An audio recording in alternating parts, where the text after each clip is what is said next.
You had better turn the nag's head southward with morning light, said the herdsman. The funeral is instantly to take place, and it must be with short ceremony, for there is a battle to be fought by the clan Quahel, and the clan Chatton 30 champions on a side, as soon as Palm Sunday next, and we have brief time either to lament the dead or honour the living. Yet are my affairs so pressing that I must needs see the young chief were it, but for a quarter of an hour, said the glover. Hark thee, friend, replied his host, I think thy business must be either to gather money, or to make traffic. Now, if the chief owe thee anything for upbringing or otherwise, ask him not to pay it when all the treasures of the tribe are called in, for making gallant preparation of arms and equipment for their combatants, that we may meet these proud hill cats in a fashion to show ourselves their superiors. But if thou comest to practice commerce with us, thy time is still worse chosen. Thou knowest that thou art already envied of many of our tribe, for having had the fosterage of the young chief, which is a thing usually given to the best of the clan. But St. Mary Man, exclaimed the glover, men should remember the office was not conferred on me as a favour which I courted, but that it was accepted by me on importunity and entreaty, to my no small prejudice. This Canacha, or Hector of yours, or whatever you call him, has destroyed me doe skins to the amount of many pounds Scots. There again now, said the Bouchalak, you have spoken word to cost your life. Any allusion to skins or hides, or especially to deer and does, may incur no less a forfeit. The chief is young, and jealous of his rank. None knows the reason better than thou, friend Glover. He will naturally wish that everything concerning the opposition to his succession, and having reference to his exile, should be totally forgotten, and he will not hold him in affection who shall recall the recollection of his people, or force back his own, upon what they must both remember with pain. Think how at such a moment they will look on the old Glover of Perth, to whom the chief was so long apprentice. Comecum, old friend, you have erred in this. You are in over great haste to worship the rising sun, while his beams are yet level with the horizon. Come thou, when he has climbed higher in the heavens, and thou shalt have thy share of the warmth of his noonday height. Neil Bouchalak, said the glover, we have been old friends as thou sayst, and as I think thee a true one, I will speak to thee freely, though what I say might be perilous if spoken to others of thy clan. Thou thinkst I come hither to make my own profit of thy young chief, and it is natural thou shouldst think so, but I would not at my years quit my own chimney corner in Curfew Street, to bask me in the beams of the brightest sun that ever shone upon Highland Heather. The very truth is I come hither in extremity. My foes have the advantage of me, and have laid things to my charge, whereof I am incapable even in thought. Nevertheless, doom is like to go forth against me, and there is no remedy but that I must up and fly or remain and perish. I come to your young chief as one who had refuge with me in his distress, who ate of my bread and drank of my cup. I ask of him refuge, which as I trust I shall need but a short time.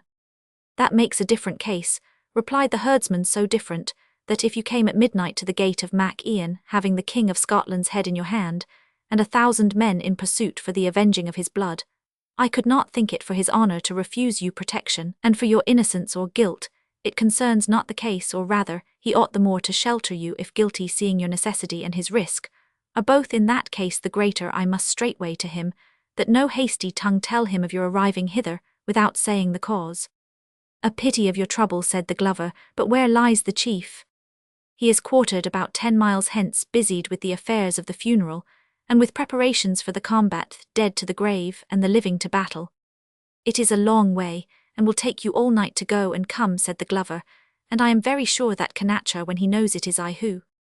Forget Canacha, said the herdsman, placing his finger on his lips, and as for the 10 miles, they are but a highland leap, when one bears a message between his friend and his chief.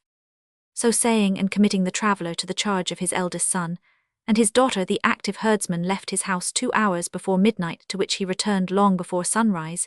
He did not disturb his wearied guest, but when the old man had arisen in the morning, he acquainted him that the funeral of the late chieftain was to take place the same day, and that although each in Mac Ian could not invite a Saxon to the funeral, he would be glad to receive him at the entertainment which was to follow. His will must be obeyed, said the glover, half smiling at the change of relation between himself and his late apprentice. The man is the master now, and I trust he will remember that, when matters were otherwise between us, I did not use my authority ungraciously. Troucho, friend, exclaimed the Bouchalak, the less of that you say the better. You will find yourself a right welcome guest to Eachin, and the deal a man dares stir you within his bounds. But fare you well, for I must go as beseems me to the burial of the best chief the clan ever had, and the wisest captain that ever cocked the sweet Gaelbog myrtle in his bonnet. Farewell to you for a while, and if you will go to the top of the Tom, In Larnac behind the house you will see a gallant sight, and hear such a coronach, as will reach the top of Ben Lowers. A boat will wait for you 3 hours hence at a wee bit creek about half a mile westward from the head of the Tay. With these words, he took his departure followed by his 3 sons, to man the boat in which he was to join the rest of the mourners, and 2 daughters whose voices were wanted to join in the lament, which was chanted, or rather screamed on such occasions of general affliction. Simon Glover, finding himself alone, resorted to the stable to look after his nag, which he found had been well served with gratin or bread made of scorched barley. Of this kindness he was fully sensible, knowing that probably the family had little of this delicacy left to themselves, until the next harvest should bring them a scanty supply. In animal food they were well provided, and the lake found them abundance of fish for their Lenten diet, which they did not observe very strictly. But bread was a delicacy very scanty in the Highlands. The bogs afforded a soft species of hay, none of the best to be sure, but Scottish horses, like their riders, were then accustomed to hard fare. Gauntlet, for this was the name of the palfrey, had his stall crammed full of dried fern for litter, and was otherwise as well provided for as Highland hospitality could contrive. Simon Glover being thus left to his own painful reflections, nothing better remained, after having seen after the comforts of the dumb companion of his journey, than to follow the herdsman's advice, and ascending towards the top of an eminence called Tom and Larnac, or the knoll of yew trees, after a walk of half an hour, he reached the summit and could look down on the broad expanse of the lake, of which the height commanded a noble view. A few aged and scattered yew trees of great size still vindicated for the beautiful green hill, the name attached to it, but a far greater number had fallen a sacrifice to the general demand for bow staves in that warlike age, the bow being a weapon much used by the mountaineers, though those which they employed as well as their arrows were in shape and form, and especially in efficacy, far inferior to the archery of Merry England. The dark and shattered individual yews which remained were like the veterans of a broken host, occupying in disorder some post of advantage, with the stern purpose of resisting to the last behind this eminence, but detached from it arose a higher hill, partly covered with copsewood, partly opening into glades of pasture, where the cattle strayed, finding at this season of the year a scanty sustenance among the spring heads and marshy places where the fresh grass began first to arise. The opposite or northern shore of the lake presented a far more alpine prospect than that upon which the Glover was stationed. Woods and thickets ran up the sides of the mountains, and disappeared among the sinuosities formed by the winding ravines, which separated them from each other. But far above these specimens of a tolerable natural soil arose the swart and bare mountains themselves, in the dark grey desolation proper to the season. Some were peaked, some broad, crested, some rocky and precipitous, others of a tamer outline, and the clan of Titans seemed to be commanded by their appropriate chieftains, frowning mountain of Ben Lowers, and the still more lofty eminence of Ben Mower, arising high above the rest, whose peaks retain a dazzling helmet of snow far into the summer season, and sometimes during the whole year.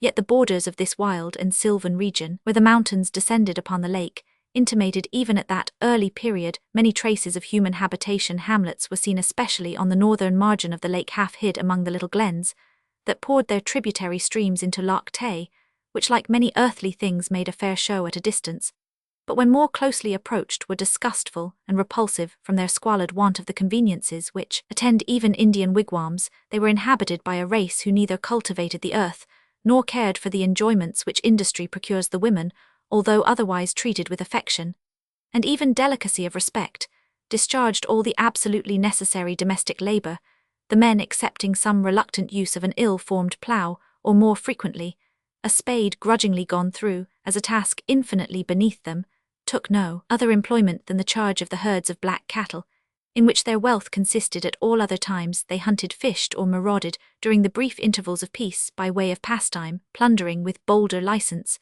and fighting with embittered animosity in time of war, which, public or private upon a broader or more restricted scale, formed the proper business of their lives, and the only one which they esteemed worthy of them.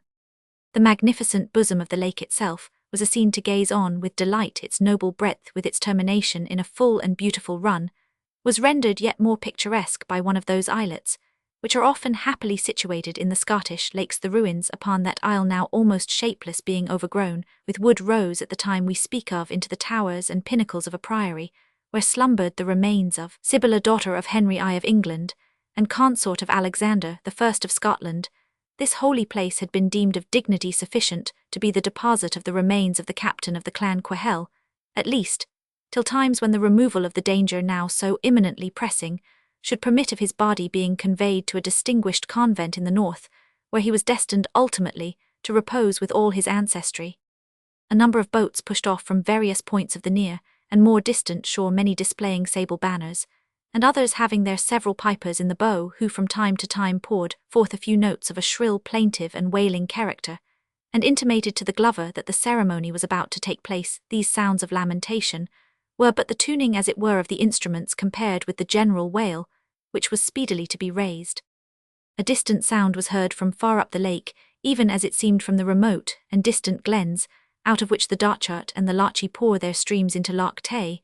It was in a wild, inaccessible spot, where the Campbells at a subsequent period founded their strong fortress of Finlayrig, that the redoubted commander of the clan Quahel drew his last breath, and to give due pomp to his funeral, his corpse was now to be brought down the loch to the island assigned for his temporary place of rest. The funeral fleet, led by the chieftain's barge, from which a huge black banner was displayed, had made more than 2/3 of its voyage ere it was visible from the eminence on which Simon Glover stood to overlook the ceremony. The instant the distant wail of the coronach was heard proceeding from the attendants on the funeral barge, all the subordinate sounds of lamentation were hushed at once, as the raven ceases to croak and the hawk to whistle whenever the scream of the eagle is heard. The boats which had floated hither and thither upon the lake, like a flock of waterfowl dispersing themselves on its surface, now drew together, with an appearance of order, that the funeral flotilla might pass onward, and that they themselves might fall into their proper places in the mean, while the piercing din of the war pipes became louder and louder, and the cry from the numberless boats, which followed that from which the black banner of the chief was displayed, rose in wild unison, up to the Tom and Larnac, from which the Glover viewed the spectacle. The galley which headed the procession bore on its poop a species of scaffold upon which, arrayed in white linen, and with the face bare, was displayed the corpse of the deceased chieftain, his son, and the nearest relatives filled the vessel, while a great number of boats of every description that could be assembled either on Loch Tay itself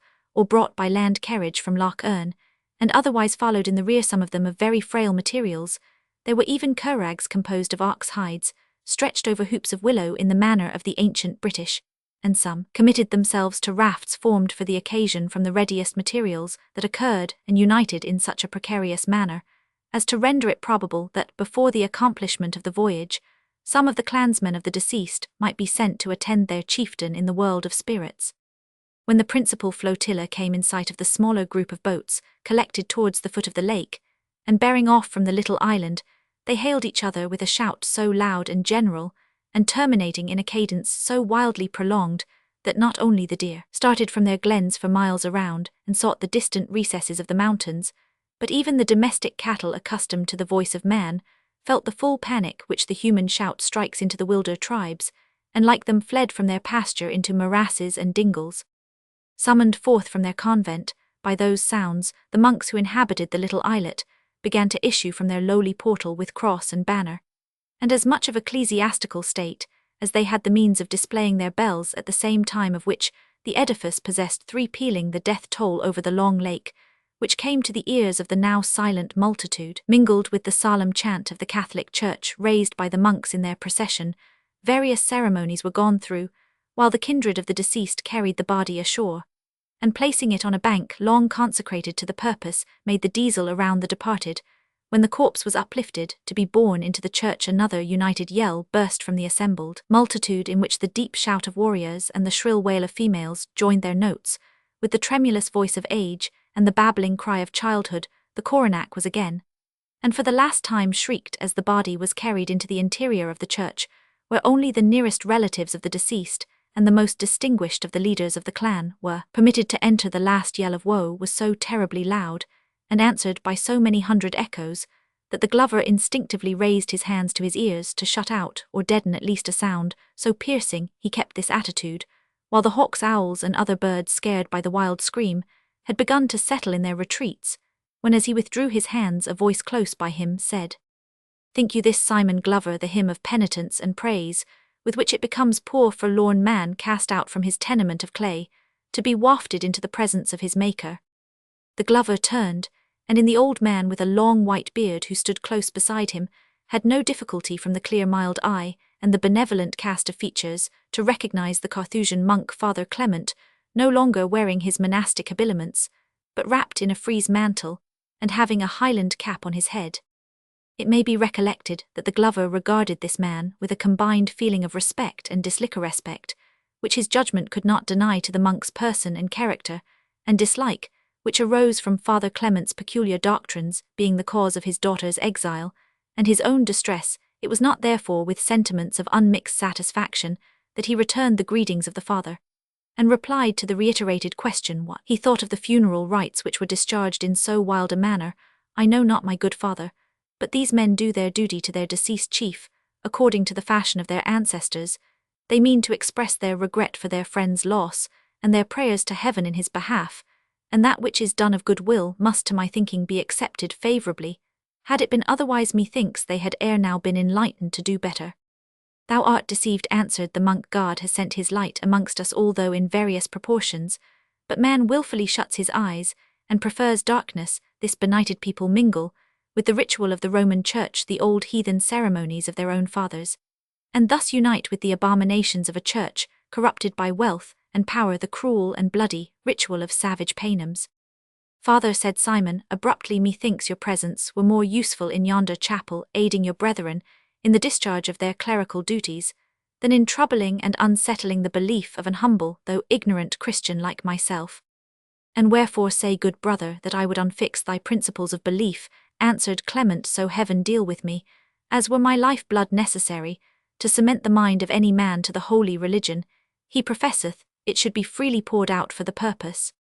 Your speech is fair, father, I grant you, said the glover, but if I am to judge the doctrine by the fruits, heaven has punished me by the hand of the church, for having hearkened thereto ere I heard you. My confessor was little moved, though I might have owned to have told a merry tale upon the ale bench, even if a friar or a nun were the subject. If at a time I had called Father Hubert a better hunter of hares than of souls, I confessed me to the vicar Vincent, who laughed and made me pay a reckoning for penance, or if I had said that the vicar Vincent was more constant to his cup than to his breviary, I confessed me to Father Hubert, and a new hawking glove made all well again, and thus I, my conscience and mother church lived together on terms of peace, friendship, and mutual forbearance. But since I have listened to you, Father Clement, this goodly union is broke to pieces, and nothing is thundered in my ear but purgatory in the next world and fire and faggot in this. Therefore, avoid you, Father Clement, or speak to those who can understand your doctrine. I have no heart to be a martyr. I have never in my whole life had courage enough so much as to snuff a candle with my fingers, and to speak the truth, I am minded to go back to Perth, sue out my pardon in the spiritual court, carry my faggot to the gallows foot, in token of recantation, and purchase myself once more the name of a good Catholic, were it at the price of all the worldly wealth that remains to me. You are angry, my dearest brother, said Clement, and repent you on the pinch of a little worldly danger, and a little worldly loss for the good thoughts which you once entertained. You speak at ease, Father Clement, since I think you have long forsworn the wealth and goods of the world, and are prepared to yield up your life when it is demanded in exchange for the doctrine you preach, and believe you are as ready to put on your pitched shirt and brimstone headgear as a naked man is to go to his bed, and it would seem you have not much more reluctance to the ceremony, but I still wear that which clings to me. My wealth is still my own, and I thank heaven it is a decent pittance, whereon to live. My life too is that of a hale old man of 60, who is in no haste to bring it to a close, and if I were poor as Job, and on the edge of the grave, must I not still cling to my daughter, whom your doctrines have already cost so? Thy daughter, friend Simon, said the Carmelite Carthusian, may be truly called an angel upon earth. Ay, and by listening to your doctrines, father, she is now like to be called on to be an angel in heaven, and to be transported thither in a chariot of fire. Nay, my good brother, said Clement, desist. I pray you to speak of what you little understand, since it is wasting time to show thee the light that thou chafest against. Yet listen to that which I have to say touching thy daughter, whose temporal felicity, though I weigh it not even for an instant in the scale against that which is spiritual, is nevertheless in its order as dear to Clement Blair as to her own father. The tears stood in the old man's eyes as he spoke, and Simon Glover was in some degree mollified as he again addressed him. One would think thee, Father Clement, the kindest and most amiable of men. How comes it then that thy steps are haunted by general ill? Well, wherever thou chancest to turn them, I could lay my life thou hast contrived already to offend yonder half-score of poor friars in their water-girdled cage. and that you have been prohibited from attendance on the funeral. Even so, my son, said the Carthusian, and I doubt whether their malice will suffer me to remain in this country. I did but speak a few sentences about the superstition and folly of frequenting St. Fillan's church, to detect theft by means of his bell of bathing mad patients in his pool, to cure their infirmity of mind, and lo, the persecutors have cast me forth of their communion, as they will speedily cast me out of this life. Lo you there now, said the glover, see what it is for a man that cannot take a warning. Well, Father Clement, men will not cast me forth, unless it were as a companion of yours. I pray you therefore tell me what you have to say of my daughter, and let us be less neighbours than we have been. This then, brother Simon, I have to acquaint you with this young chief, who is swoln with contemplation of his own power, and glory loves one thing better than it all, and that is thy daughter. He cannot, exclaimed Simon, my runagate apprentice, look up to my daughter. Alas, said Clement, how close sits our worldly pride, even as ivy clings to the wall, and cannot be separated. Look up to thy daughter, good Simon, alas. No, the captain of Clan Quehel, great as he is, and greater as he soon expects to be, looks down to the daughter of the Perth burgess, and considers himself demeaned in doing so. But to use his own profane expression, Catharine is dearer to him than life here and heaven hereafter. He cannot live without her. Then he may die if he lists, said Simon Glover, for she is betrothed to an honest burgess of Perth, and I would not break my word to make my daughter bride to the Prince of Scotland. I thought it would be your answer, replied the monk. I would, worthy friend, thou couldst carry into thy spiritual concerns some part of that daring and resolved spirit with which thou canst direct thy temporal affairs. Hush thee, hush, Father Clement, answered the glover, when thou fallest into that vein of argument, thy words savour of blazing tar. And that is a scent I like not. As to Catharine, I must manage as I can so as not to displease the young dignitary, but well is it for me that she is far beyond his reach. She must then be distant indeed, said the Carmelite Carthusian. And now, brother Simon, since you think it perilous to own me and my opinions, I must walk alone with my own doctrines, and the dangers they draw on me, but should your eye less blinded than it now is by worldly hopes and fears, ever turn a glance back on him, who soon may be snatched from you. Remember that by not save a deep sense of the truth and importance of the doctrine which he taught could Clement Blair have learned to encounter, nay, to provoke the animosity of the powerful and inveterate, to alarm the fears of the jealous, and timid, to walk in the world as he belonged not to it, and to be accounted mad of men, that he might if possible win souls to God. Heaven be my witness that I would comply in all lawful things to conciliate the love and sympathy of my fellow creatures. It is no light thing to be shunned by the worthy, as an infected patient, to be persecuted by the Pharisees of the day, as an unbelieving heretic, to be regarded with horror at once and contempt by the multitude, who consider me as a madman, who may be expected to turn mischievous. But were all those evils multiplied an hundredfold, the fire within must not be stifled. The voice, which says within me, speak, must receive obedience. Woe unto me, if I preach not the gospel, even should I at length preach it from amidst the pile of flames. So spoke this bold witness, one of those whom heaven raised up from time to time, to preserve amidst the most ignorant ages, and to carry down to those which succeed them a manifestation of unadulterated Christianity, from the time of the apostles to the age, when, favoured by the invention of printing, the Reformation broke out in full splendour. The selfish policy of the glover was exposed in his own eyes, and he felt himself contemptible as he saw the Carthusian turn from him in all the hallowedness of resignation. He was even conscious of a momentary inclination to follow the example of the preacher's philanthropy and disinterested zeal, but it glanced like a flash of lightning through a dark vault, where there lies nothing to catch the blaze, and he slowly descended the hill in a direction different from that of the Carthusian, forgetting him and his doctrines, and buried in anxious thoughts about his child's fate and his own. Chapter Roman 28. What want these outlaws conquerors should have but history's purchased page to call them great, a wider space, an ornamented grave. Their hopes were not less warm, their souls were full as brave. Byron. The funeral obsequies being over, the same flotilla which had proceeded in solemn and sad array down the lake, prepared to return with displayed banners, and every demonstration of mirth and joy, for there was but brief time to celebrate festivals, when the awful conflict betwixt the clan Quehel and their most formidable rivals so nearly approached. It had been agreed, therefore, that the funeral feast should be blended with that usually given at the inauguration of the young chief. Some objections were made to this arrangement, as containing an evil omen, but on the other hand, it had a species of recommendation from the habits and feelings of the Highlanders who to this day are wont to mingle a degree of solemn mirth with their mourning, and something resembling melancholy with their mirth. The usual aversion to speak or think of those who have been beloved and lost is less known to this grave and enthusiastic race than it is to others. You hear not only the young mention, as is everywhere usual, the merits and the character of parents who have in the course of nature predeceased them, but the widowed partner speaks in ordinary conversation of the lost spouse, and what is still stranger, the parents allude frequently to the beauty or valour of the child, whom they have interred. The Scottish Highlanders appear to regard the separation of friends by death as something less absolute and complete than it is generally esteemed in other countries, and converse of the dear connections who have sought the grave before them as if they had gone upon a long journey in which they themselves must soon follow the funeral feast, therefore being a general custom throughout Scotland, was not, in the opinion of those who were to share it, unseemingly mingled on the present occasion with the festivities which hailed the succession to the chieftainship.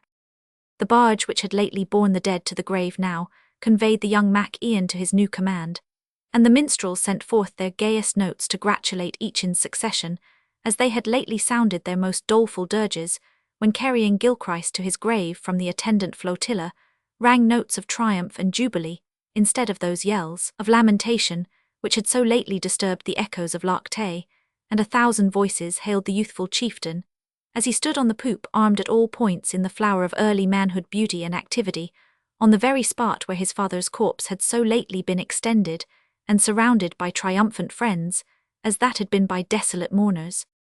One boat kept closest of the flotilla to the honoured galley Torquil of the Oak. A grizzled giant was steersman, and his 8 sons, each exceeding the ordinary stature of mankind, pulled the oars like some powerful and favourite wolf-hound unloosed from his couples, and frolicking around a liberal master, the boat of the foster brethren passed the chieftain's barge now on one side, and now on another, and even rode around it as if in extravagance of joy, while at the same time, with the jealous vigilance of the animal, we have compared it to, they made it dangerous for any other of the flotilla to approach so near as themselves, from the risk of being run down by their impetuous and reckless manoeuvres, raised to an eminent rank in the clan by the succession of their foster brother to the command of the clan Quahel. This was the tumultuous and almost terrible mode in which they testified their peculiar share in their chief's triumph. Far behind, and with different feelings on the part of one, at least of the company, came the small boat, in which, manned by the Bushalach, and one of his sons, Simon Glover, was a passenger. "If we are bound for the head of the lake," said Simon to his friend, "we shall hardly be there for hours." But as he spoke, the crew of the boat of the foster brethren, or Lyctach, on a signal from the chief's galley, lay on their oars, until the Bushalach's boat came up, and throwing on board a rope of hides, which Neil made fast to the head of his skiff, they stretched to their oars once more, and notwithstanding they had the small boat in tow, swept through the lake with almost the same rapidity as before. The skiff was tugged on with a velocity which seemed to hazard the pulling her under water or the separation of her head from her other timbers. Simon Glover saw with anxiety the reckless fury of their course, and the bows of the boat occasionally brought within an inch or two of the level of the water. And though his friend Neil Bushalach assured him it was all done in especial honour, he heartily wished his voyage might have a safe termination. It had so, and much sooner than he apprehended, for the place of festivity was not 4 miles distant from the sepulchral island being chosen to suit the chieftain's course, which lay to the southeast. So soon as the banquet should be concluded, a bay on the southern side of Loch Tay presented a beautiful beach of sparkling sand, on which the boats might land with ease, and a dry meadow covered with turf verdant, considering the season, behind and around which rose high banks fringed with copsewood, and displaying the lavish preparations which had been made for the entertainment. The Highlanders, well known for ready hatchet men, had constructed a long arbour or sylvan banqueting room, capable of receiving 200 men, while a number of smaller huts around seemed intended for sleeping apartments. The uprights, the couples and roof tree of the temporary hall were composed of mountain pine, still covered with its bark. The framework of the sides was of planks or spars of the same material, closely interwoven with the leafy boughs of the fir and other evergreens which the neighbouring woods afforded, while the hills had furnished plenty of heath to form the roof within this sylvan palace. The most important personages present were invited to hold high festival. Others of less note were to feast in various long sheds, constructed with less care, and tables of sod or rough planks, placed in the open air, were allotted to the numberless multitude. At a distance were to be seen piles of glowing charcoal, or blazing wood around which countless cooks toiled, bustled, and fretted, like so many demons working in their native element, pits wrought in the hillside, and lined with heated stones, served as ovens for stewing immense quantities of beef, mutton, and venison. Wooden spits supported sheep and goats which were roasted entire. Others were cut into joints, and seethed in cauldrons made of the animals' own skins sewed hastily together, and filled with water, while huge quantities of pike, trout, salmon, and char were broiled with more ceremony on glowing embers. The Glover had seen many a Highland banquet, but never one the preparations for which were on such a scale of barbarous profusion. He had little time, however, to admire the scene around him, for as soon as they landed on the beach, the Bouchalok observed with some embarrassment that as they had not been bidden to the table of the dais, to which he seemed to have expected an invitation, they had best secure a place in one of the inferior bothies or booths, and was leading the way in that direction, when he was stopped by one of the bodyguards seeming to act as master of ceremonies, who whispered something in his ear. "I thought so," said the herdsman, much relieved. "I thought neither the stranger nor the man that has my charge would be left out at the high table." They were conducted accordingly into the ample lodge, within which were long ranges of tables, already mostly occupied by the guests, while those who acted as domestics were placing upon them the abundant though rude materials of the festival. The young chief, although he certainly saw the Glover and the herdsman enter, did not address any personal salute to either, and their places were assigned them in a distant corner, far beneath the salt. A huge piece of antique silver plate, the only article of value that the table displayed, and which was regarded by the clan as a species of palladium only produced and used on the most solemn occasions, such as the present. The Bouchalok, somewhat discontented, muttered to Simon as he took his place, "These are changed days, friend. His father, rest his soul, would have spoken to us both, but these are bad manners which he has learned among you Sassenachs in the Low Country." To this remark the Glover did not think it necessary to reply, instead of which he adverted to the evergreens, and particularly to the skins and other ornaments with which the interior of the bower was decorated. The most remarkable part of these ornaments was a number of Highland shirts of mail, with steel bonnets, battle axes, and two-handed swords to match, which hung around the upper part of the room together, with targets highly and richly embossed. Each mail shirt was hung over a well-dressed stag's hide, which at once displayed the armour to advantage, and saved it from suffering by damp. "These," whispered the Bouchalok, "are the arms of the chosen champions of the clan Quahel. They are 29 in number, as you see, each in himself being the 30th, who wears his armour today, else had there been 30, and he has not got such a good hauberk after all, as he should wear on Palm Sunday. These 9 suits of harness of such large size are for the like-tach from whom so much is expected." "And these goodly deer hides," said Simon, the spirit of his profession awakening at the sight of the goods in which he trade, "think you the chief will be disposed to chaffer for them? They are in demand for the doublets which knights wear under their armour." "Did I not pray you," said Neil Bouchalok, "to say nothing on that subject?" "It is the mail shirts I speak of," said Simon May. "I ask if any of them were made by our celebrated Perth armourer, called Henry of the Wind." "Thou art more unlucky than before," said Neil, "that man's name is to eachin's temper like a whirlwind upon the lake, yet no man knows for what cause." "I can guess," thought our Glover, but gave no utterance to the thought, and having twice lighted on unpleasant subjects of conversation, he prepared to apply himself like those around him to his food, without starting another topic. We have said as much of the preparations as may lead the reader to conclude that the festival, in respect of the quality of the food, was of the most rude description, consisting chiefly of huge joints of meat, which were consumed with little respect to the fasting season, although several of the friars of the island convent graced and hallowed the board by their presence. The platters were of wood, and so were the whooped cogs, or cups out of which the guests quaffed their liquor, as also the broth or juice of the meat, which was held a delicacy. There were also various preparations of milk, which were highly esteemed, and were eaten out of similar vessels. Bread was the scarcest article at the banquet, but the Glover and his patron Neil were served with 2 small loaves expressly for their own use in eating, as indeed was then the case all over Britain. The guests used their knives called skens, or the large poniards named dirks, without troubling themselves by the reflection that they might occasionally have served different or more fatal purposes. At the upper end of the table stood a vacant seat elevated a step or 2 above the floor. It was covered with a canopy of hollow boughs and ivy, and there rested against it a sheathed sword and a folded banner. This had been the seat of the deceased chieftain, and was left vacant in honour of him. Eachin occupied a lower chair on the right hand of the place of honour.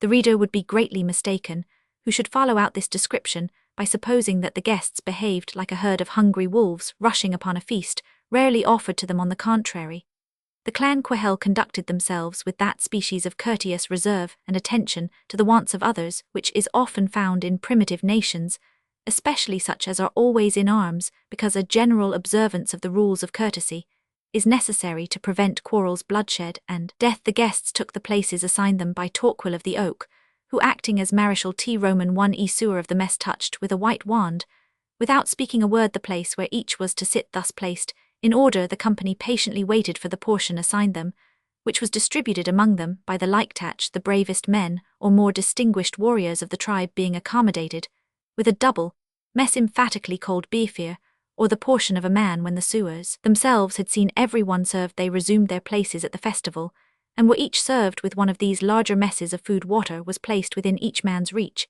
and a handful of soft moss served the purposes of a table napkin, so that as at an Eastern banquet, the hands were washed as often as the mess was changed. For amusement, the bard recited the praises of the deceased chief, and expressed the clan's confidence in the blossoming virtues of his successor.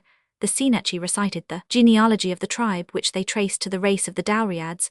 The harpers played within, while the war pipes cheered the multitude. Without, the conversation among the guests was grave, subdued, and civil. No jest was attempted beyond the bounds of a very gentle pleasantry, calculated only to excite a passing smile. There were no raised voices, no contentious arguments, and Simon Glover had heard 100 times more noise at a guild feast in Perth than was made on this occasion by 200 wild mountaineers. Even the liquor itself did not seem to raise the festive party above the same tone of decorous gravity. It was of various kinds. Wine appeared in very small quantities, and was served out only to the principal guests, among which honoured number Simon Glover was again included. The wine and the 2 wheaten loaves were indeed the only marks of notice which he received during the feast, but Neil Bouchelock, jealous of his master's reputation for hospitality, failed not to enlarge on them as proofs of high distinction. Distilled liquors, since so generally used in the Highlands, were then comparatively unknown. The usquebaugh was circulated in small quantities, and was highly flavoured with a decoction of saffron and other herbs, so as to resemble medicinal potion rather than a festive cordial. Cider and mead were seen at the entertainment, but ale brewed in great quantities for the purpose and flowing round without restriction was the liquor generally used, and that was drunk with a moderation much less known among the more modern Highlanders. A cup to the memory of the deceased chieftain was the first pledge solemnly proclaimed after the banquet was finished, and a low murmur of benedictions was heard from the company, while the monks alone, uplifting their united voices, sung Requiem Aeternam. Donor an unusual silence followed, as if something extraordinary was expected, when each arose with a bold and manly yet modest grace, and ascended the vacant seat or throne, saying with dignity and firmness, "This seat and my father's inheritance I claim as my right, so prosper me God and St. Bar." "How will you rule your father's children?" said an old man, the uncle of the deceased. "I will defend them with my father's sword, and distribute justice to them under my father's banner." The old man with a trembling hand unsheathed the ponderous weapon, and holding it by the blade offered the hilt to the young chieftain's grasp. At the same time Torquil of the Oak unfurled the pennon of the tribe, and swung it repeatedly over each's head, who with singular grace and dexterity brandished the huge claymore. As in its defence, the guests raised a yelling shout to testify their acceptance of the patriarchal chief, who claimed their allegiance, nor was there any who, in the graceful and agile youth before them, was disposed to recollect the subject of sinister vaticinations, as he stood in glittering mail resting on the long sword, and acknowledging by gracious gestures the acclamations which rent the air within, without, and around. Simon Glover was tempted to doubt whether this majestic figure was that of the same lad whom he had often treated with little ceremony, and began to have some apprehension of the consequences of having done so. A general burst of minstrelsy succeeded to the acclamations, and rock and greenwood rang to harp and pipes, as lately to shout and yell of woe. It would be tedious to pursue the progress of the inaugural feast, or detail the pledges that were quaffed to former heroes of the clan, and above all to the 29 brave gallaglasses who were to fight in the approaching conflict, under the eye and leading of their young chief. The bards, assuming in old times the prophetic character combined with their own, ventured to assure them of the most distinguished victory, and to predict the fury with which the blue falcon, the emblem of the clan Quahel, should rend to pieces the mountain cat, the well-known badge of the clan Chatton. It was approaching sunset, when a bowl called the Grace Cup made of oak, whooped with silver, was handed round the table as the signal of dispersion, although it was left free to any who chose a longer carouse to retreat to any of the outer bothies. As for Simon Glover, the bouchalak conducted him to a small hut contrived, it would seem, for the use of a single individual, where a bed of heath and moss was arranged, as well as the season would permit, and an ample supply of such delicacies as the late feast afforded, showed that all care had been taken for the inhabitants' accommodation. "Do not leave this hut," said the bouchalak, taking leave of his friend and protégé. "This is your place of rest, but apartments are lost on such a night of confusion, and if the badger leaves his hole, the toad will creep into it." To Simon Glover this arrangement was by no means disagreeable. He had been wearied by the noise of the day, and felt desirous of repose. After eating therefore a morsel which his appetite scarce required, and drinking a cup of wine to expel the cold, he muttered his evening prayer, wrapped himself in his cloak, and lay down on a couch which old acquaintance had made familiar and easy to him. The hum and murmur, and even the occasional shouts of some of the festive multitude who continued revelling without, did not long interrupt his repose, and in about 10 minutes he was as fast asleep as if he had lain in his own bed in Curfew Street. Chapter Roman 29, still harping on my daughter. Hamlet. 2 hours before the black cock crew, Simon Glover was wakened by a well-known voice which called him by name. "What Canacha?" he replied as he started from sleep. "Is the morning so far advanced?" And raising his eyes, the person of whom he was dreaming stood before him, and at the same moment the events of yesterday rushing on his recollection, he saw with surprise that the vision retained the form which sleep had assigned it, and it was not the mail-clad Highland chief with claymore in hand, as he had seen him the preceding night, but Canacha of Curfew Street in his humble apprentice's garb, holding in his hand a switch of oak. An apparition would not more have surprised our Perth burgher. As he gazed with wonder, the youth turned upon him a piece of lighted bog wood which he carried in a lantern, and to his waking exclamation replied, "Even so, Father Simon, it is Canacha, come to renew our old acquaintance, when our intercourse will attract least notice." So saying, he sat down on a trestle which answered the purpose of a chair, and placing the lantern beside him, proceeded in the most friendly tone, "I have tasted of thy good cheer many a day, Father Simon. I trust thou hast found no lack in my family." "None whatever, Eachin Mac Ian," answered the Glover, for the simplicity of the Celtic language and manners rejects all honorary titles. "It was even too good for this fasting season, and much too good for me, since I must be ashamed to think how hard you fared in Curfew Street." "Even too well, to use your own word," said Canacha, "for the deserts of an idle apprentice, and for the wants of a young Highlander. But yesterday, if there was, as I trust, enough of food, found you not, good Glover, some lack of courteous welcome, excuse it, not I know you did so. But I am young in authority with my people, and I must not too early draw their attention to the period of my residence in the lowlands, which however I can never forget." "I understand the cause entirely," said Simon, "and therefore it is unwillingly, and as it were by force, that I have made so early a visit hither." "Hush, Father, hush, it is well you are come to see some of my Highland splendour, while it yet sparkles. Return after Palm Sunday, and who knows whom, or what you may find in the territories we now possess. The wildcat may have made his lodge where the banqueting bower of Mac Ian now stands." The young chief was silent, and pressed the top of the rod to his lips, as if to guard against uttering more. "There is no fear of that, Eachin," said Simon, in that vague way in which lukewarm comforters endeavour to turn the reflections of their friends from the consideration of inevitable danger. "There is fear, and there is peril of utter ruin," answered Eachin, "and there is positive certainty of great loss. I marvel my father consented to this wily proposal of Albany.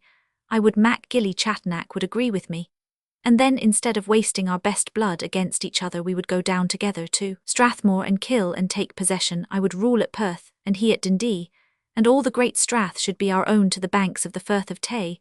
Such is the policy I have caught from your old grey head, Father Simon, when holding a trencher at thy back, and listening to thy evening talk with Bailey Craigdelly. The tongue is well called an unruly member, thought the Glover. Here have I been holding a candle to the devil, to show him the way to mischief." But he only said aloud, "These plans come too late." "Too late indeed," answered Eachin. "The indentures of battle are signed by our marks, and seals the burning hate of the Clan Quahel, and Clan Chattan is blown up to an inextinguishable flame, by mutual insults and boasts. Yes, the time is past. But to thine own affairs, Father Glover, it is religion that has brought thee hither, as I learn from Neil Bouchalak. Surely my experience of thy prudence did not lead me to suspect thee of any quarrel with Mother Church. As for my old acquaintance Father Clement, he is one of those who hunt after the crown of martyrdom, and think a stake surrounded with blazing faggots better worth embracing than a willing bride. He is a very knight-errant in defence of his religious notions, and does battle wherever he comes. He hath already a quarrel with the monks of Sybil's Isle yonder, about some point of doctrine. Hast seen him? I have answered Simon, but we spoke little together, the time being pressing. He may have said that there is a third person on, more likely, I think, to be a true fugitive for religion than either you a shrewd citizen, or he a wrangling preacher who would be right heartily welcome to share our protection. Thou art dull man, and wilt not guess my meaning, thee, daughter Catherine. These last words the young chief spoke in English, and he continued the conversation in that language, as if apprehensive of being overheard, and indeed as if under the sense of some involuntary hesitation. My daughter Catherine, said the glover, remembering what the Carthusian had told him, is well and safe. But where or with whom, said the young chief, and wherefore came she not with you? Think you the clan Quehel have no Cailleach as active as old Dorothy, whose hand has warmed my haffets before now, to wait upon the daughter of their chieftain's master? Again, I thank you, said the glover, and doubt neither your power nor your will to protect my daughter as well as myself, but an honourable lady, the friend of Sir Patrick Charteris, hath offered her a safe place of refuge, without the risk of a toilsome journey through a desolate and distracted country.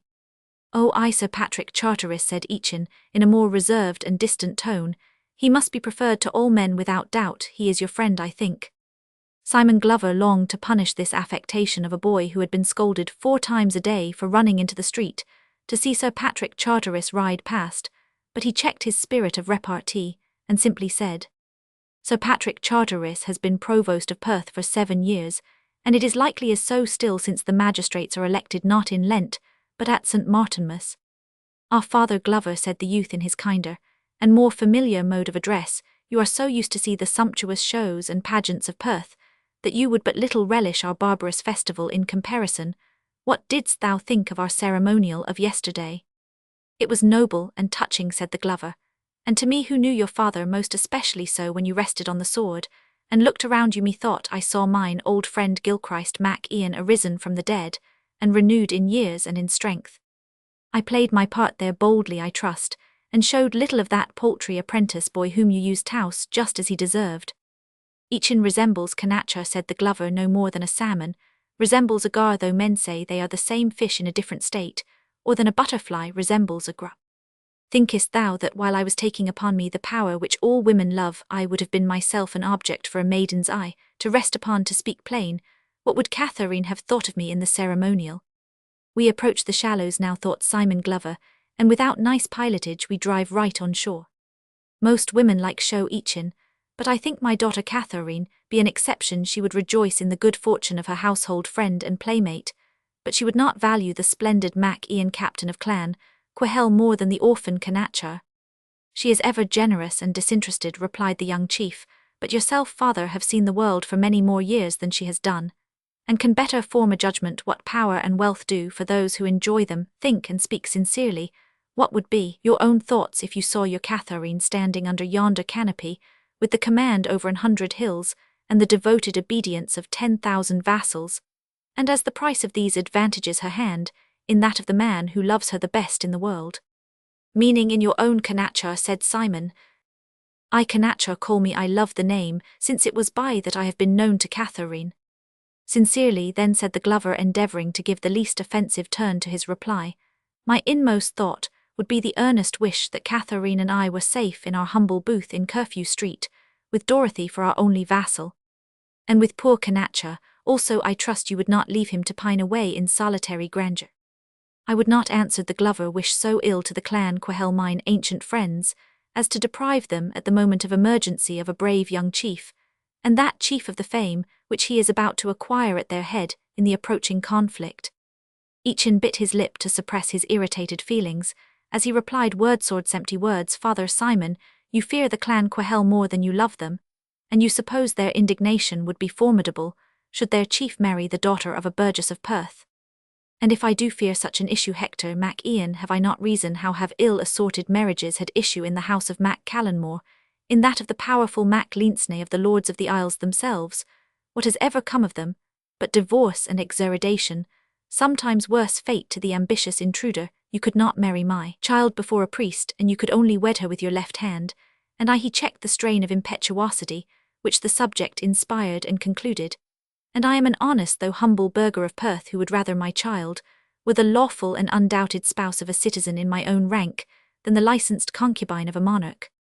I will wed Catherine before the priest, and before the world, before the altar, and before the black stones of Iona, said the impetuous young man. She is the love of my youth, and there is not a tie in religion or honour, but I will bind myself by them.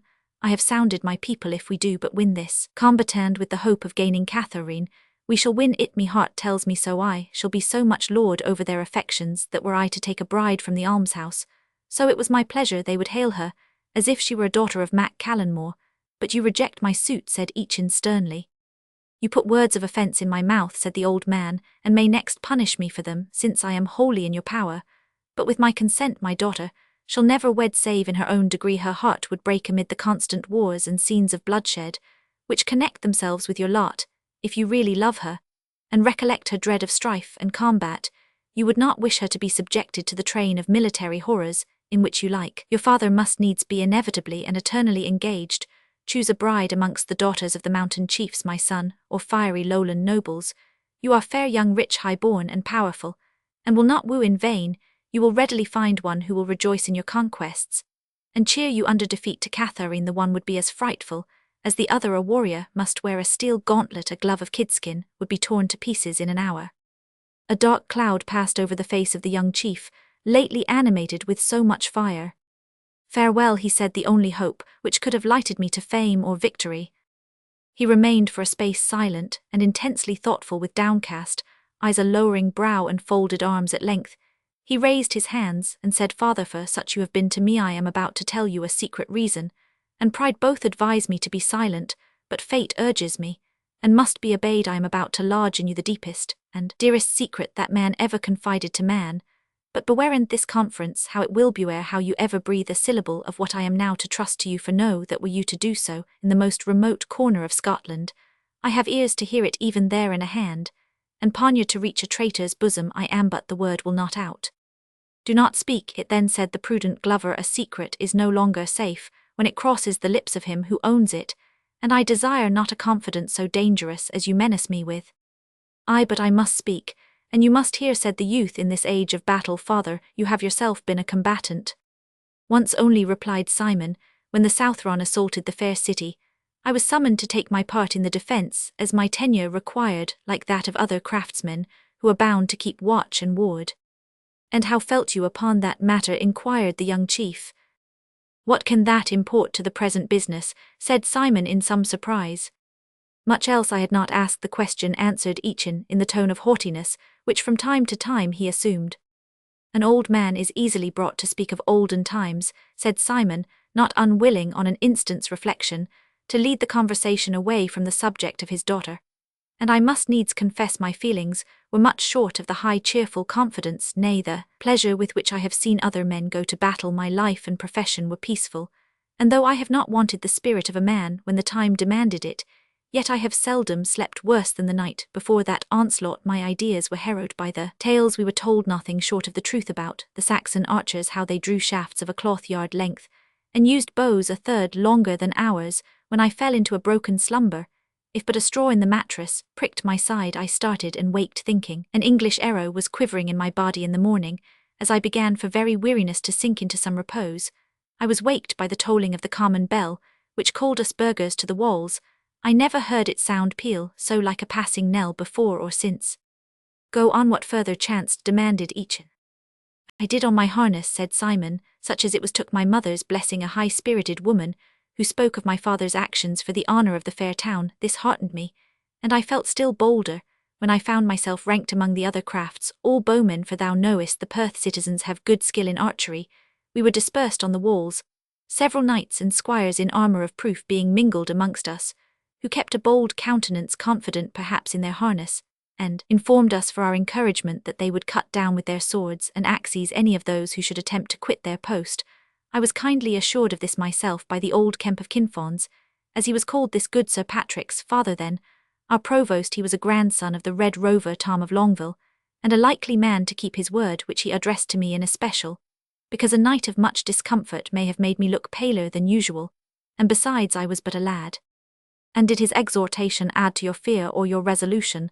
Said Eachin, who seemed very attentive. To my resolution, answered Simon, for I think nothing can make a man so bold to face one danger at some distance in his front, as the knowledge of another close behind him, to push him forward well.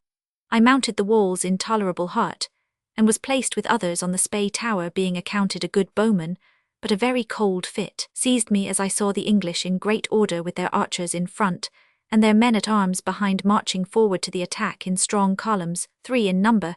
They came on steadily, and some of us would fain have shot at them, but it was strictly forbidden, and we were obliged to remain motionless, sheltering ourselves behind the battlement as we best might, as the Southron formed their long ranks into lines, each man occupying his place as by magic, and preparing to cover themselves by large shields called paveses, which they planted before them. I again felt a strange breathlessness, and some desire to go home for a glass of distilled waters.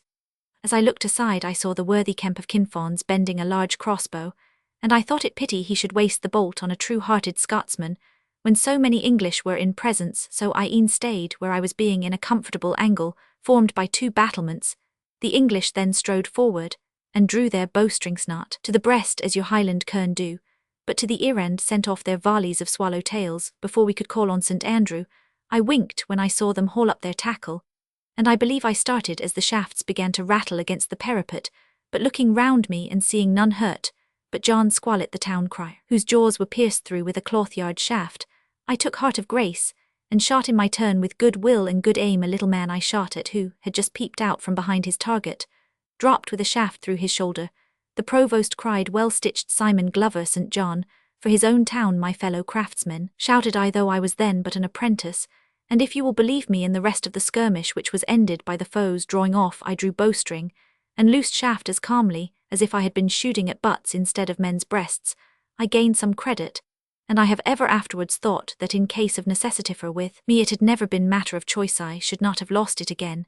And this is all I can tell of warlike experience in battle. Other dangers I have had which I have endeavoured to avoid like a wise man, or when they were inevitable, I have faced them like a true one. Upon other terms, a man cannot live or hold up his head in Scotland. I understand your tale, said Eachin, but I shall find it difficult to make you credit mine, knowing the race of which I am descended, and especially that I am the son of him whom we have this day laid in the tomb, well, that he lies where he will never learn what you are now to hear. Look, my father, the light which I bear grows short and pale. A few minutes will extinguish it, but before it expires the hideous tale will be told. Father, I am a coward, it is said at last, and the secret of my disgrace is in keeping of another. The young man sunk back in a species of syncope produced by the agony of his mind. As he made the fatal communication, the Glover, moved as well by fear as by compassion, applied himself to recall him to life, and succeeded in doing so, but not in restoring him to composure. He hid his face with his hands, and his tears flowed plentifully and bitterly. For Our Lady's sake, be composed, said the old man, and recall the vile word. I know you better than yourself. You are no coward, but only too young and inexperienced, and somewhat too quick of fancy, to have the steady valour of a bearded man. I would hear no other man say that of you, Canacha, without giving him the lie. You are no coward. I have seen high sparks of spirit fly from you even on slight enough provocation. High sparks of pride and passion, said the unfortunate youth, but when saw you them supported by the resolution that should have backed them? The sparks you speak of fell on my dastardly heart, as on a piece of ice, which could catch fire from nothing if my offended pride urged me to strike. My weakness of mind prompted me the next moment to fly. Want of habit, said Simon, it is by clambering over walls that youths learn to scale precipices. Begin with slight feuds, exercise daily the arms of your country in tourney with your followers. And what leisure is there for this? Exclaimed the young chief, starting as if something horrid had occurred to his imagination. How many days are there betwixt this hour and Palm Sunday? And what is to chance then? A list enclosed from which no man can stir more than the poor bear, who is chained to his stake. 60 living men, the best and fiercest stone alone excepted, which Albin can send down from her mountains, all athirst for each other's blood, while a king and his nobles and shouting thousands besides attend, as at a theatre to encourage their demoniac fury. Blows clang and blood flows thicker, faster, redder, they rush on each other like madmen, they tear each other like wild beasts. The wounded are trodden to death amid the feet of their companions, blood ebbs, arms become weak. But there must be no parley, no truce, no interruption, while any of the maimed wretches remain alive. Here is no crouching behind battlements, no fighting with missile weapons. All is hand to hand, till hands can no longer be raised to maintain the ghastly conflict. If such a field is so horrible in idea, what think you it will be in reality? The Glover remained silent. I say again, what think you? I can only pity you, Canacha, said Simon. It is hard to be the descendant of a lofty lineth son of a noble father'd leader, by birth of a gallant array. And yet to want or think you want, for still I trust the fault lies much in a quick fancy, that overestimates danger to want, that dogged quality which is possessed by every gamecock that is worth a handful of corn, every hound that is worth a mess of offal. But how chanced it that with such a consciousness of inability to fight in this battle, you proffered even now to share your chiefdom with my daughter? Your power must depend on your fighting this combat, and in that Catherine cannot help you. You mistake, old man replied, eachin were Catherine to look kindly on the earnest love I bear her, it would carry me against the front of the enemies, with the mettle of a war horse overwhelming, as my sense of weakness is the feeling that Catherine looked on would give me strength. Say yet, oh say yet, shall be mine if we gain the combat, and not the Gauchrome himself, whose heart is of a piece with his anvil, ever went to battle so light, as I shall do. One strong passion is conquered by another. This is folly, Canacha. Cannot the recollection of your interest, your honour, your kindred, do as much to stir your courage, as the thoughts of a brent-browed lass fie upon you, man? You tell me but what I have told myself, but it is in vain, replied Eachin with a sigh. It is only whilst the timid stag is paired with the doe that he is desperate, and dangerous be it, from constitution be it, as our Highland Cailiats will say, from the milk of the white doe be it, from my peaceful education, and the experience of your strict restraint be it, as you think, from an overheated fancy, which paints danger yet more dangerous and ghastly than it is in reality. I cannot tell, but I know my failing Andies, it must be said, so sorely dread, that I cannot conquer it, that could I have your consent to my wishes on such terms, I would even here make a pause, renounce the rank I have assumed, and retire into humble life. What turn, Glover, at last, Canacha, said Simon, this beats the legend of St. Crispin. Nay, nay, your hand was not framed for that. You shall spoil me no more doe skins. Jest not, said Eachin, I am serious. If I cannot labour, I will bring wealth enough to live without it. They will proclaim me recreant with horn and war pipe. Let them do so. Catherine will love me the better that I have preferred the paths of peace to those of bloodshed, and Father Clement shall teach us to pity and forgive the world, which will load us with reproaches that wound not. I shall be the happiest of men. Catherine will enjoy all that unbounded affection can confer upon her, and will be freed from apprehension of the sights and sounds of horror, which your ill-assorted match would have prepared for her, and you, Father Glover, shall occupy your chimney corner, the happiest and most honoured man that ever.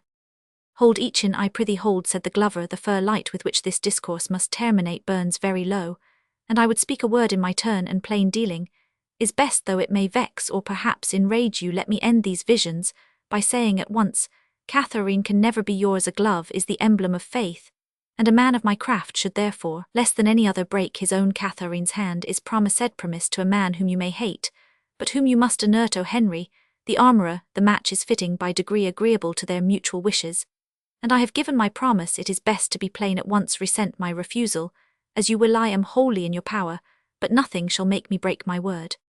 The Glover spoke thus decidedly, because he was aware from experience that the very irritable disposition of his former apprentice yielded in most cases to stern and decided resolution.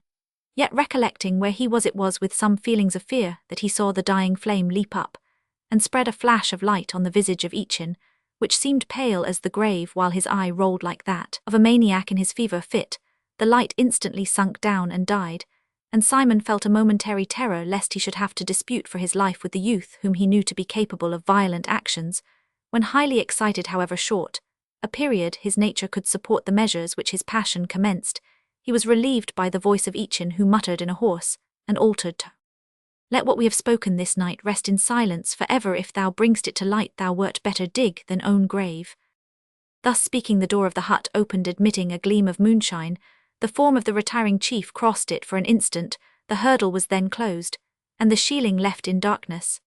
Simon Glover felt relieved when a conversation fraught with offence and danger was thus peaceably terminated, but he remained deeply affected by the condition of Hector Mac Ian, whom he had himself bred up. The poor child said he to be called up to a place of eminence, only to be hurled from it, with contempt. What he told me I partly knew, having often remarked that Canacha was more prone to quarrel than to fight, but this overpowering faint-heartedness, which neither shame nor necessity can overcome, I, though no Sir William Wallace, cannot conceive, and to propose himself for a husband to my daughter, as if a bride were to find courage for herself, and the bridegroom Nono Catharine must wed a man to whom she may say, husband, spare your enemy, not one in whose behalf she must cry, generous enemy, spare my husband. Tired out with these reflections, the old man at length fell asleep. In the morning, he was awakened by his friend the Bouchalak, who with something of a blank visage proposed to him to return to his abode on the meadow at the Bailiff. He apologized that the chief could not see Simon Glover that morning, being busied with things about the expected combat, and that each in Mac Ian thought the residence at the Bailiff would be safest for Simon Glover's health, and had given charge that every care should be taken for his protection and accommodation.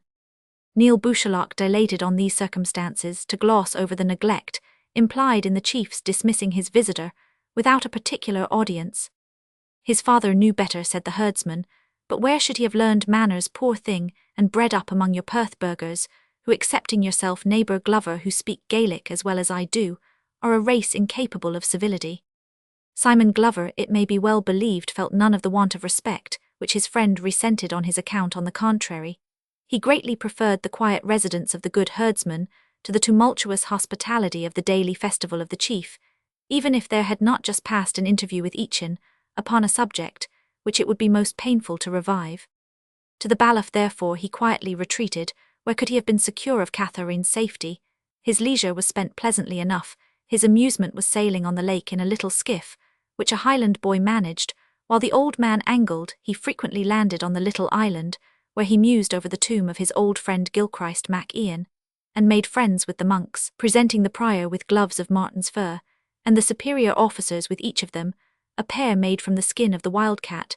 The cutting and stitching of these little presents served to beguile the time after sunset, while the family of the herdsman crowded around, admiring his address, and listening to the tales and songs with which the old man had skill to pass away a heavy evening. It must be confessed that the cautious Glover avoided the conversation of Father Clement, whom he erroneously considered as rather the author of his misfortunes than the guiltless sharer of them. I will not, he thought, to please his fancies, lose the good will of these kind monks, which may be one day useful to me. I have suffered enough by his preachments already. I trow little the wiser, and much the poorer they have made me. Nono Catharine and Clement may think as they will, but I will take the first opportunity to sneak back like a rated hound at the call of his master, submit to a plentiful course of haircloth and whipcord, disperse a lusty mulct, and become whole with the church again. More than a fortnight had passed since the Glover had arrived at Bailiff, and he began to wonder that he had not heard news of Catharine or of Henry Wynd, to whom he concluded the provost had communicated the plan and place of his retreat. He knew the stout smith dared not come up into the Clan Quehel country on account of various feuds with the inhabitants, and with Eachin himself while bearing the name of Canacha, but yet the Glover thought Henry might have found means to send him a message or a token by some one of the various couriers who passed and repassed between the court and the headquarters of the Clan Quehel, in order to concert the terms of the impending combat, the march of the parties to Perth, and other particulars requiring previous adjustment. It was now the middle of March, and the fatal Palm Sunday was fast approaching. Whilst time was thus creeping on, the exiled Glover had not even once set eyes upon his former apprentice. The care that was taken to attend to his wants and convenience in every respect showed that he was not forgotten, but yet when he heard the chieftain's horn ringing through the woods, he usually made it a point to choose his walk in a different direction. One morning, however, he found himself unexpectedly in Eachin's close neighbourhood with scarce leisure to avoid him, and thus it happened. As Simon strolled pensively through a little sylvan glade, surrounded on either side with tall forest trees mixed with underwood, a white doe broke from the thicket, closely pursued by 2 deer greyhounds, one of which griped her haunch, the other her throat, and pulled her down within half a furlong of the Glover, who was something startled at the suddenness of the incident. The ear and piercing blast of a horn, and the baying of a slow hound made Simon aware that the hunters were close behind and on the trace of the deer hallowing. and the sound of men running through the copse were heard close at hand, a moment's recollection would have satisfied Simon that his best way was to stand fast, or retire slowly, and leave it to eachin to acknowledge his presence or not as he should see cause. But his desire of shunning the young man had grown into a kind of instinct, and in the alarm of finding him so near, Simon hid himself in a bush of hazels, mixed with holly, which altogether concealed him. He had hardly done so ere Eachin Rosy with exercise dashed from the thicket into the open glade, accompanied by his foster father Torquil of the Oak. The latter, with equal strength and address, turned the struggling hind on her back, and holding her forefeet in his right hand, while he knelt on her body, offered his skein with the left to the young chief that he might cut the animal's throat. It may not be, Torquil, do thine office, and take the assay thyself. I must not kill the likeness of my foster.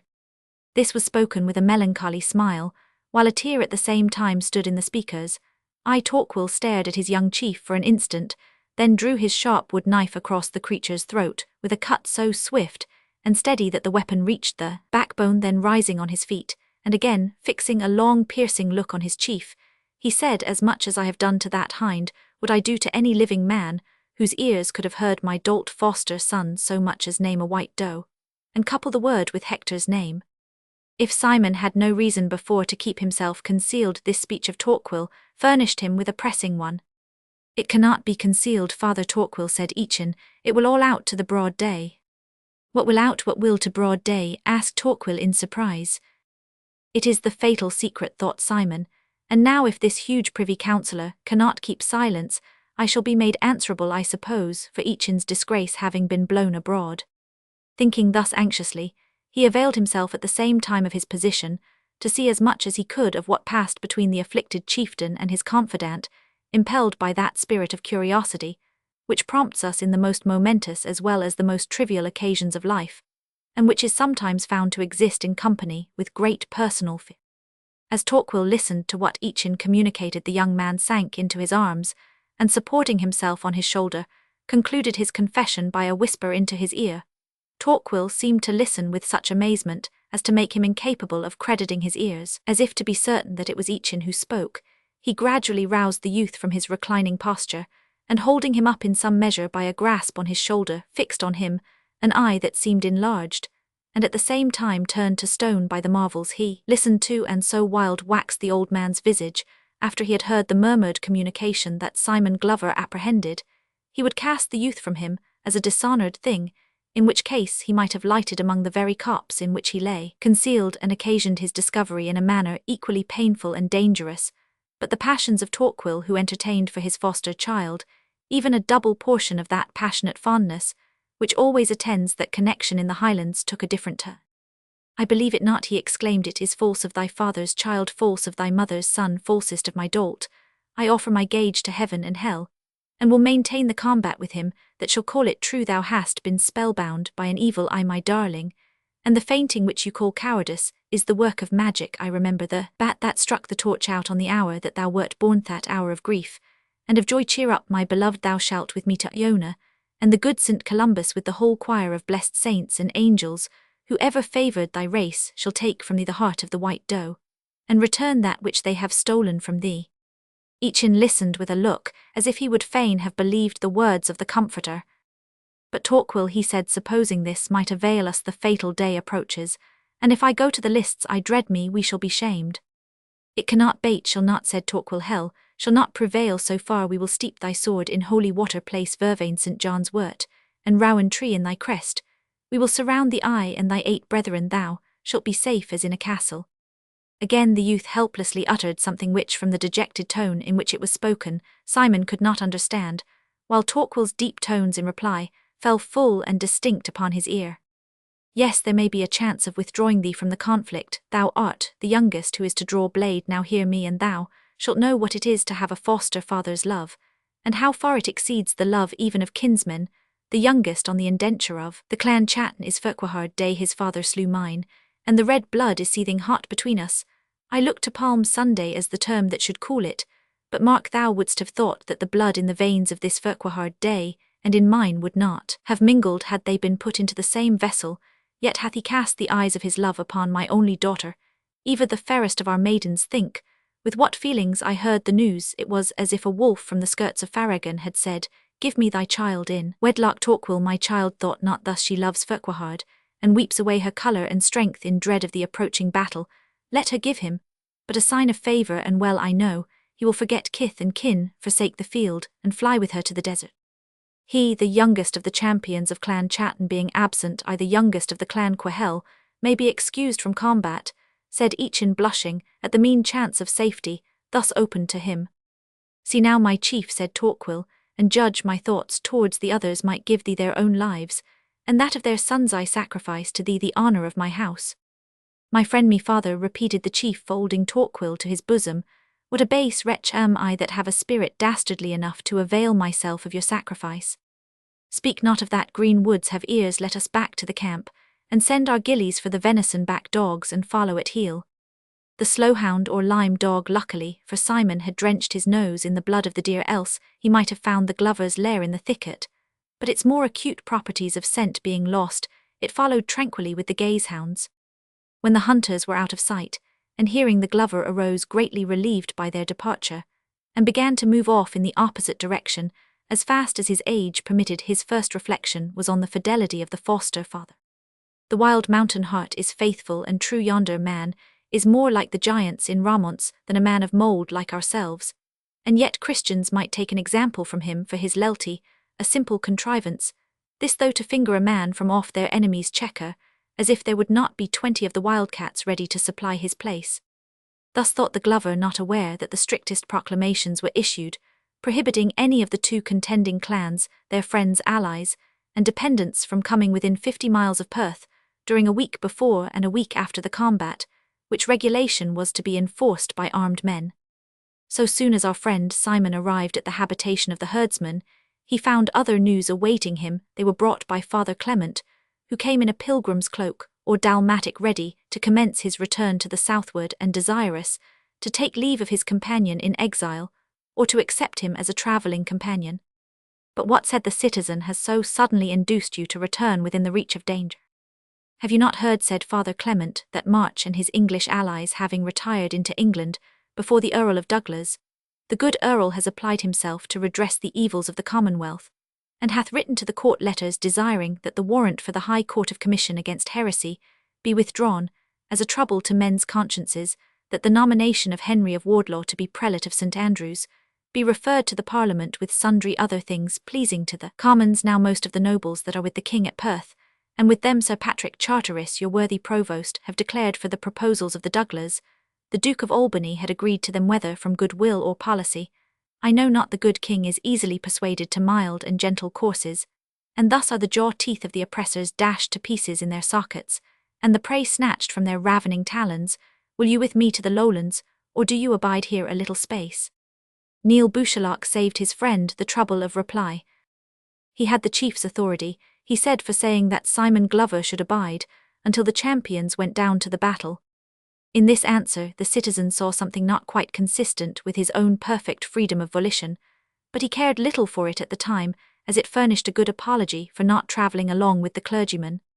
An exemplary man, he said to his friend Neil Bouchalock, as soon as Father Clement had taken leave, a great scholar, and a great saint. It is a pity almost he is no longer in danger to be burned, as his sermon at the stake would convert thousands. Neil Bouchalock, Father Clement's pile would be a sweet savouring sacrifice, and a beacon to all decent Christians. But what would the burning of a boral ignorant burgess like me serve? Men offer not up old glove leather for incense, nor are beacons fed with undressed hides. I trow sooth to speak I have too little learning, and too much fear to get credit by the affair, and therefore I should in our homely phrase have both the scathe and the True for you, answered the herdsman.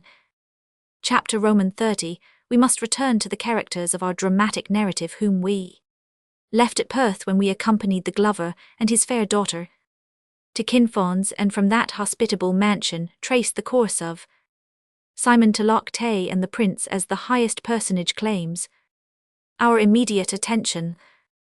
This rash and inconsiderate young man endured with some impatience his sequestered residence with the Lord High Constable, with whose company, otherwise in every respect satisfactory, he became dissatisfied from no other reason than that he held in some degree the character of his warder. Incensed against his uncle, and displeased with his father, He longed not unnaturally for the society of Sir John Ramorny, on whom he had been so long accustomed to throw himself for amusement, and though he would have resented the imputation as an insult for guidance and direction, he therefore sent him a summons to attend him, providing his health permitted, and directed him to come by water to a little pavilion in the High Constable's garden, which, like that of Sir John's own lodgings, ran down to the Tay.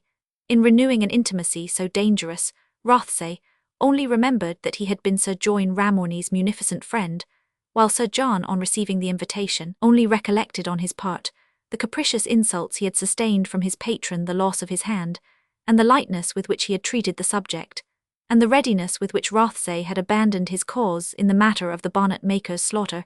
He laughed bitterly when he read the prince's billet. Eviat, he said, man a stout boat, with 6 trusty men mark Melos not a moment, and bid Dwining instantly come hither. Heaven smiles on us, my trusty friend, he said to the mediciner. I was but beating my brains how to get access to this fickle boy, and here he sends to invite me. I see the matter very clearly, said Dwining. Heaven smiles on some untoward consequence. He. No matter, the trap is ready, and it is baited too, my friend, with what would lure the boy from a sanctuary. Though a troop with drawn weapons waited him in the churchyard, yet is it scarce necessary. His own weariness of himself would have done the job. Get thy matters ready, thou goest with us right to him, as I cannot that we come instantly to attend his commands, and do it clerkly. He reads well, and that he owes to me. He will be your valiancy's debtor for more knowledge before he dish he, but is your bargain sure with the Duke of Albany? Enough to gratify my ambition, thy avarice, and the revenge of both aboard, and speedily. Let Eviat throw in a few flasks of the choicest wine, and some cold-baked meats. But your arm, my lord Sir John, does it not pain you? The throbbing of my heart silences the pain of my wound. It beats as it would burst my bosom. Heaven forbid, said Dwining, adding in a low voice, it would be a strange sight if it should. I should like to dissect it, save that its stony case would spoil my best instruments. In a few minutes they were in the boat, while a speedy messenger carried the note to the prince.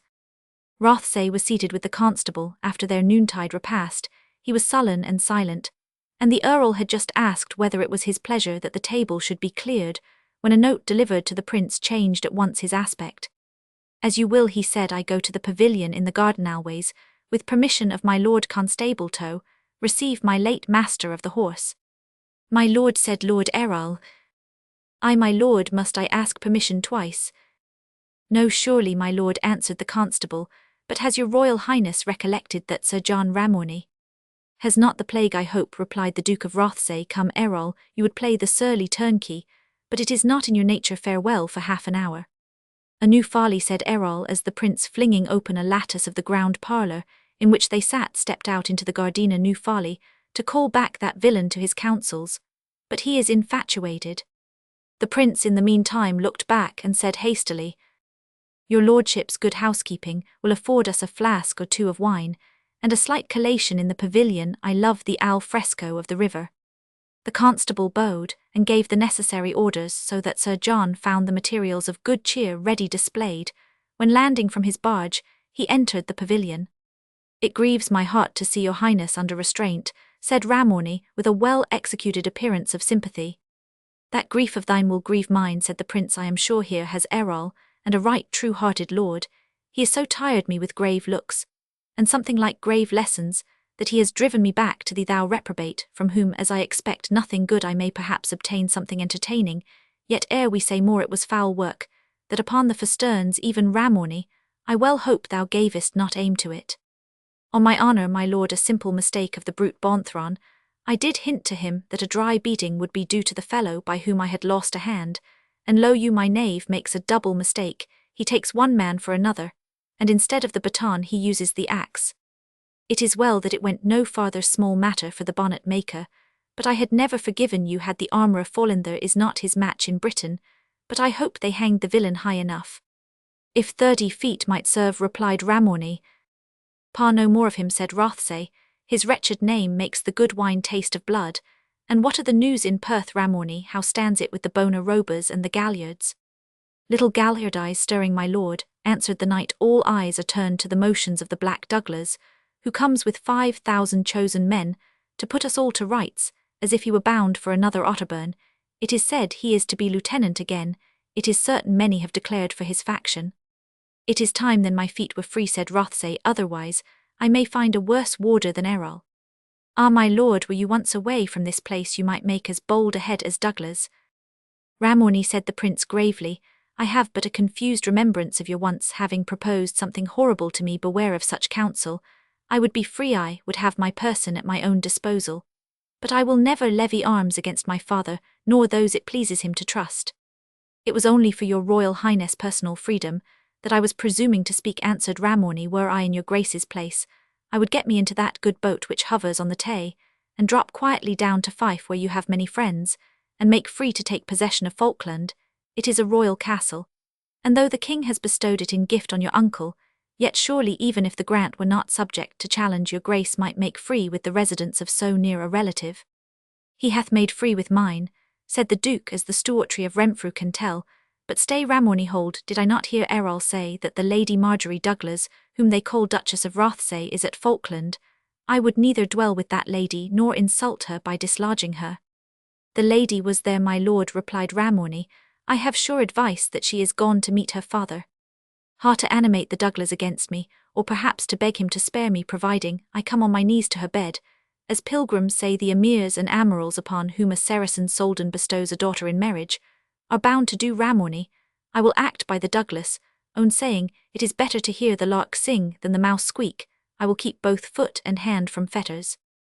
No place fitter than Falkland, replied Ramorny. I have enough of good yeomen to keep the place, and should your highness wish to leave it a brief ride, reaches the sea in 3 directions. You speak well, but we shall die of gloom yonder, neither mirth music, nor may denture, said the heedless prince. Pardon me, noble duke, but though the Lady Marjorie Douglas be departed like an errant dame, in romance to implore succour of her doughty sire, there is, I may say, a lovelier, I am sure, a younger maiden either presently at Falkland, or who will soon be on the road thither. Your highness has not forgot the Fair Maid of Perth. Forget the prettiest wench in Scotland, no any more than thou hast forgotten the hand that thou hadst in the Curfew Street onslaught on St. Valentine's Eve. The hand that I had, your highness, would say the hand that I lost, as certain as I shall never regain it. Catherine Glover is, or will soon be, at Falkland. I will not flatter your highness by saying she expects to meet you. In truth, she proposes to place herself under the protection of the Lady Marjorie. The little traitress, said the princess, too, to turn against me. She deserves punishment, Ramorny. I trust your grace will make her penance a gentle one, replied the knight. Faith, I would have been her father confessor long ago, but I have ever found her coy. Opportunity was lacking, my lord, replied Ramorny, and time presses, even now. Nay, I am but too apt for a frolic, but my father. He is personally safe, said Ramorny, and as much at freedom as ever he can be, while your highness must brook fetters conjugal or literally. Know it, yonder comes Douglas with his daughter in his hand, as haughty and as harsh-featured as himself, bating touches of age. And at Falkland sits in solitude the fairest wench in Scotland, said Ramorny. Here is penance and restraint, yonder is joy and freedom. Thou hast prevailed, most sage counsellor, replied Rothsay, but mark you, it shall be the last of my frolics. I trust so, replied Ramorny, for when at liberty you may make a good accommodation with your royal father. I will write to him. Ramorny, get the writing materials. No, I cannot put my thoughts in words. Do thou write. Your royal highness forgets, said Ramorny, pointing to his mutilated arm. Ah, that cursed hand of yours, what can we do? So please your highness, answered his counsellor, if you would use the hand of the mediciner Dwinning, writes like a clerk. Hath he a hint of the circumstances? Is he possessed of them? Fully, said Ramorny, and stepping to the window he called Dwining from the boat. He entered the presence of the Prince of Scotland, creeping, as if he trode upon eggs, with downcast eyes, and a frame that seemed shrunk up by a sense of awe produced by the occasion. There, fellow, are writing materials. I will make trial of you. Thou know'st the case. Place my conduct to my father in a fair light. Dwining sat down, and in a few minutes wrote a letter which he handed to Sir John Ramorny. Why the devil has aided thee, Dwining? Said the knight. Listen, my dear lord, respected father and liege sovereign, know that important considerations induce me to take my departure from this your court, purposing to make my abode at Falkland, both as the seat of my dearest uncle Albany, with whom I know your majesty would desire me to use all familiarity, and as the residence of one from whom I have been too long estranged, and with whom I haste to exchange vows of the closest affection from henceforward. The Duke of Rothsay and Ramorny laughed aloud, and the physician who had listened to his own scroll, as if it were a sentence of death encouraged by their applause, raised his eyes, uttered faintly his chuckling note of he, and was again grave and silent, as if afraid he had transgressed the bounds of reverent respect. Admirable, said the Prince Admirable, the old man will apply all this to the Duchess, as they call her of Rothsay, Dwining. Thou shouldst be a Socrates to his holiness, the Pope, who sometimes it is said wants a scribe, that can make one word record two meanings. I will subscribe it, and have the praise of the device. And now, my lord, said Ramorny, sealing the letter, and leaving it behind, will you not to boat? Not till my chamberlain attends with some clothes and necessaries, and you may call my sewer also. My lord, said Ramorny, time presses, and preparation will but excite suspicion. Your officers will follow with the mails tomorrow, for tonight I trust my poor service may suffice to wait on you at table and chamber. Nay, this time it is thou who forgets, said the prince, touching the wounded arm with his walking rod. Recollect, man, thou canst neither carve a capon nor tie, appoint a goodly sewer or valet of the mouth. Ramorny grinned with rage and pain, for his wound, though in a way of healing, was still highly sensitive, and even the pointing a finger towards it made him tremble. Will your highness now be pleased to take boat? Not till I take leave of the Lord Constable Rothsay, must not slip away like a thief, from a prison, from the house of Errol. Summon him hither. My Lord Duke, said Ramorny, it may be dangerous to our plan. To the devil with danger, thy plan and thyself. I must and will act to Errol as becomes us both. The Earl entered, agreeable to the prince's summons. I gave you this trouble, my lord, said Rothsay, with the dignified courtesy which he knew so well how to assume, to thank you for your hospitality, and your good company. I can enjoy them no longer, as pressing affairs call me to Falkland. My lord, said the Lord High Constable, I trust your grace remembers that you are under ward. How under ward? If I am a prisoner, speak plainly, if not I will take my freedom to depart. I would my lord your highness would request his majesty's permission for this journey. There will be much displeasure. Mean you displeasure against yourself, my lord, or against me? I have already said your highness lies in ward here, but if you determine to break it, I have no warrant. God forbid to put force on your inclinations. I can but entreat your highness for your own sake. Of my own interest, I am the best judge. Good evening to you, my lord. The wilful prince stepped into the boat with Dwining and Ramorny, and waiting for no other attendants, Eviat pushed off the vessel, which descended the Tay rapidly by the assistance of sail and oar, and of the ebb tide. For some space the Duke of Rothsay appeared silent, and moody, nor did his companions interrupt his reflections. He raised his head at length, and said, my father loves a jest, and when all is over he will take this frolic at no more serious rate than it deserveth a fit of youth, with which he will deal as he has with others. Yonder my masters shows the old hold of Kinfauns frowning above the Tay. Now tell me, John Ramorny, how thou hast dealt to get the Fair Maid of Perth out of the hands of yonder bull-headed provost, for Errol told me it was rumoured that she was under his protection. Truly she was, my lord, with the purpose of being transferred to the patronage of the Duchess, I mean of the Lady Marjorie of Douglas. Now, this beetle-headed provost, who is after all but a piece of blundering valiancy, has like most such a retainer of some slyness and cunning whom he uses in all his dealings, and whose suggestions he generally considers as his own ideas.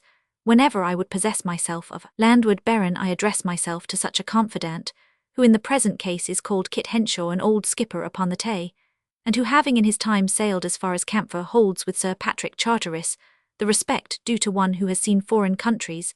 This his agent I have made my own, and by his means have insinuated various apologies in order to postpone the departure of Catherine for Falkland. But to what good purpose? I know not if it is wise to tell your highness, lest you should disapprove of my views. I meant the officers of the Commission for Inquiry into Heretical Opinions should have found the fair maid at Kinfauns, for our beauty is a peevish self-willed swerver from the church and certes. I designed that the knight should have come in for his share of the fines and confiscations that were about to be inflicted. The monks were eager enough to be at him, seeing he hath had frequent disputes with them about the salmon tithe. But wherefore wouldst thou have ruined the knight's fortunes, and brought the beautiful young woman to the stake perchance? Sure, my lord Duke, monks never burn pretty maidens. An old woman might have been in some danger. And as for my lord provost, as they call him, if they had clipped off some of his fat acres, it would have been some atonement for the needless brave he put on me in St. John's Church. Methinks, John, it was but a base revenge, said Rothsay. Rest ye contented, my lord, he that cannot right himself by the hand, must use his head well, that chance was over by the tender-hearted Douglas declaring in favour of tender conscience. And then my lord old Henshaw found no further objections to carrying the Fair Maid of Perth to Falkland, not to share the dullness of the Lady Marjorie's society, as Sir Patrick Charteris and she herself doth opine, but to keep your highness from tiring when we return from hunting in the park. There was again a long pause in which the prince seemed to muse deeply. At length he spoke. Ramorny, I have a scruple in this matter, but if I name it to thee, the devil of sophistry with which thou art possessed will argue it out of me, as it has done many others. This girl is the most beautiful one, excepted whom I ever saw or knew, and I like her the more that she bears some features of Elizabeth of Dunbar. But she, I mean Catherine Glover, is contracted, and presently to be wedded to Henry the armourer, a craftsman unequalled for skill, and a man-at-arms yet unmatched in the barris. To follow out this intrigue would do a good fellow too much wrong. Your highness will not expect me to be very solicitous of Henry Smith's interest, said Ramorny, looking at his wounded arm. By St. Andrew with his shorn cross, this disaster of thine is too much harped upon. John Ramorny, others are content with putting a finger into every man's pie, but thou must thrust in thy whole gory hand. It is done, and cannot be undone. Let it be forgotten. Nay, my lord, you allude to it more frequently than I, answered the knight in derision. It is true, while I can be silent on the subject, if I cannot forget it. Well then, I tell thee that I have scruple about this intrigue. Dost thou remember, when we went in a frolic to hear Father Clement preach, or rather to see this fair heretic, that he spoke as touchingly as a minstrel about the rich man taking away the poor man's only ewe lamb? A great matter indeed, answered Sir John, that this churl's wife's eldest son should be fathered by the Prince of Scotland. How many earls would covet the like fate for their fair countesses, and how many that have had such good luck sleep, not a grain the worse for it. And if I might presume to speak, said the mediciner, the ancient laws of Scotland assigned such a privilege to every feudal lord over his female vassals, though lack of spirit and love of money hath made many exchange it for gold. I require no argument to urge me to be kind to a pretty woman, but this Catherine has been ever cold to me, said the prince. Nay, my lord, said Ramorny, if young, handsome, and a prince, you know not how to make yourself acceptable to a fine woman, it is not for me to say more. And if it were not far too great audacity in me to speak again, I would say, quoth the leech, that all Perth knows that the Gowchrome never was the maiden's choice, but fairly forced upon her by her father. I know for certain that she refused him repeatedly. Nay, if thou canst assure us of that, the case is much altered, said Rothsay. Vulcan was a smith as well as hairy wind, he would needs wed Venus, and our chronicles tell us what came of it. Then long may Lady Venus live and be worshipped, said Sir John Ramorny, and success to the gallant knight Mars, who goes owing to her goddessship. The discourse took a gay and idle turn for a few minutes, but the Duke of Rothsay soon dropped it. I have left, he said, yonder air of the prison house behind me, and yet my spirits scarce revive. I feel that drowsy, not unpleasing, yet melancholy mood that comes over us when exhausted by exercise, or satiated with pleasure. Some music, now stealing on the ear, yet not loud enough to make us lift the eye, were a treat for the gods. Your grace has but to speak your wishes, and the nymphs of the Tay are as favourable as the fair ones upon the shore. Hark, it is a lute. A lute, said the Duke of Rothsay, listening. It is, and rarely touched. I should remember that dying full steer towards the boat from whence the music comes. It is old Henshaw, said Ramorny, working up the stream. How, skipper? The boatman answered the hail and drew up alongside of the prince's barge. Oh ho, my old friend, said the prince, recognizing the figure, as well as the appointments of the French glee woman Louise. I think I owe thee something for being the means of thy having a fright, at least upon St. Valentine's Day, into this boat with the lute puppy dog Scrip, and all I will prefer thee to a lady's service, who shall feed thy very cur on capons and canary. I trust your highness will consider, said Ramorny. I will consider nothing, but my pleasure. John, pray do thou be so complying as to consider it also. Is it indeed to a lady's service you would promote me, said the glee maiden, and where does she dwell? At Falkland, answered the prince. Oh, I have heard of that great lady, said Louise, and will you indeed prefer me to your right royal consort service? I will, by my honour, whenever I receive her as such. Mark that reservation, John, said he aside to Ramorny. The persons who were in the boat caught up the tidings, and concluding a reconciliation was about to take place betwixt the royal couple, exhorted Louise to profit by her good fortune, and add herself to the Duchess of Rothsay's train. Several offered her some acknowledgement for the exercise of her talents. During this moment of delay, Ramorny whispered to Dwining Macin Knave with some objection, "This addition is one too many rouse thy wits, while I speak a word with Henshaw." "If I might presume to speak," said Dwining, "as one who have made my studies both in Spain and Arabia, I would say, my lord, that the sickness has appeared in Edinburgh, and that there may be risk in admitting this young wanderer into your highness' vicinity." "Ah, and what is it to thee?" said Rothsay. "Whether I choose to be poisoned by the pestilence or the apothecary, must thou too needs thwart my humour." While the prince thus silenced the remonstrances of Dwining, Sir John Ramorny had snatched a moment to learn from Henshaw that the removal of the Duchess of Rothsay from Falkland was still kept profoundly secret, and that Catharine Glover would arrive there that evening or the next morning, in expectation of being taken under the noble lady's protection. The Duke of Rothsay, deeply plunged in thought, received this intimation so coldly that Ramorny took the liberty of remonstrating. "This, my lord," he said, "is playing the spoiled child of fortune. You wish for liberty, it comes; you wish for beauty, it awaits you with just so much delay as to render the more precious even your slightest desires seem a law to the fates. For you desire music when it seems most distant, and the lute and song are at your hand. These things so sent should be enjoyed, else we are but like petted children who break and throw from them the toys they have wept themselves sick for." "To enjoy pleasure, Ramorny," said the prince, "a man should have suffered pain, as it requires fasting to gain a good appetite. We who can have all for a wish little enjoy that all when we have possessed it. Seest thou yonder thick cloud, which is about to burst to rain? It seems to stifle meth waters look dark, and lurid shores have lost their beautiful form." "My lord, forgive your servant," said Ramorny. "You indulge a powerful imagination as an unskilful horseman permits a fiery steed to rear until he falls back on his master and crushes him. I pray you shake off this lethargy. Shall the glee maiden make some music?" "Let her, but it must be melancholy. All mirth would at this moment jar on my ear." The maiden sung a melancholy dirge in Norman French, the words of which the following is an imitation, were united to a tune as doleful as they are themselves.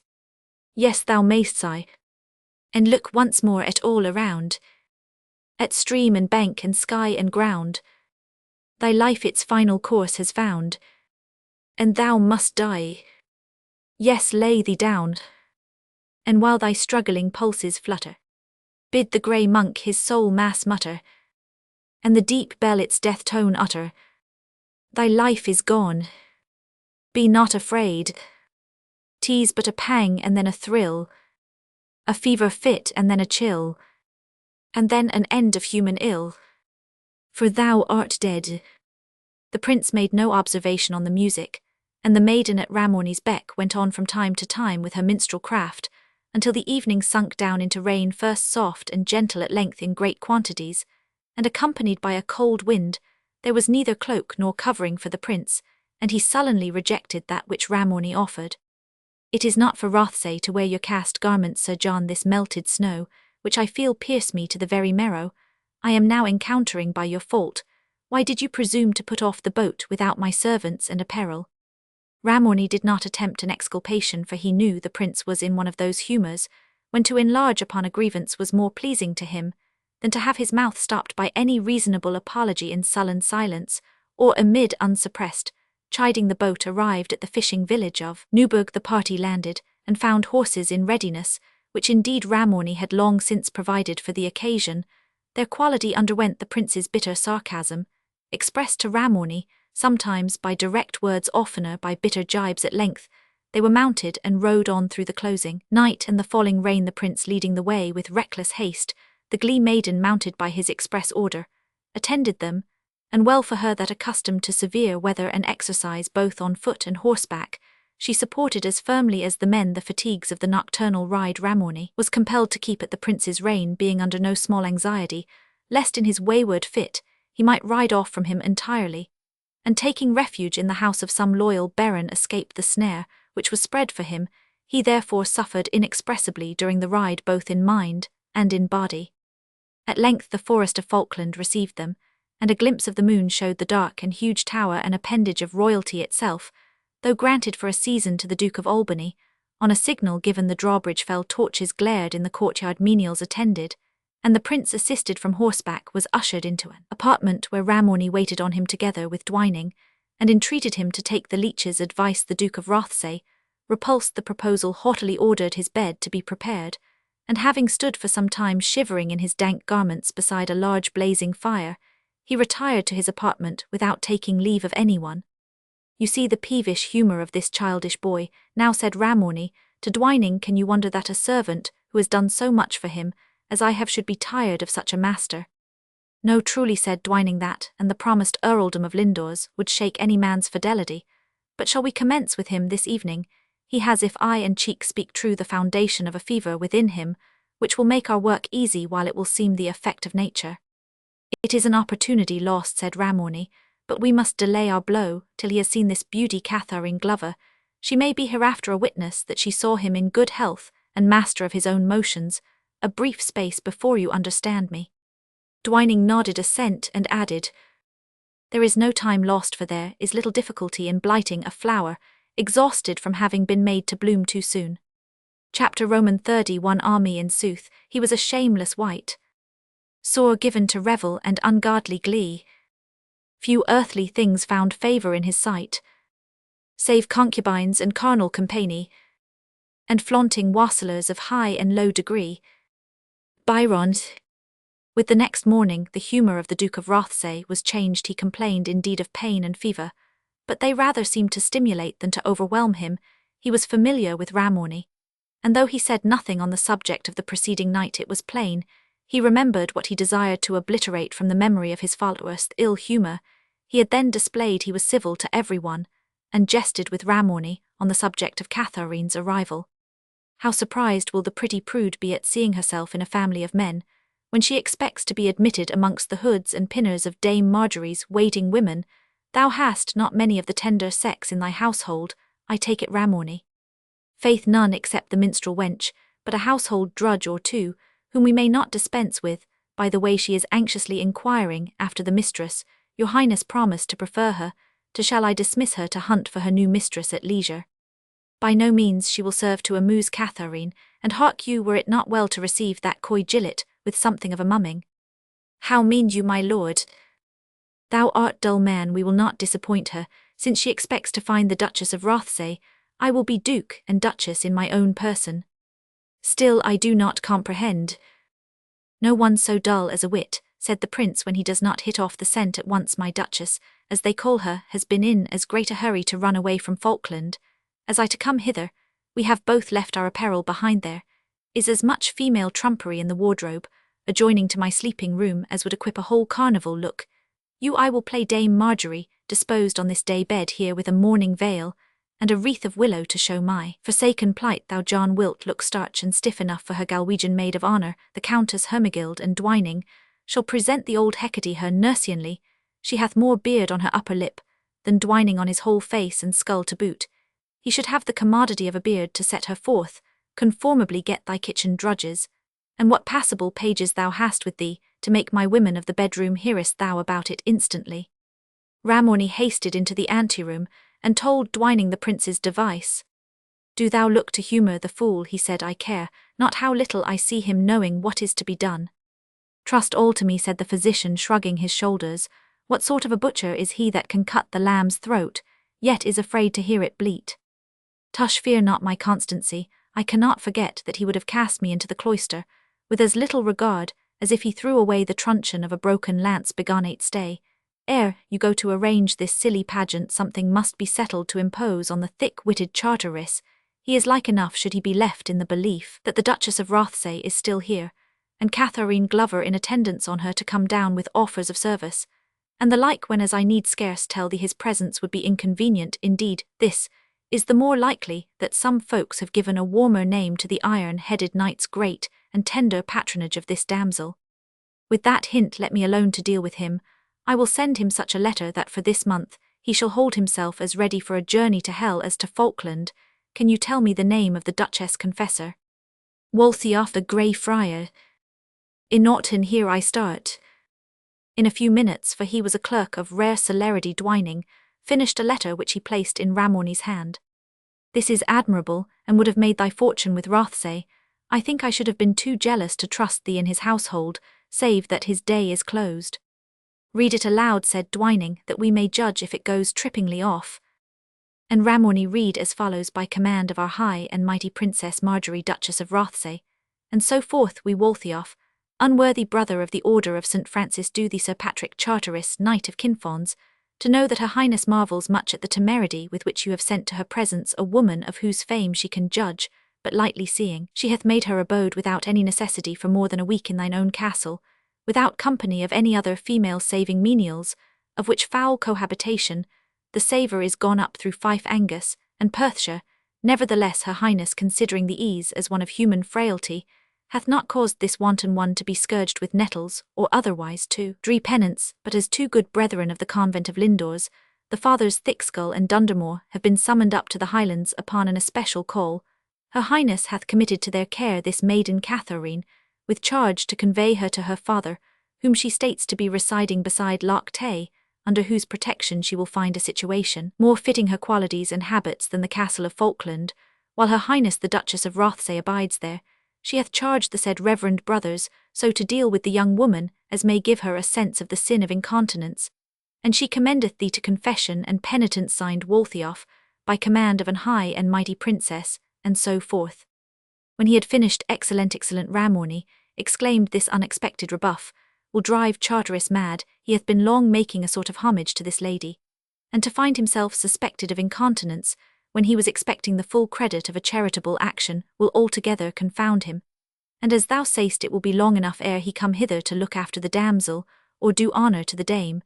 But away to thy pageant, while I prepare that which shall close the pageant for ever. It was an hour before noon when Catharine, escorted by old Henshaw, and a groom of the Knight of Kinfons, arrived before the lordly tower of Falkland. The broad banner which was displayed from it bore the arms of Rothsay. The servants who appeared wore the colours of the prince's household, all confirming the general belief that the Duchess still resided there. Catharine's heart throbbed, for she had heard that the Duchess had the pride as well as the high courage of the House of Douglas, and felt uncertain touching the reception she was to experience on entering the castle. She observed that the train was smaller than she had expected, but as the Duchess lived in close retirement, she was little surprised at this. In a species of anteroom, she was met by a little old woman who seemed bent double with age, and supported herself upon an ebony staff. "Truly thou art welcome, fair daughter," said she, saluting Catharine, "and as I may say to an afflicted house, and I trust once more saluting her, thou wilt be a consolation to my precious and right royal daughter the Duchess. Sit thee down, my child, till I see whether my lady be at leisure to receive thee. Ah, my child, thou art very lovely indeed, if Our Lady hath given to thee a soul to match with so fair a body." With that the counterfeit old woman crept into the next apartment, where she found Rothsay in the masquerading habit he had prepared, and Ramorny, who had evaded taking part in the pageant, in his ordinary attire. "Thou art a precious rascal, Sir Doctor," said the prince, "by my honour, I think thou couldst find in thy heart to play out the whole play thyself, lover's part, and all." "If it were to save your Highness trouble," said the leech with his usual subdued laugh. "No," said Rothsay, "I never need thy help, man, and tell me now, how look I thus disposed on the couch, languishing and ladylike?" "Ha! Something too fine complexioned and soft-featured for the Lady Marjorie of Douglas, if I may presume to say so," said the leech. "Away, villain and marshal, in this fair frost peacefier, not she will complain of my effeminacy, and thou, Ramorny, away also."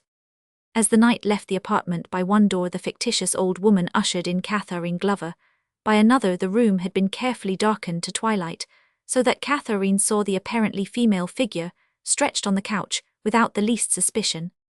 "Is that the maiden?" asked Rothsay in a voice naturally sweet, and now carefully modulated to a whispering tone. "Let her approach, Griselda, and kiss our hand." The supposed nurse led the trembling maiden forward to the side of the couch, and signed to her to kneel. Catharine did so, and kissed with much devotion and simplicity the gloved hand which the counterfeit Duchess extended to her.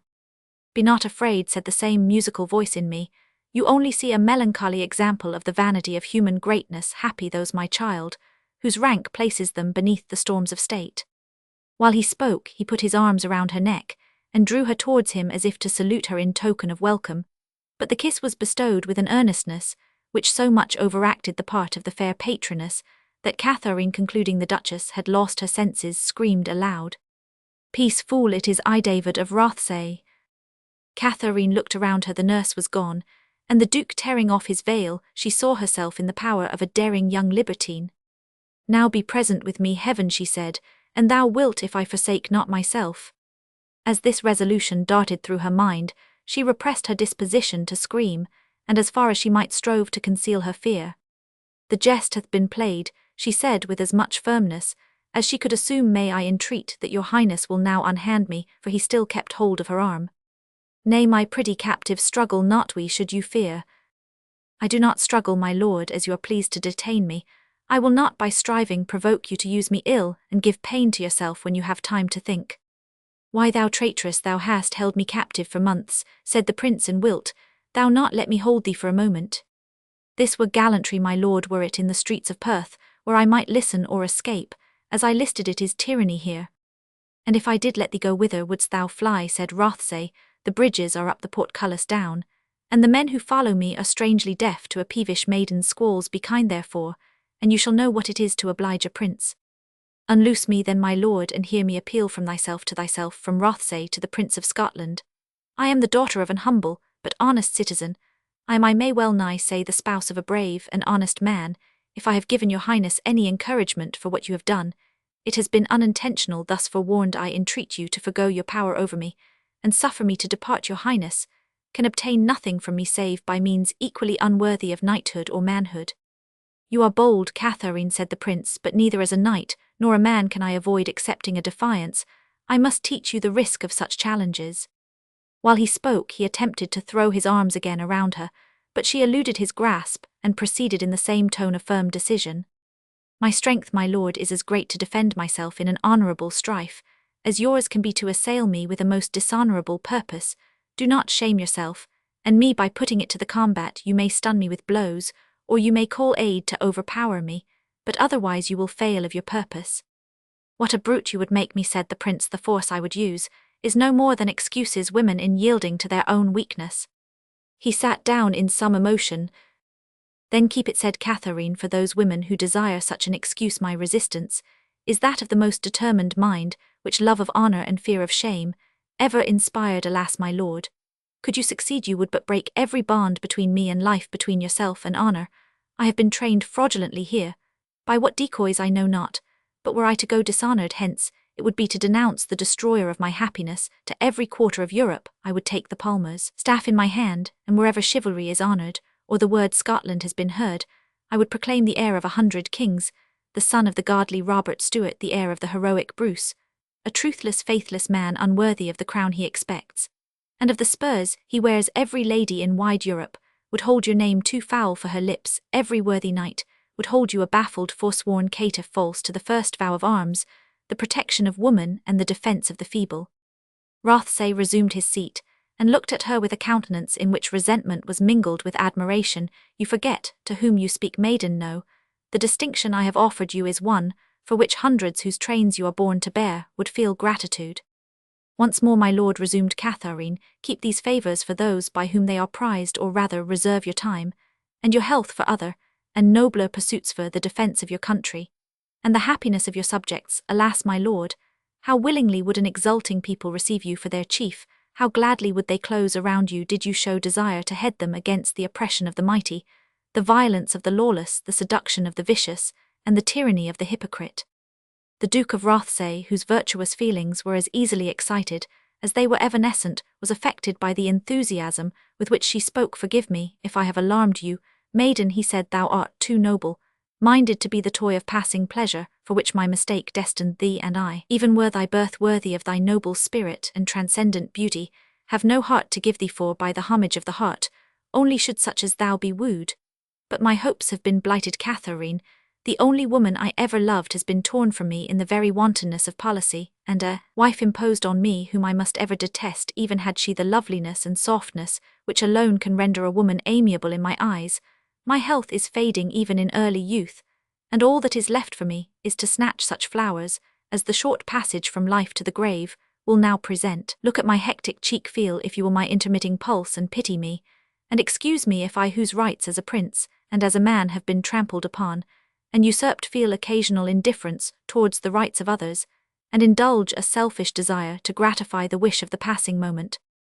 Oh, my lord, exclaimed Catherine with the enthusiasm which belonged to her character, I will call you my dear lord, for dear must the heir of Bruce be, to every child of Scotland let me, not I pray hear you speak thus your glorious ancestor, endured exile persecution, the night of famine, and the day of unequal combat to free his country, do you practice the like self-denial to free yourself, tear yourself from those who find their own way to greatness smoothed, by feeding your follies distrust yon dark Ramorny?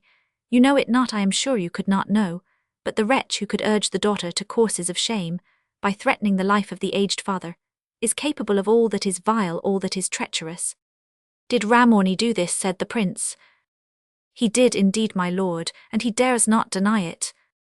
It shall be looked to, answered the Duke of Rothesay. I have ceased to love him, but he has suffered much for my sake, and I must see his services honourably requited. His services, O my lord, if chronicles speak true, such services brought Troy to ruins, and gave the infidels possession of Spain. Hush, maiden, speak within compass, I pray. You said the prince, rising up, our conference ends here.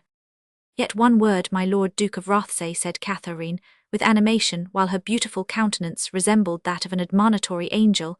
I cannot tell what impels me to speak thus boldly, but the fire burns within me, and will break out. Leave this castle without an hour's delay. The air is unwholesome for you. Dismiss this Ramorny before the day is 10 minutes older. His company is most dangerous. What reason have you for saying this? None in especial, answered Catherine, abashed at her own eagerness. None perhaps, excepting my fears for your safety. To vague fears the heir of Bruce must not listen. What ho, who waits without? Ramorny entered and bowed low to the Duke, and to the maiden whom perhaps he considered as likely to be preferred to the post of favourite sultana, and therefore entitled to a courteous obeisance. Ramorny, said the prince, is there in the household any female of reputation who is fit to wait on this young woman, till we can send her where she may desire to go? I fear, replied Ramorny, if it displease not your highness to hear the truth, your household is indifferently provided in that way, and that, to speak the very verity, the glee maiden is the most decorous amongst us. Let her wait upon this young person, then, since better may not be, and take patience, maiden, for a few hours. Catherine retired. So my lord, part you so soon from the Fair Maid of Perth? This is indeed the very wantonness of victory. There is neither victory nor defeat in the case, returned the prince dryly. The girl loves me not, nor do I love her well enough to torment myself concerning her scruples. The chaste Malcolm, the maiden revived in one of his descendants, said Ramorny. Favour me, sir, by a truce to your wit, or by choosing a different subject for its career. It is noon, I believe, and you will oblige me by commanding them to serve up dinner. Ramorny left the room, but Rothesay thought he discovered a smile upon his countenance, and to be the subject of this man's satire gave him no ordinary degree of pain. He summoned, however, the knight to his table, and even admitted Dwining to the same honour. The conversation was of a lively and dissolute cast, a tone encouraged by the prince, as if designing to counterbalance the gravity of his morals in the morning, which Ramorny, who was read in old chronicles, had the boldness to liken to the continence of Scipio. The banquet, notwithstanding the Duke's indifferent health, was protracted in idle wantonness, far beyond the rules of temperance, and whether owing simply to the strength of the wine which he drank, or the weakness of his constitution, or, as it is probable, because the last wine which he quaffed had been adulterated by Dwining, it so happened that the prince, towards the end of the repast, fell into a lethargic sleep, from which it seemed impossible to rouse him. Sir John Ramorny and Dwining carried him to his chamber, accepting no other assistance than that of another person, whom we will afterwards give name to. Next morning it was announced that the prince was taken ill of an infectious disorder, and to prevent its spreading through the household, no one was admitted to wait on him save his late master of horse, the physician Dwining, and the domestic already mentioned, one of whom seemed always to remain in the apartment, while the others observed a degree of precaution respecting their intercourse with the rest of the family so strict as to maintain the belief that he was dangerously ill of an infectious disorder. Chapter Roman 32. In winters, tedious nights sit by the fire with good old folks, and let them tell thee tales of woeful ages long ago betid.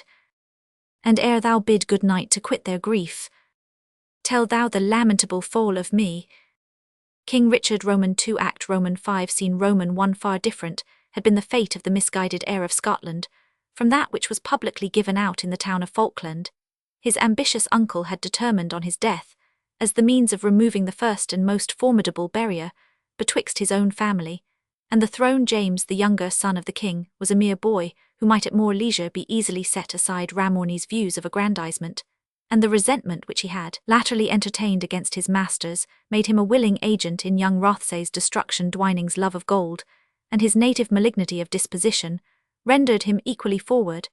It had been resolved with the most calculating cruelty that all means which might leave behind marks of violence were to be carefully avoided, and the extinction of life suffered to take place of itself, by privation of every kind acting upon a frail and impaired constitution. The Prince of Scotland was not to be murdered, as Ramorny had expressed himself on another occasion. He was only to cease to exist. Rothsay's bedchamber in the Tower of Falkland was well adapted for the execution of such a horrible project. A small narrow staircase scarce known to exist opened from thence, by a trapdoor, to the subterranean dungeons of the castle, through a passage, by which the feudal lord was wont to visit in private, and in disguise the inhabitants of those miserable regions. By this staircase, the villains conveyed the insensible prince to the lowest dungeon of the castle, so deep in the bowels of the earth that no cries or groans, it was supposed, could possibly be heard, while the strength of its door and fastenings must for a long time have defied force, even if the entrance could have been discovered. Bonthron, who had been saved from the gallows for the purpose, was the willing agent of Ramorny's unparalleled cruelty to his misled and betrayed patron. This wretch revisited the dungeon at the time when the prince's lethargy began to wear off, and when awaking to sensation, he felt himself deadly cold, unable to move, and oppressed with fetters, which scarce permitted him to stir from the dank straw on which he was laid. His first idea was that he was in a fearful dream. His next brought a confused augury of the truth. He called, shouted, yelled at length in frenzy, but no assistance came, and he was only answered by the vaulted roof of the dungeon. The agent of hell heard these agonizing screams and deliberately reckoned them against the taunts and reproaches with which Rothsay had expressed his instinctive aversion to him. When exhausted and hopeless, the unhappy youth remained silent. The savage resolved to present himself before the eyes of his prisoner. The locks were drawn, the chain fell, the prince raised himself as high as his fetters permitted. A red glare, against which he was fain to shut his eyes, streamed through the vault, and when he opened them again, it was on the ghastly form of one whom he had reason to think dead. He sunk back in horror. "I am judged and condemned," he exclaimed, "and the most abhorred fiend in the infernal regions is sent to torment me." "I live, my lord," said Bonthron, "and that you may live and enjoy life, be pleased to sit up and eat your victuals." "Free me from these irons," said the prince, "release me from this dungeon, and dog, as thou art, thou shalt be the richest man in Scotland." "If you would give me the weight of your shackles in gold," said Bonthron, "I would rather see the iron on you than have the treasure myself. But look up, you were wont to love delicate Fairpold, how I have catered for you." The wretch with fiendish glee unfolded a piece of rawhide covering the bundle which he bore under his arm, and passing the light to and fro before it showed the unhappy prince a bull's head recently hewn from the trunk, and known in Scotland as the certain signal of death. He placed it at the foot of the bed, or rather lair, on which the prince lay. "Be moderate in your food," he said, "it is like to be long ere thou getst another meal." "Tell me but one thing, wretch," said the prince, "does Ramorny know of this practice?" "How else hadst thou been decoyed hither, poor woodcock? Thou art snared," answered the murderer. With these words the door shut, the bolts resounded, and the unhappy prince was left to darkness, solitude, and misery. "Oh, my father, me prophetic father, the staff I leaned on has indeed proved a spear." We will not dwell on the subsequent hours, nay days of bodily agony and mental despair. But it was not the pleasure of heaven that so great a crime should be perpetrated with impunity. Catharine Glover and the glee woman neglected by the other inmates, who seemed to be engaged with the tidings of the prince's illness, were however refused permission to leave the castle, until it should be seen how this alarming disease was to terminate, and whether it was actually an infectious sickness forced on each other's society. The two desolate women became companions, if not friends, and the union drew somewhat closer when Catharine discovered that this was the same female minstrel on whose account Henry Wynd had fallen under her displeasure. She now heard his complete vindication, and listened with ardour to the praises which Louise heaped on her gallant protector. On the other hand, the minstrel, who felt the superiority of Catharine's station and character, willingly dwelt upon a theme which seemed to please her, and recorded her gratitude to the stout smith in the little song of Bold and True, which was long a favourite in Scotland. "Oh, bold and true, in bonnet blue, that fear or falsehood never knew, whose heart was loyal to his word, whose hand was faithful to his sword, seek Europe wide from sea to sea, but Barney Blue Cap still for me.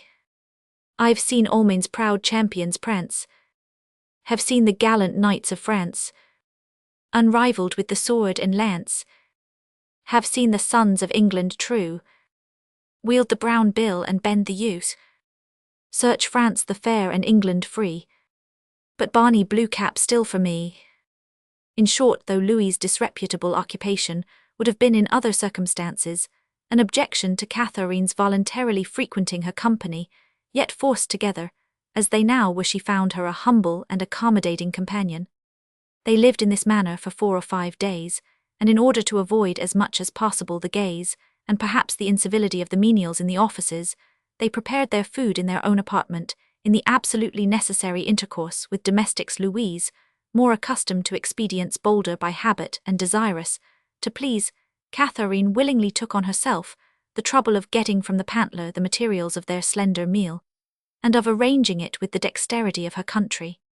The glee woman had been abroad for this purpose upon the 6th day a little before noon, and the desire of fresh air, or the hope to find some salad or pot herbs, or at least an early flower or two with which to deck their board, had carried her into the small garden appertaining to the castle. She re-entered her apartment in the tower with a countenance pale as ashes, and a frame which trembled like an aspen leaf. Her terror instantly extended itself to Catherine, who could hardly find words to ask what new misfortune had occurred. Is the Duke of Rothesay dead? Worse, they are starving him alive. Madness, woman! No, said Louise, speaking under her breath, and huddling her words so thick upon each other that Catherine could hardly catch the sense. I was seeking for flowers to dress your pottage, because you said you loved them yesterday. My poor little dog, thrusting himself into a thicket of yew and holly bushes that grow out of some old ruins close to the castle wall, came back whining and howling. I crept forward to see what might be the cause, and I heard a groaning as of one in extreme pain, but so faint that it seemed to arise out of the very depth of the earth. At length, I found it proceeded from a small rent in the wall covered with ivy, and when I laid my ear close to the opening, I could hear the prince's voice distinctly say, "It cannot now last long." And then it sunk away in something like a prayer.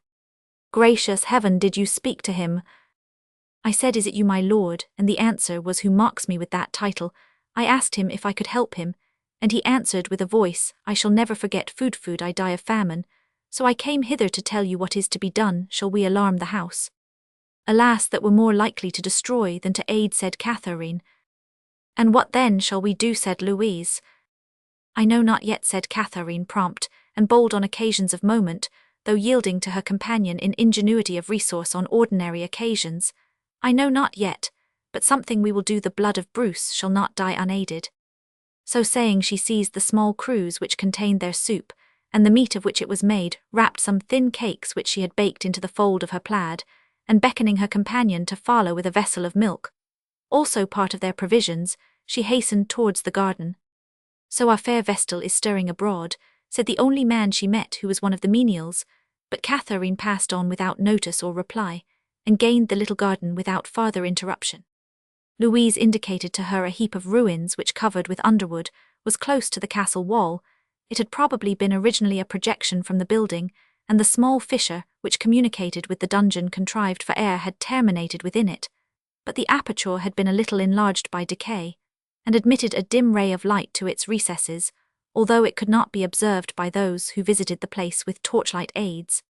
"Here is dead silence," said Catherine, after she had listened attentively for a moment.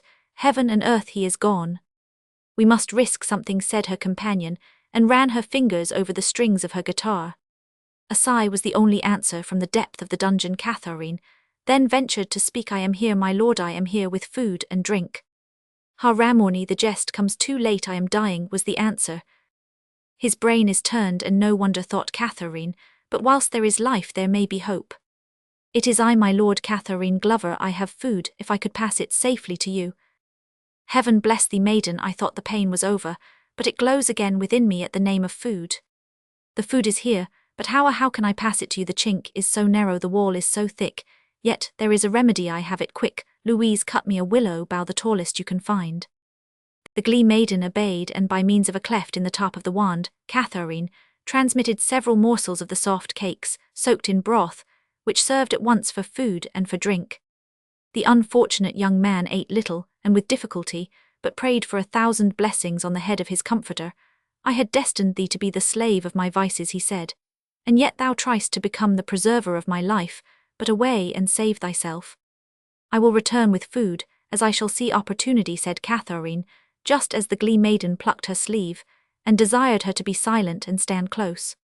Both crouched among the ruins, and they heard the voices of Ramorny and the mediciner in close conversation. He is stronger than I thought, said the former in a low croaking tone. How long held out Dalwalsey, when the knight of Liddesdale prisoned him in his castle of Hermitage? For a fortnight, answered Dwining, but he was a strong man and had some assistance by grain, which fell from a granary above his prison house. Were it not better end the matter more speedily? The Black Douglas comes this way, he is not in Albany secret. He will demand to see the prince, and all must be over ere he comes. They passed on in their dark and fatal conversation. Now gain we the tower, said Catherine to her companion, when she saw they had left the garden. I had a plan of escape for myself. I will turn it into one of rescue, for the prince the day woman enters the castle about vesper time, and usually leaves her cloak in the passage as she goes into the pantler's office with the milk. Take thou the cloak, muffle thyself close, and pass the warder boldly. He is usually drunken at that hour, and thou wilt go as the day woman unchallenged through gate and along bridge. If thou bear thyself with confidence, then away to meet the Black Douglas. He is our nearest and only aid. But, said Louise, is he not that terrible lord who threatened me with shame and punishment? Believe it, said Catherine, such as thou or I never dwelt an hour in the Douglas memory, either for good or evil. Tell him that his son-in-law, the Prince of Scotland, destreacherously famished in Falkland Castle, and thou wilt merit, not pardon only but reward. I care not for reward, said Louise, the deed will reward itself, but methinks to stay is more dangerous than to go. Let me stay then, and nourish the unhappy prince, and do you depart to bring help if they kill me before you return. I leave you my poor lute, and pray you to be kind to my poor Charlotte. No, Louise, replied Catherine, you are a more privileged and experienced wanderer than Edo you go, and if you find me dead on your return, as may well chance, give my poor father this ring, and a lock of my hair, and say Catherine died in endeavouring to save the blood of Bruce, and give this other lock to Henry, say Catherine thought of him to the last, and that if he has judged her too scrupulous touching the blood of others, he will then know it was not because she valued her own. They sobbed in each other's arms, and the intervening hours, till evening, were spent in endeavouring to devise some better mode of supplying the captive with nourishment, and in the construction of a tube composed of hollow reeds, slipping into each other, by which liquids might be conveyed to him. The bell of the village church of Falkland tolled to vespers. The day or farm woman entered with her pitchers to deliver the milk for the family, and to hear and tell the news stirring. She had scarcely entered the kitchen when the female minstrel, again throwing herself in Catherine's arms, and assuring her of her unalterable fidelity, crept in silence downstairs, the little dog under her arm, a moment after she was seen by the breathless Catherine, wrapped in the day woman's cloak, and walking composedly across the drawbridge.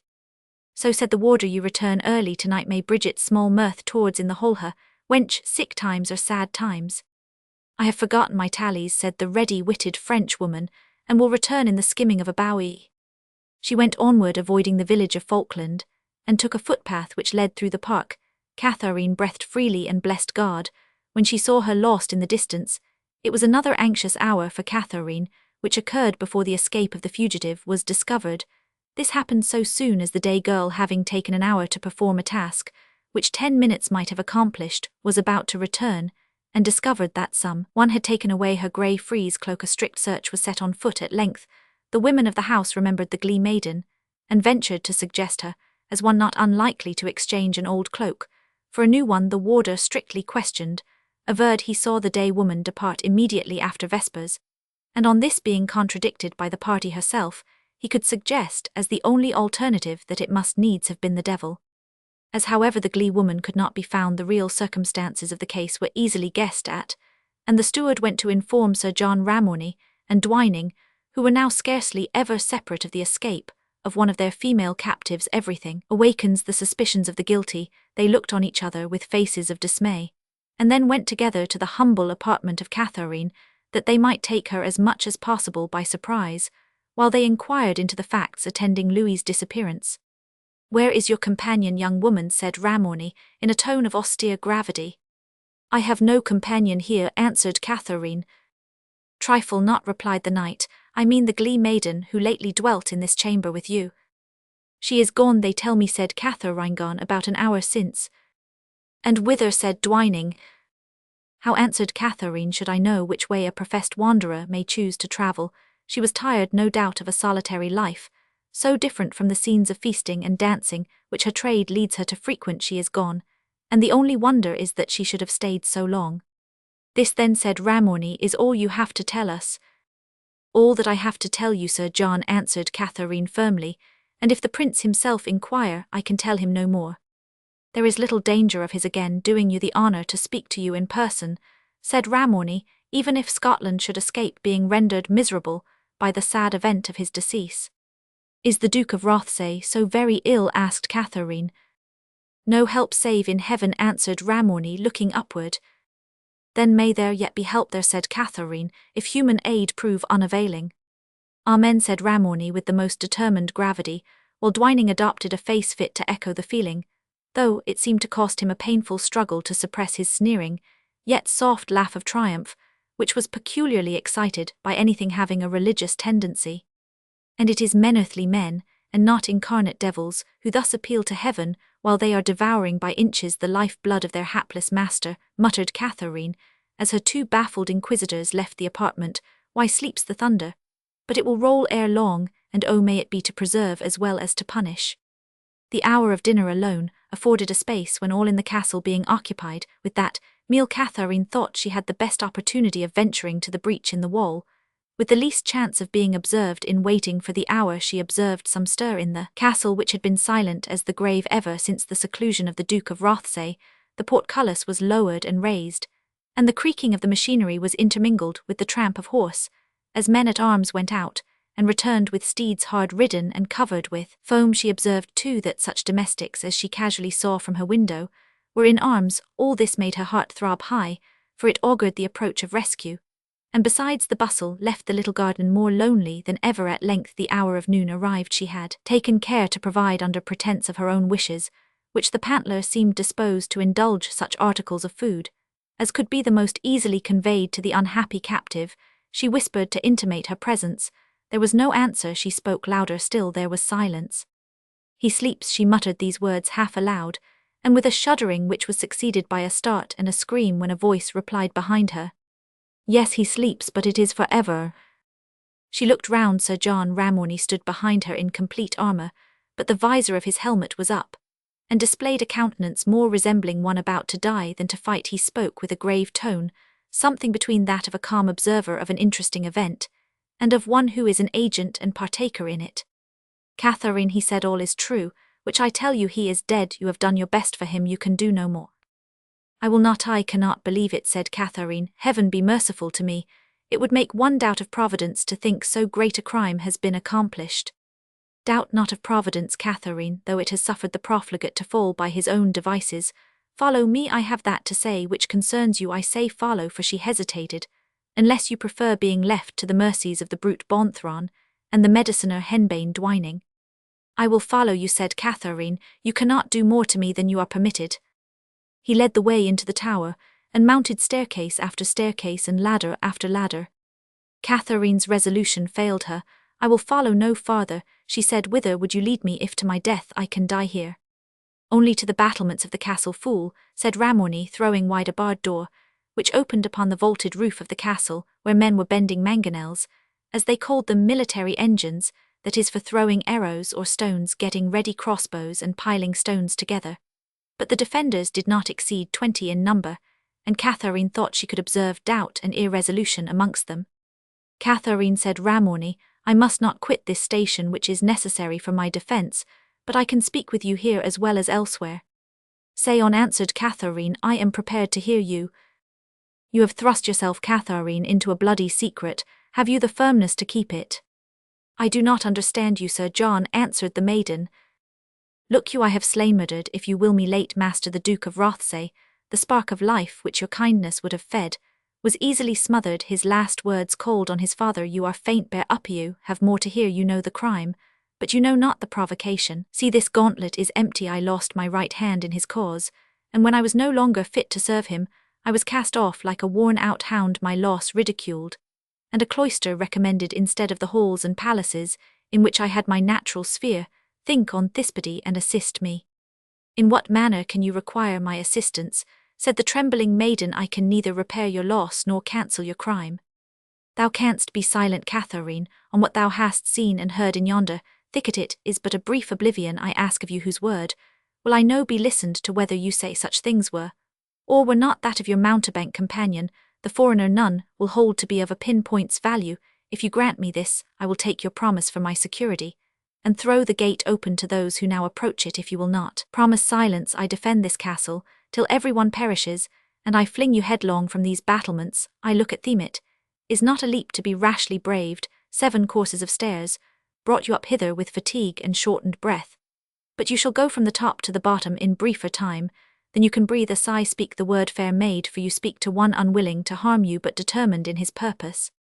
Catherine stood terrified, and without power of answering a man who seemed so desperate, but she was saved the necessity of reply by the approach of Dwining. He spoke with the same humble conge which at all times distinguished his manner, and with his usual suppressed ironical sneer, which gave that manner the lie.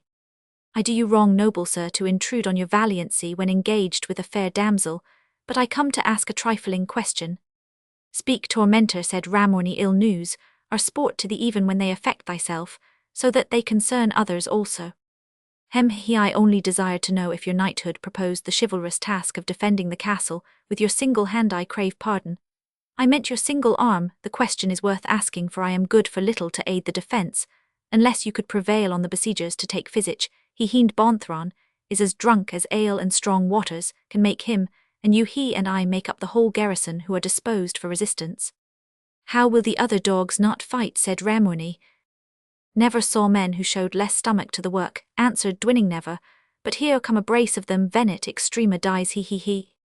Eviat and his companion Buncle now approached with sullen resolution in their faces, like men who had made their minds up to resist that authority which they had so long obeyed. How now, said Ramorny, stepping forward to meet them. Wherefore from your posts? Why have you left the barbican? Eviat, and you other fellow, did I not charge you to look to the mangonels? We have something to tell you, Sir John. Ramorny answered Eviat. We will not fight in this quarrel. How me own squires control me, exclaimed Ramorny. We were your squires and pages, my lord, while you were master of the Duke of Rothesay's household. It is bruited about the Duke no longer lives. We desire to know the truth. What traitor dares spread such falsehoods? Said Ramorny. All who have gone out to skirt the forest, my lord, and I myself among others, bring back the same news. The minstrel woman who left the castle yesterday has spread the report everywhere that the Duke of Rothesay is murdered, or at death's door. The Douglas comes on us with a strong force.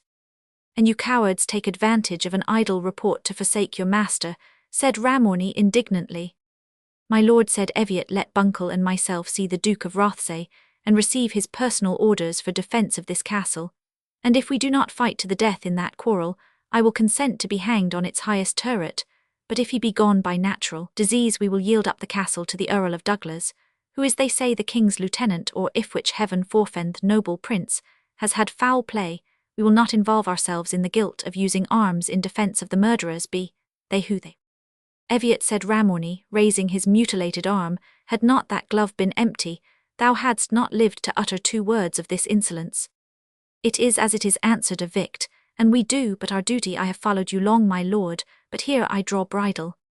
Farewell then, and a curse light on all of you, exclaimed the incensed baron. Let my horse be brought forth. Our valiancy is about to run away, said the mediciner, who had crept close to Catherine's side. Before she was aware, Catherine, thou art a superstitious fool like most women, nevertheless thou hast some mind, and I speak to thee as one of more understanding than the buffaloes which are herding about us, these haughty barons who overstride the world. What are they in the day of adversity? Chaff before the wind, let their sledge-hammer hands, or their column resembling legs, have injury and bar. The men-at-arms are gone, heart and courage is nothing to them, lith and limb, everything them animal strength.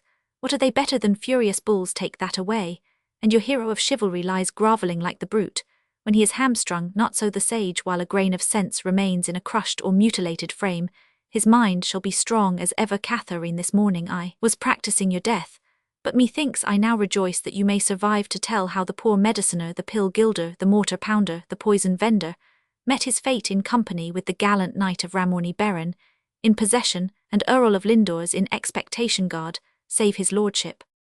Old man, said Catherine, if thou be indeed so near the day of thy deserved doom, other thoughts were far wholesomer than the vain-glorious ravings of a vain philosophy.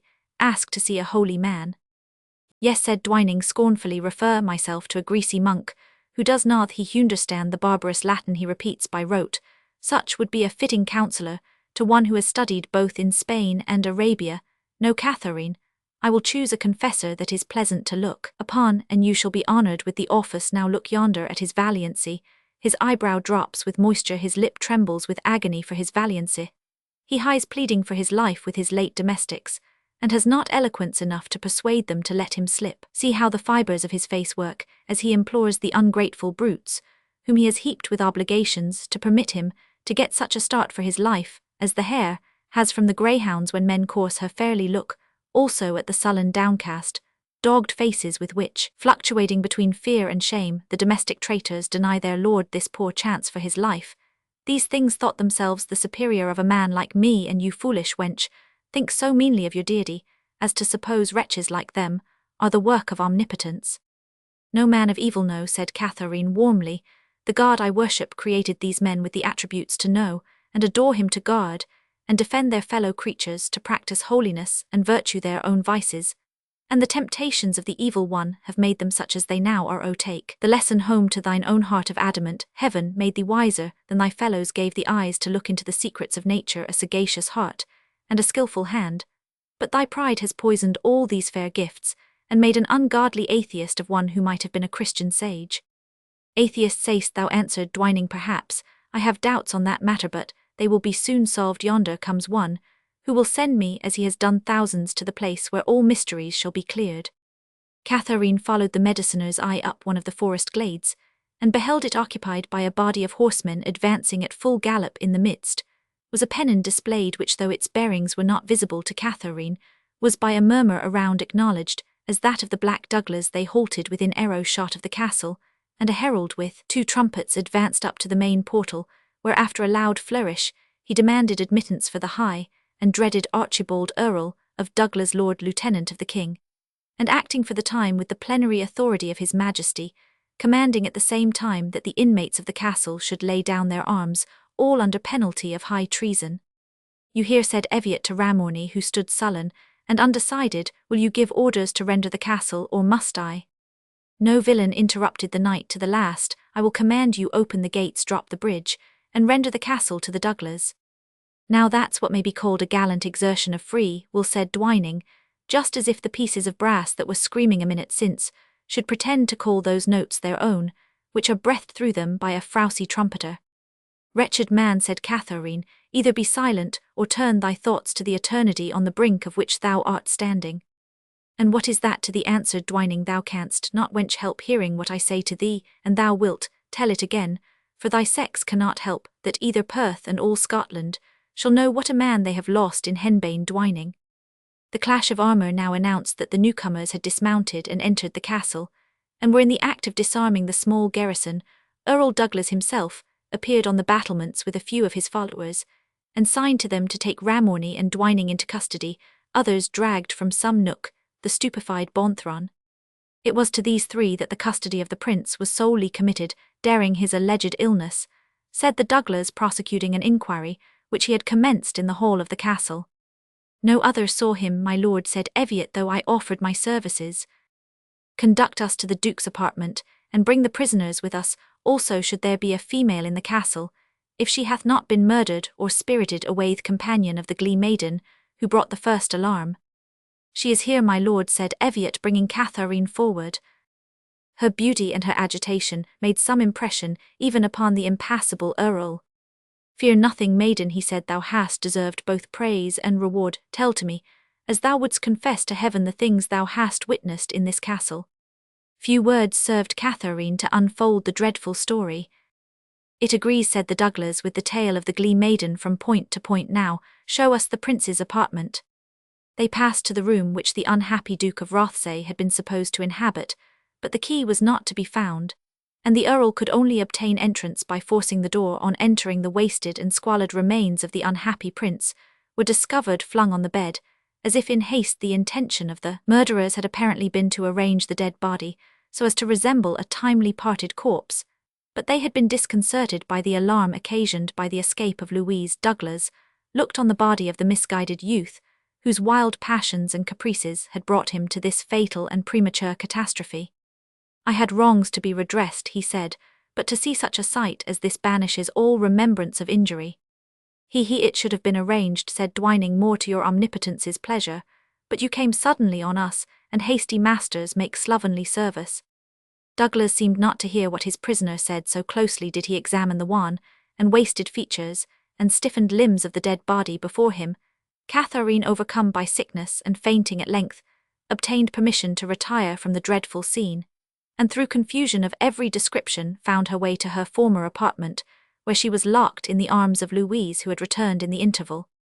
The investigations of Douglas preceded. The dying hand of the prince was found to be clenched upon a lock of hair, resembling in colour and texture the coal-black bristles of Bonthron. Thus, though famine had begun the work, it would seem that Rothsay's death had been finally accomplished by violence. The private stair to the dungeon, the keys of which were found at the subaltern assassin's belt, the situation of the vault, its communication with the external air by the fissure in the walls, and the wretched lair of straw with the fetters, which remained there, fully confirmed the story of Catherine and of the Glee woman. "We will not hesitate an instant," said the Douglas to his near kinsman, the Lord Balvenie, as soon as they returned from the dungeon. "Away with the murderers, hang them over the battlements." "But my lord, some trial may be fitting," answered Balvenie. "To what purpose?" answered Douglas. "I have taken them red hand. My authority will stretch to instant execution, yet stay have we not some Jedwood men in our troop? Plenty of Turnbulls, Rutherfords, Ainsleys, and so forth," said Balvenie. "Call me an inquest of these together. They are all good men, and true, saving a little shifting for their living. Do you see to the execution of these felons, while I hold a court in the great hall, and well try whether the jury or the provost marshal do their work. First, we will have Jedwood justice hang in haste and try at leisure." "Yet stay, my lord," said Ramorny, "you may rue your haste. Will you grant me a word out of earshot?" "Not for worlds," said Douglas. "Speak out what thou hast to say before all that are here present." "Know all then," said Ramorny aloud, "that this noble earl had letters from the Duke of Albany and myself, sent him by the hand of yon cowardly deserter. Buncle, let him deny it, if he dare, counselling the removal of the Duke for a space from court, and his seclusion in this castle of Falkland." "But not a word," replied Douglas, sternly smiling, "of his being flung into a dungeon famished, strangled. Away with the wretches, Balvenie, they pollute God's air too long." The prisoners were dragged off to the battlements, but while the means of execution were in the act of being prepared, the apothecary expressed so ardent a desire to see Catherine once more, and as he said for the good of his soul, that the maiden, in hopes his obduracy might have undergone some change, even at the last hour consented again to go to the battlements and face a scene which her heart recoiled from. A single glance showed her Bonthron sunk in total and drunken insensibility. Ramorny, stripped of his armour, endeavouring in vain to conceal fear, while he spoke with a priest whose good offices he had solicited, and Dwining, the same humble, obsequious-looking, crouching individual. She had always known him. He held in his hand a little silver pen, with which he had been writing on a scrap of parchment. "Catherine," he said, I wish to speak to thee on the nature of my religious faith. If such be thy intention, why lose time with me? Speak with this good father." "The good father," said Dwining Ish Healready, "a worshipper of the deity, whom I have served. I therefore prefer to give the altar of mine idol a new worshipper in thee, Catherine. This scrap of parchment will tell thee how to make your way into my chapel, where I have worshipped so often. In safety I leave the images which it contains to thee as a legacy, simply because I hate and contemn thee something less than any of the absurd wretches whom I have hitherto been obliged to call fellow creatures, and now aware remain and see if the end of the quacksalver belies his life." "Our Lady forbid," said Catherine. "Nay," said the mediciner, "I have but a single word to say, and yonder nobleman's valiancy may hear it if he will." Lord Balvenie approached with some curiosity for the undaunted resolution of a man who never wielded sword or bore armour, and was in person a poor dwindled dwarf, had to him an air of something resembling sorcery. "You see this trifling implement," said the criminal, showing the silver pen. "By means of this, I can escape the power even of the Black Douglas." Give him no ink nor paper, said Balvenie hastily, he will draw a spell. Not so please your wisdom and valiancy, he said, dwining with his usual chuckle, as he unscrewed the top of the pen, within which was a piece of sponge, or some such substance no bigger than a pea. Now mark this, said the prisoner, and drew it between his lips. The effect was instantaneous. He lay a dead corpse before them, the contemptuous sneer still on his countenance. Catherine shrieked and fled, seeking by a hasty descent an escape from a sight so appalling. Lord Balvenie was for a moment stupefied, and then exclaimed, This may be glamour, hang him over the battlements quick or dead. If his foul spirit hath only withdrawn for a space, it shall return to a body with a dislocated neck. His commands were obeyed. Ramorny and Bonthron were then ordered for execution. The last was hanged, before he seemed quite to comprehend what was designed to be done with him. Ramorny, pale as death, yet with the same spirit of pride which had occasioned his ruin, pleaded his knighthood, and demanded the privilege of dying by decapitation by the sword, and not by the noose. The Douglas never alters his doom, said Balvenie, but thou shalt have all thy rights. Send the cook hither with a cleaver. The menial whom he called appeared at his summons. What shakest thou for, fellow, said Balvenie, here strike me this man's guilt spurs from his heels with thy cleaver, and now John Ramorny, thou art no longer a knight, but a knave. To the halter with him, provost marshal, hang him betwixt his companions, and higher than them if it may be. In a quarter of an hour afterwards, Balvenie descended to tell the Douglas that the criminals were executed. Then there is no further use in the trial, said the Earl. How say you, good men of inquest, were these men guilty of high treason, or no? Guilty, exclaimed the obsequious inquest with edifying unanimity. We need no farther evidence. Sound trumpets, and to horse then with our own train only, and let each man keep silence on what has chanced here, until the proceedings shall be laid before the king, which cannot conveniently be, till the battle of Palm Sunday shall be fought and ended. Select our attendants, and tell each man who either goes with us, or remains behind, that he who prates dies. In a few minutes the Douglas was on horseback, with the followers selected to attend his person. Expresses were sent to his daughter, the widowed Duchess of Rothesay, directing her to take her course to Perth by the shores of Lochleven, without approaching Falkland, and committing to her charge Catherine Glover and the Glee woman as persons whose safety he tendered. As they rode through the forest, they looked back and beheld the three bodies hanging like specks, darkening the walls of the old castle. The hand is punished, said Douglas, but who shall arraign the head by whose direction the act was done?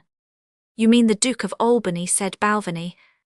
I do, kinsman, and were I to listen to the dictates of my heart, I would charge him with the deed which I am certain he has authorized, but there is no proof of it beyond strong suspicion, and Albany has attached to himself the numerous friends of the House of Stuart, to whom indeed the imbecility of the king, and the ill-regulated habits of Rothesay, left no other choice. Leader, were I therefore to break the bond which I have so lately formed with Albany, the consequence must be civil war, an event ruinous to poor Scotland, while threatened by invasion from the activity of the Percy, backed by the treachery of Marchno Balvenie. The punishment of Albany must rest with heaven, which in its own good time will execute judgment on him and on his house.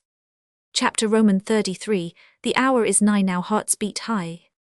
Each sword is sharpened well, and who dares die who stoops to fly? Tomorrow's light shall tell. Sir Edward. We are now to recall to our readers' recollection that Simon Glover and his fair daughter had been hurried from their residence, without having time to announce to Henry Smith either their departure or the alarming cause of it.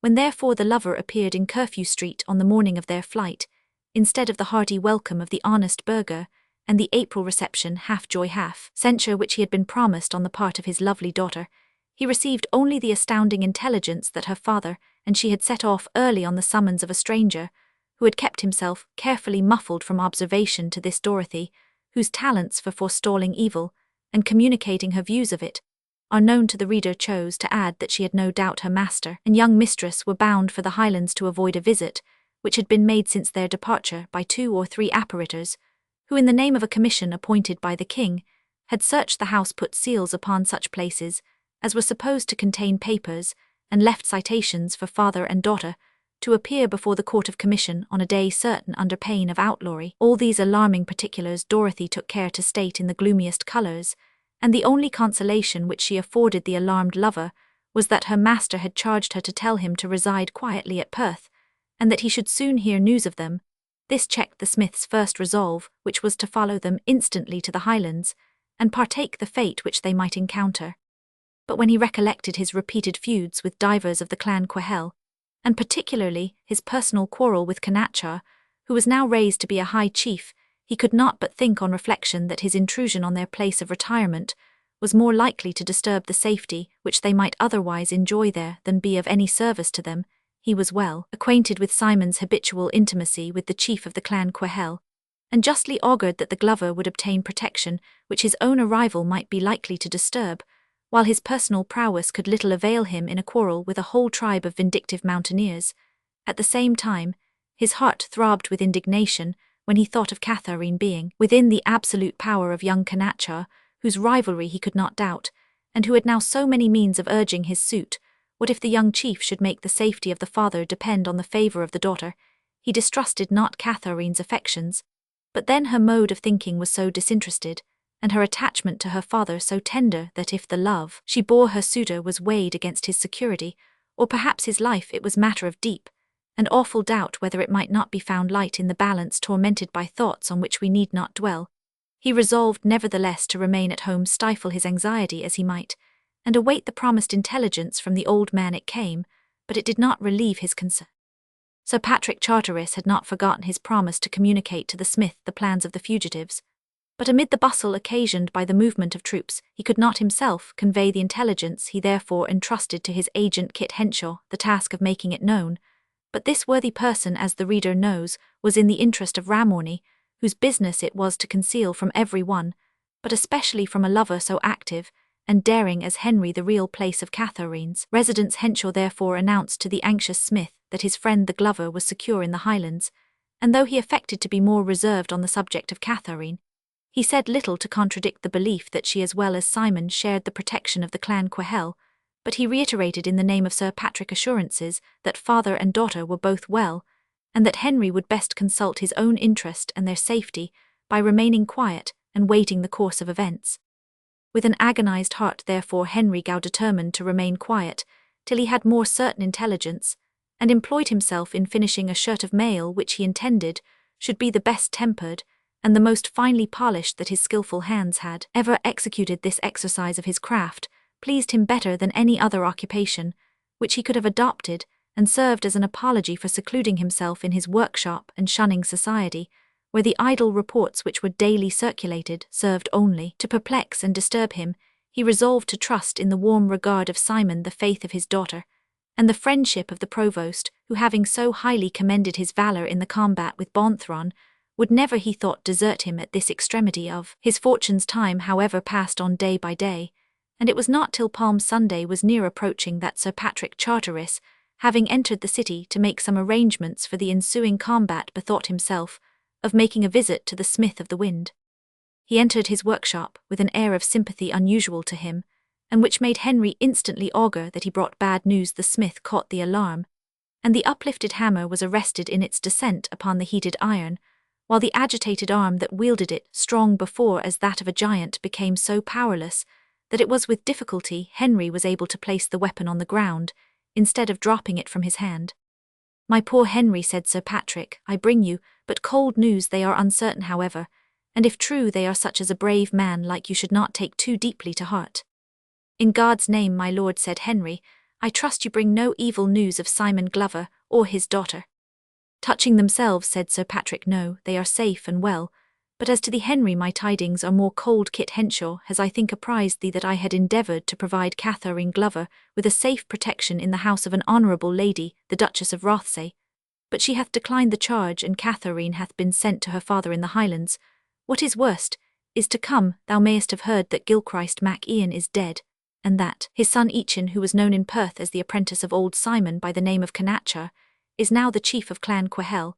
And I heard from one of my domestics that there is a strong rumour among the Mac Ians that the young chief seeks the hand of Catharine in marriage. My domestic learned theses, a secret however, while in the Breadalbane country, on some arrangements. Touching the ensuing combat the thing is uncertain, but Henry, it wears a face of likelihood." "Did your lordship's servant see Simon Glover and his daughter?" said Henry, struggling for breath and coughing to conceal from the provost the excess of his agitation. He did not, said Sir Patrick. The Highlanders seemed jealous, and refused to permit him to speak to the old man, and he feared to alarm them by asking to see Catherine. Besides, he talks no Gaelic, nor had his informer much English, so there may be some mistake in the matter. Nevertheless, there is such a report, and I thought it best to tell it you, but you may be well assured that the wedding cannot go on till the affair of Palm Sunday be over, and I advise you to take no step, till we learn the circumstances of the matter, for certainty is most desirable even when it is painful. Go you to the council house, he added, after a pause, to speak about the preparations for the lists in the north. Inch, you will be welcome there. No, my good lord. Well, Smith, I judge by your brief answer that you are discomposed with this matter, but after all, women are weathercocks, that is the truth, Aunt Solomon, and others have proved it before you. And so Sir Patrick Charteris retired fully convinced he had discharged the office of a comforter in the most satisfactory manner. With very different impressions did the unfortunate lover regard the tidings, and listen to the consoling commentary.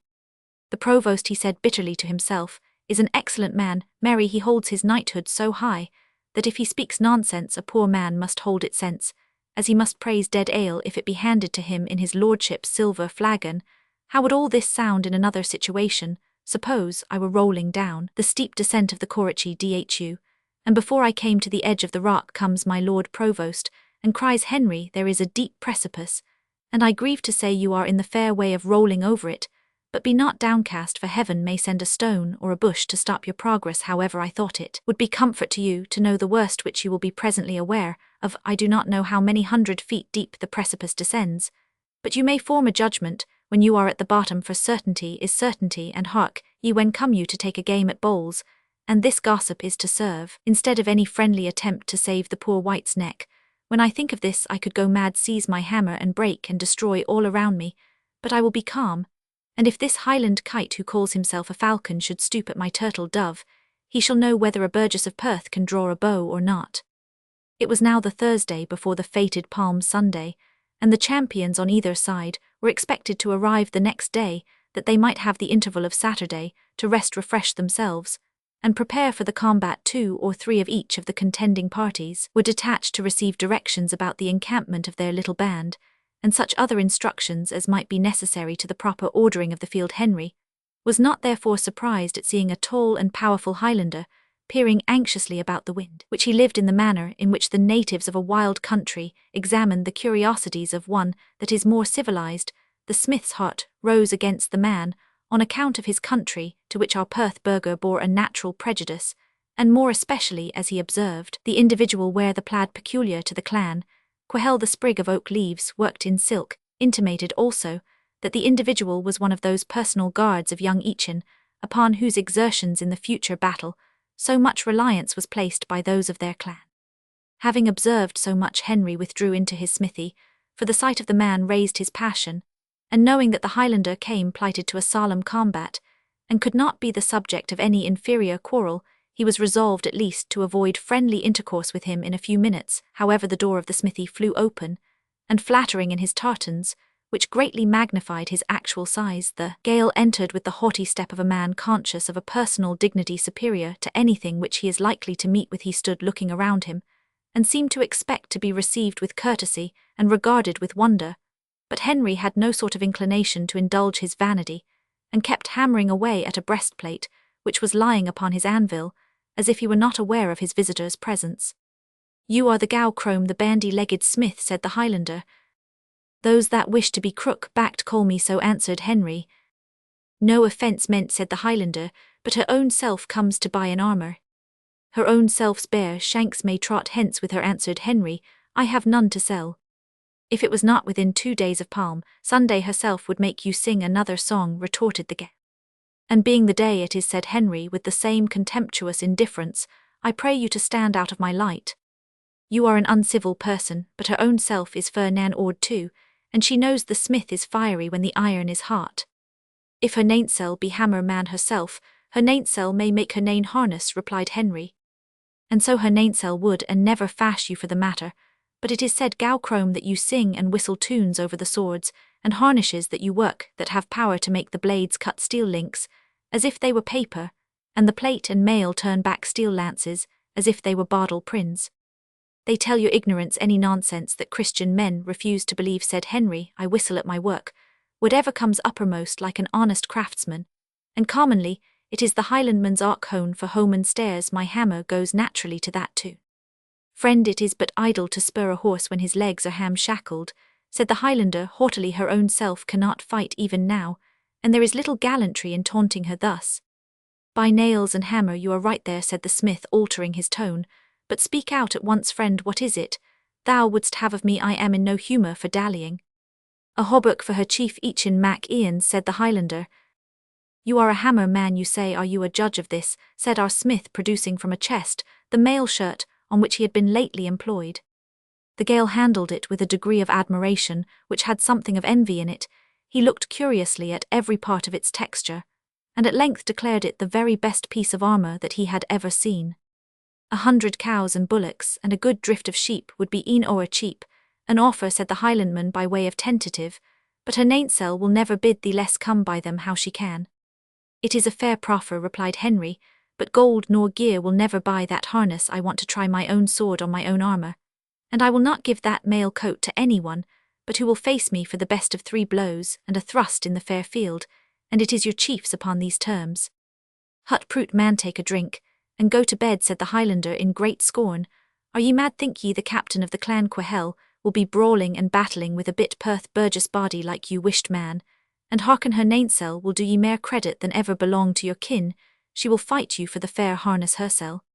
She must first show that she is my match, said Henry with a grim smile. How I one of each in Mac Ian's like touch, and not your match? You may try me if you will. You say you are a fair nan Ord. Do you know how to cast a sledge-hammer? I truly ask the eagle if he can fly over Farragon. But before you strive with me, you must first try a cast with one of my like-touch. Here, Dunter, stand forth for the honour of Perth, and now, Highlandman, there stands a row of hammers. Choose which you will, and let us to the garden. The Highlander, whose name was Norman nan Ord, or Norman of the Hammer, showed his title to the epithet by selecting the largest hammer of the set, at which Henry smiled. Dunter, the stout journeyman of the smith, made what was called a prodigious cast, but the Highlander, making a desperate effort, threw beyond it by 2 or 3 feet, and looked with an air of triumph to Henry, who again smiled in reply. Will you mend that? Said the Gael, offering our smith the hammer. Not with that child's toy, said Henry, which has scarce weight to fly against the wind. Janikin, fetch me Sampson, or one of you help the boy, for Sampson is somewhat ponderous. The hammer now produced was half as heavy again as that which the Highlander had selected as one of unusual weight. Norman stood astonished, but he was still more so when Henry, taking his position, swung the ponderous implement far behind his right haunch joint, and dismissed it from his hand, as if it had flown from a warlike engine. The air groaned, and whistled as the mass flew through it. Down at length it came, and the iron head sunk a foot into the earth a full yard beyond the cast of Norman. The Highlander, defeated and mortified, went to the spot where the weapon lay lifted.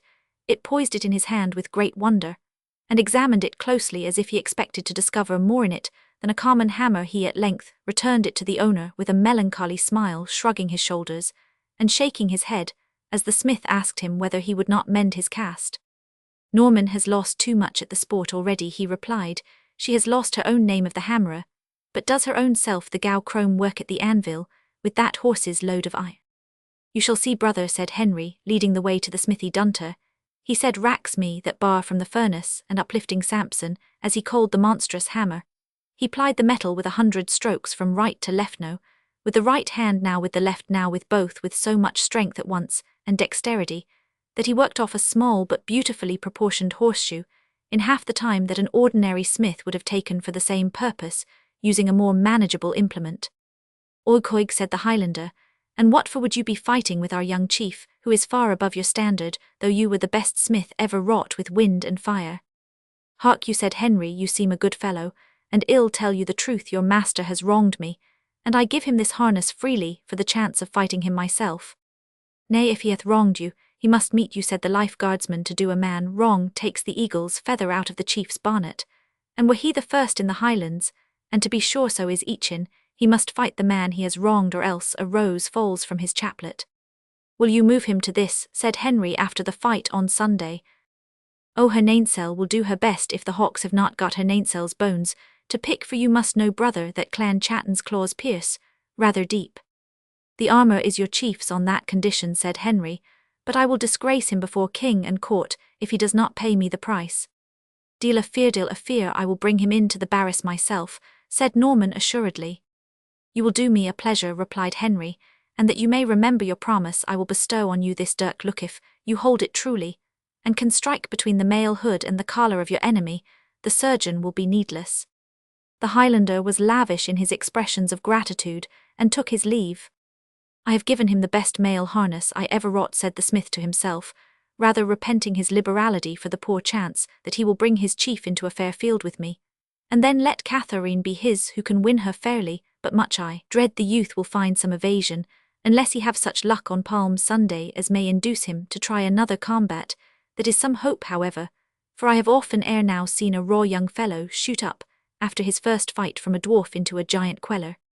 Thus, with little hope, but with the most determined resolution, Henry Smith awaited the time that should decide his fate. What made him augur the worst was the silence both of the Glover and of his daughter. They are ashamed, he said, to confess the truth to me, and therefore they are silent. Upon the Friday at noon, the 2 bands of 30 men, each representing the contending clans, arrived at the several points where they were to halt for refreshments. The clan Quehel was entertained hospitably at the rich abbey of Scone, while the provost regaled their rivals at his castle of Kinfons, the utmost care being taken to treat both parties with the most punctilious attention, and to afford neither an opportunity of complaining of partiality. All points of etiquette were in the meanwhile discussed and settled by the Lord High Constable Errol, and the young Earl of Crawford, the former acting on the part of the clan Chatton, and the latter patronising the clan Quehel messengers, were passing continually from the one earl to the other, and they held more than 6 meetings within 30 hours before the ceremonial of the field could be exactly arranged. Meanwhile, in case of revival of ancient quarrel, many seeds of which existed betwixt the burghers and their mountain neighbours, a proclamation commanded the citizens not to approach within half a mile of the place where the Highlanders were quartered, while on their part, the intended combatants were prohibited from approaching Perth. Without special licensed troops were stationed to enforce this order, who did their charge so scrupulously as to prevent Simon Glover himself, burgess and citizen of Perth, from approaching the town, because he owned having come thither at the same time with the champions of each in Mac Ian, and wore a plaid around him of their check or pattern. This interruption prevented Simon from seeking out Henry Wynd, and possessing him with a true knowledge of all that had happened since their separation, which intercourse, had it taken place, must have materially altered the catastrophe of our narrative. On Saturday afternoon another arrival took place which interested the city almost as much as the preparations for the expected combat. This was the approach of the Earl Douglas, who rode through the town with a troop of only 30 horse, but all of whom were knights and gentlemen of the first consequence. Men's eyes followed this dreaded peer, as they pursue the flight of an eagle through the clouds, unable to ken the course of the bird of Jove, yet silent, attentive, and as earnest in observing him as if they could guess the object for which he sweeps through the firmament. He rode slowly through the city, and passed out at the northern gate. He next alighted at the Dominican convent, and desired to see the Duke of Albany. The Earl was introduced instantly, and received by the Duke with a manner which was meant to be graceful and conciliatory, but which could not conceal both art and inquietude. When the first greetings were over, the Earl said with great gravity, "I bring you melancholy news. Your Grace's royal nephew, the Duke of Rothsay, is no more, and I fear hath perished by some foul practices." "Practices," said the Duke in confusion. "What practices? Who dared practice on the heir of the Scottish throne?" "'Tis not for me to state how these doubts arise," said Douglas, "but men say the eagle was killed with an arrow fledged from his own wing, and the oak trunk rent by a wedge of the same wood." "Earl of Douglas," said the Duke of Albany, "I am no reader of riddles." "Nor am I a propounder of them," said Douglas haughtily. "Your Grace will find particulars in these papers worthy of perusal. I will go for half an hour to the cloister garden, and then rejoin you." "You go not to the king, my lord," said Albany. "No," answered Douglas, "I trust your Grace will agree with me that we should conceal this great family misfortune from our sovereign till the business of tomorrow be decided." "I willingly agree," said Albany. "If the king heard of this loss he could not witness the combat, and if he appear not in person, these men are likely to refuse to fight, and the whole work is cast loose. But I pray you sit down, my lord, while I read these melancholy papers respecting poor Rothsay." He passed the papers through his hands, turning some over with a hasty glance, and dwelling on others, as if their contents had been of the last importance when he had spent nearly a quarter of an hour in this manner. He raised his eyes, and said very gravely, "My lord, in these most melancholy documents, it is yet a comfort to see nothing which can renew the divisions in the king's councils, which were settled by the last solemn agreement between your lordship and myself. My unhappy nephew was by that agreement to be set aside. Until time should send him a graver judgment, he is now removed by fate, and our purpose in that matter is anticipated and rendered unnecessary." "If your grace," replied the Earl, "sees nothing to disturb the good understanding which the tranquillity and safety of Scotland require should exist between us, I am not so ill a friend of my country as to look closely for such." "I understand you, my Lord of Douglas," said Albany, eagerly. "You hastily judged that I should be offended with your lordship for exercising your powers of lieutenancy, and punishing the detestable murderers within my territory of Falkland. Credit me, on the contrary, I am obliged to your lordship for taking out of my hands the punishment of these wretches, as it would have broken my heart even to have looked on them. The Scottish Parliament will inquire doubtless into this sacrilegious deed, and happy am I that the avenging sword has been in the hand of a man so important as your lordship. Our communication together, as your lordship must well recollect, bore only concerning a proposed restraint of my unfortunate nephew, until the advance of a year or two had taught him discretion." "Such was certainly your grace's purpose as expressed to me," said the Earl. "I can safely avouch it." "Why then, noble Earl, we cannot be censured, because villains for their own revengeful ends appear to have engrafted a bloody termination on our honest purpose." "The Parliament will judge it after their wisdom," said Douglas. "For my part, my conscience acquits me." "And mine assoils me," said the Duke with solemnity. "Now, my lord, touching the custody of the boy James, who succeeds to his father's claims of inheritance." "The king must decide it," said Douglas, impatient of the conference. "I will consent to his residence anywhere save at Stirling Down or Falkland." With that he left the apartment abruptly. "He is gone," muttered the crafty Albany, "and he must be my ally, yet feels himself disposed to be my mortal foe. No matter, Rothsay sleeps with his father's James may follow in time, and Thena Crown is the recompense of my perplexities." Chapter Roman 34. Thretty for Thretty focht in Barraris. At St. Johnstown on a day beside the Black Freris. Wintown. Palm Sunday now dawned at an earlier period of the Christian Church. The use of any of the days of Passion Week for the purpose of combat would have been accounted a profanity worthy of excommunication. The Church of Rome, to her infinite honor, had decided that during the holy season of Easter, when the redemption of man from his fallen state was accomplished, the sword of war should be sheathed, and angry monarchs should respect the season termed the Truce of God. The ferocious violence of the latter wars betwixt Scotland and England had destroyed all observance of this decent and religious ordinance. Very often the most solemn occasions were chosen by one party for an attack, because they hoped to find the other engaged in religious duties, and unprovided for defence. Thus the truce, once considered as proper to the season, had been discontinued, and it became not unusual even to select the sacred festivals of the Church for decision of the trial by combat, to which this intended contest bore a considerable resemblance. On the present occasion, however, the duties of the day were observed with the usual solemnity, and the combatants themselves took share in them, bearing branches of yew in their hands as the readiest substitute for palm boughs.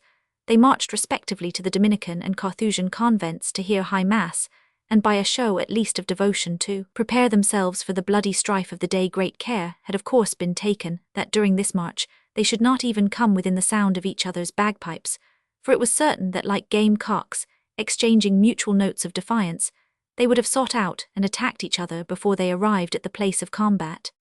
The citizens of Perth crowded to see the unusual procession on the streets, and thronged the churches where the two clans attended their devotions, to witness their behaviour, and to form a judgment from their appearance which was most likely to obtain the advantage in the approaching conflict.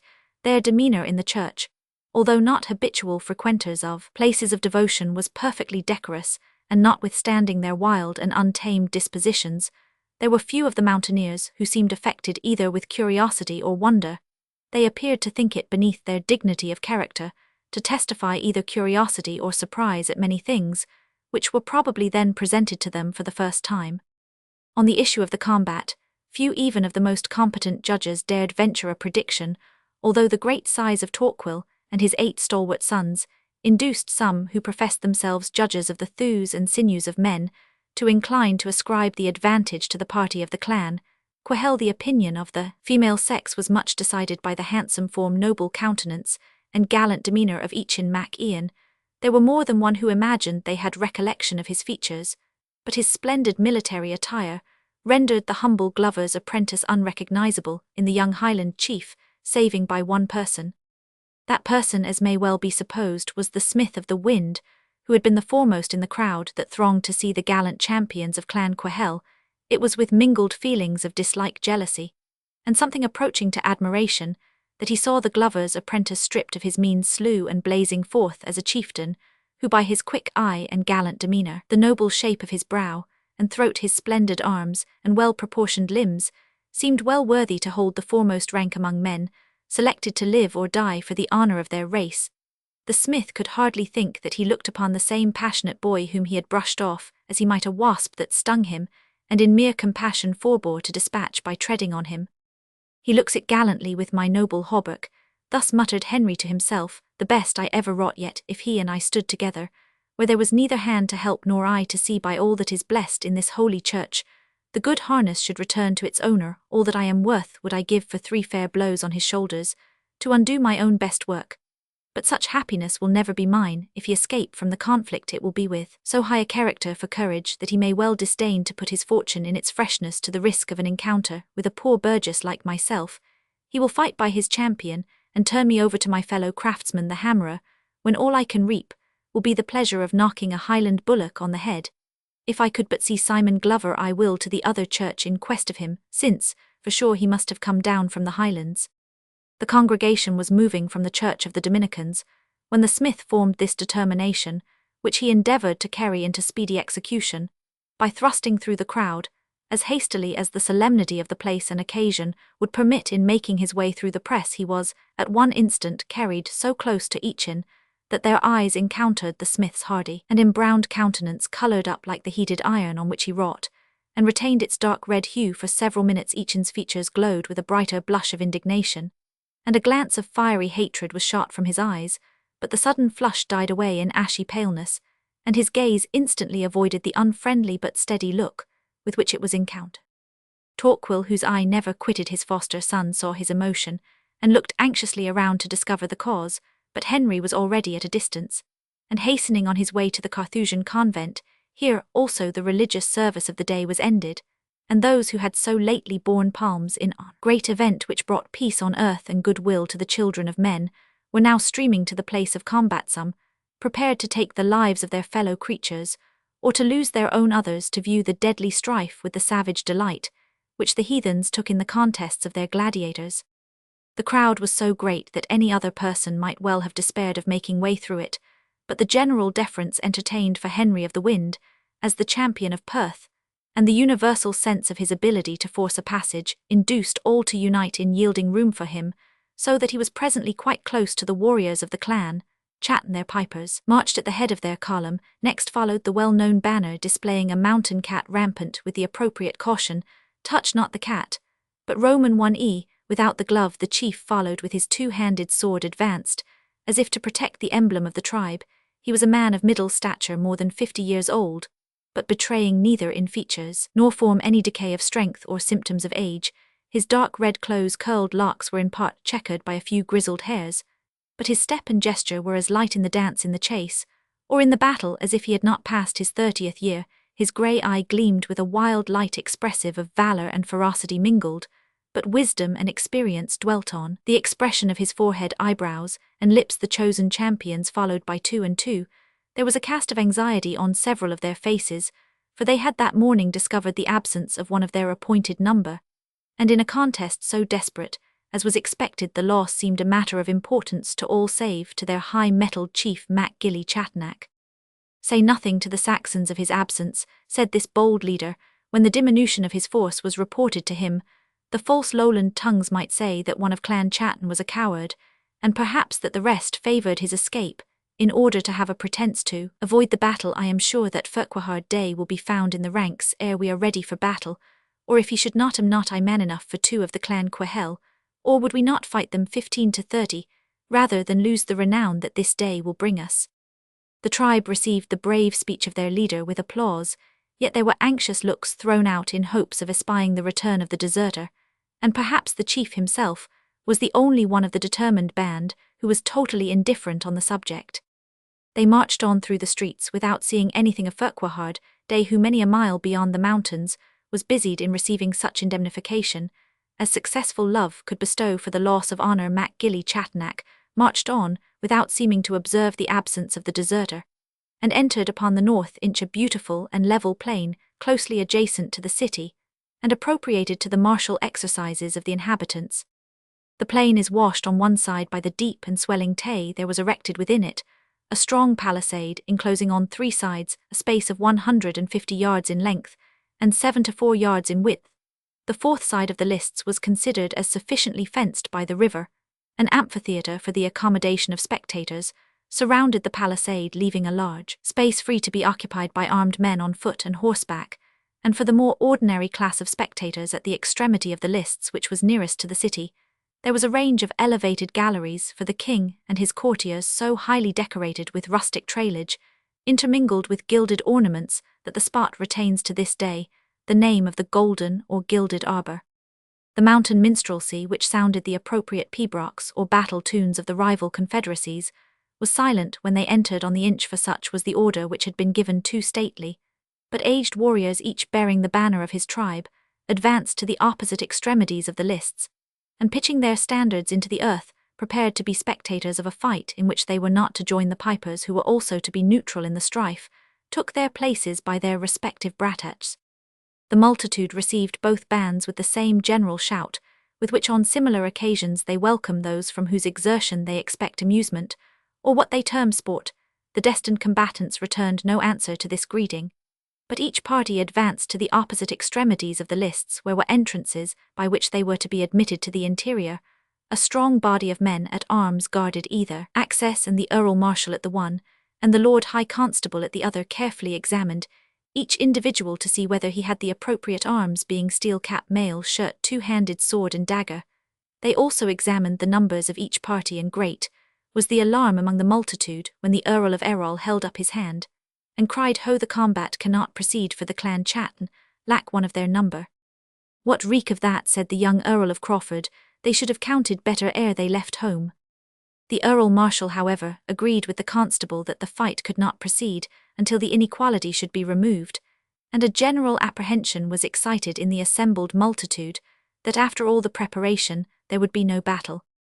Of all present, there were only two perhaps who rejoiced at the prospect of the combat being adjourned, and these were the captain of the clan Quahel and the tender-hearted King Robert. Meanwhile, the two chiefs, each attended by a special friend and adviser, met in the midst of the lists, having to assist them in determining what was to be done. The Earl Marshal, the Lord High Constable, the Earl of Crawford, and Sir Patrick Charteris, the chief of the clan Chatton, declared himself willing and desirous of fighting upon the spot, without regard to the disparity of numbers. "That said Torquil of the Oak clan Quahel will never consent to you, can never win honour from us with the sword, and you seek but a subterfuge that you may say when you are defeated, as you know you will be, that it was for want of the number of your band fully counted out. But I make a proposal. Farquhar Day was the youngest of your band, each in Mac Ian is the youngest of ours.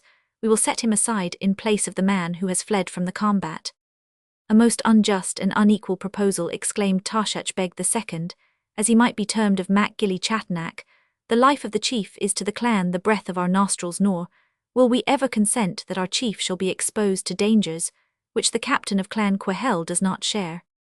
Torquil saw with deep anxiety that his plan was about to fail when the objection was made to Hector's being withdrawn from the battle, and he was meditating how to support his proposal when each in himself interfered. His timidity, it must be observed, was not of that sordid and selfish nature which induces those who are infected by it calmly to submit to dishonour rather than risk danger. On the contrary, he was morally brave though constitutionally timid, and the shame of avoiding the combat became at the moment more powerful than the fear of facing it.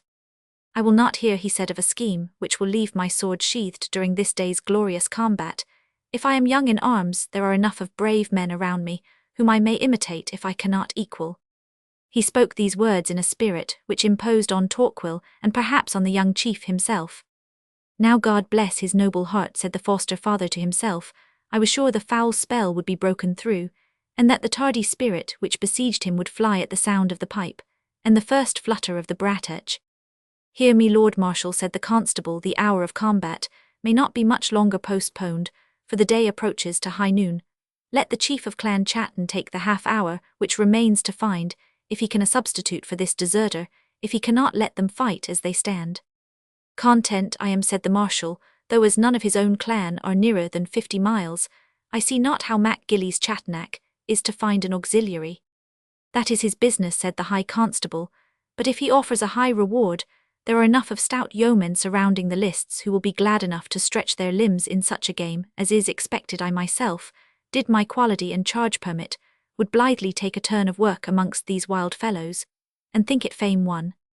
They communicated their decision to the Highlanders, and the chief of the Clan Chatton replied, You have judged impartially and nobly, my lords, and I deem myself obliged to follow your direction, so make proclamation, heralds, that if any one will take his share with Clan Chatton of the honours and chances of this day, he shall have present payment of a gold crown and liberty, to fight to the death in my ranks.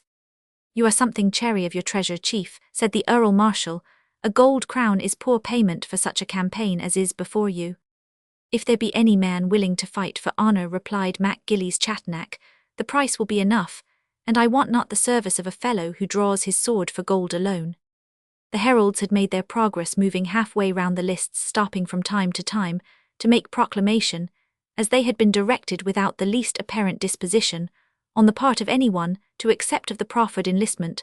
Some sneered at the poverty of the Highlanders, who set so mean a price upon such a desperate service. Others affected resentment that they should esteem the blood of citizens so lightly. None showed the slightest intention to undertake the task proposed, until the sound of the proclamation reached Henry of the Wind, as he stood without the barrier, speaking from time to time with Bailie Craigdaly, or rather, listening vaguely to what the magistrate was saying to him. Ha, what proclaim they? He cried out. A liberal offer on the part of Mac Gilly Chatnack, said the host of the Griffin, who proposes a gold crown to anyone who will turn wildcat for the day, and be killed a little in his service, that's all. How, exclaimed the smith eagerly, do they make proclamation for a man to fight against the Clan Quahel? I marry do they, said Griffin, but I think they will find no such fools in Perth. He had hardly said the word, when he beheld the smith clear the barriers at a single bound, and alight in the lists, saying, Here am I, Sir Harold Henry of the Wind, willing to battle on the part of the Clan Chatton. A cry of admiration ran through the multitude, while the grave burghers, not being able to conceive the slightest reason for Henry's behaviour, concluded that his head must be absolutely turned. With the love of fighting, the provost was especially shocked. Thou art mad, he said. Henry, thou hast neither two-handed sword nor shirt of mail. Truly no, said Henry, for I parted with a mail shirt, which I had made for myself, to yonder gay chief of the Clan Quahel, who will soon find on his shoulders with what sort of blows I clink my rivets. As for two-handed sword, why, this boy's brand will serve my turn, till I can master a heavier one. This must not be, said Errol Hark the armourer. By St. Mary, thou shalt have my Milan hauberk and good Spanish sword. I thank your noble earlship, Sir Gilbert Hay, but the yoke with which your brave ancestor turned the battle at Loncarty would serve my turn well enough. I am little used to sword or harness, that I have not wrought myself, because I do not well know what blows the one will bear out without being cracked, or the other lay on without snapping. The cry had in the meanwhile run through the multitude, and passed into the town that the dauntless smith was about to fight without armour, when just as the fated hour was approaching, the shrill voice of a female was heard screaming for passage through the crowd.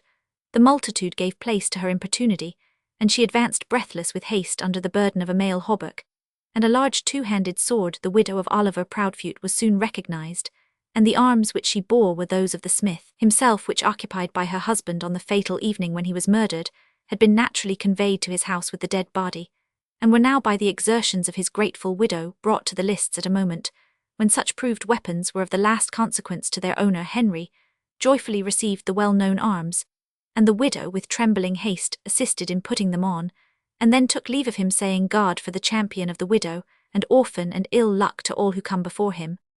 Confident at feeling himself in his well-proved armour, Henry shook himself as if to settle the steel shirt around him, and unsheathing the two-handed sword made it flourish over his head, cutting the air through which it whistled in the form of the figure 8 with an ease and sleight of hand that proved how powerfully and skillfully he could wield the ponderous weapon.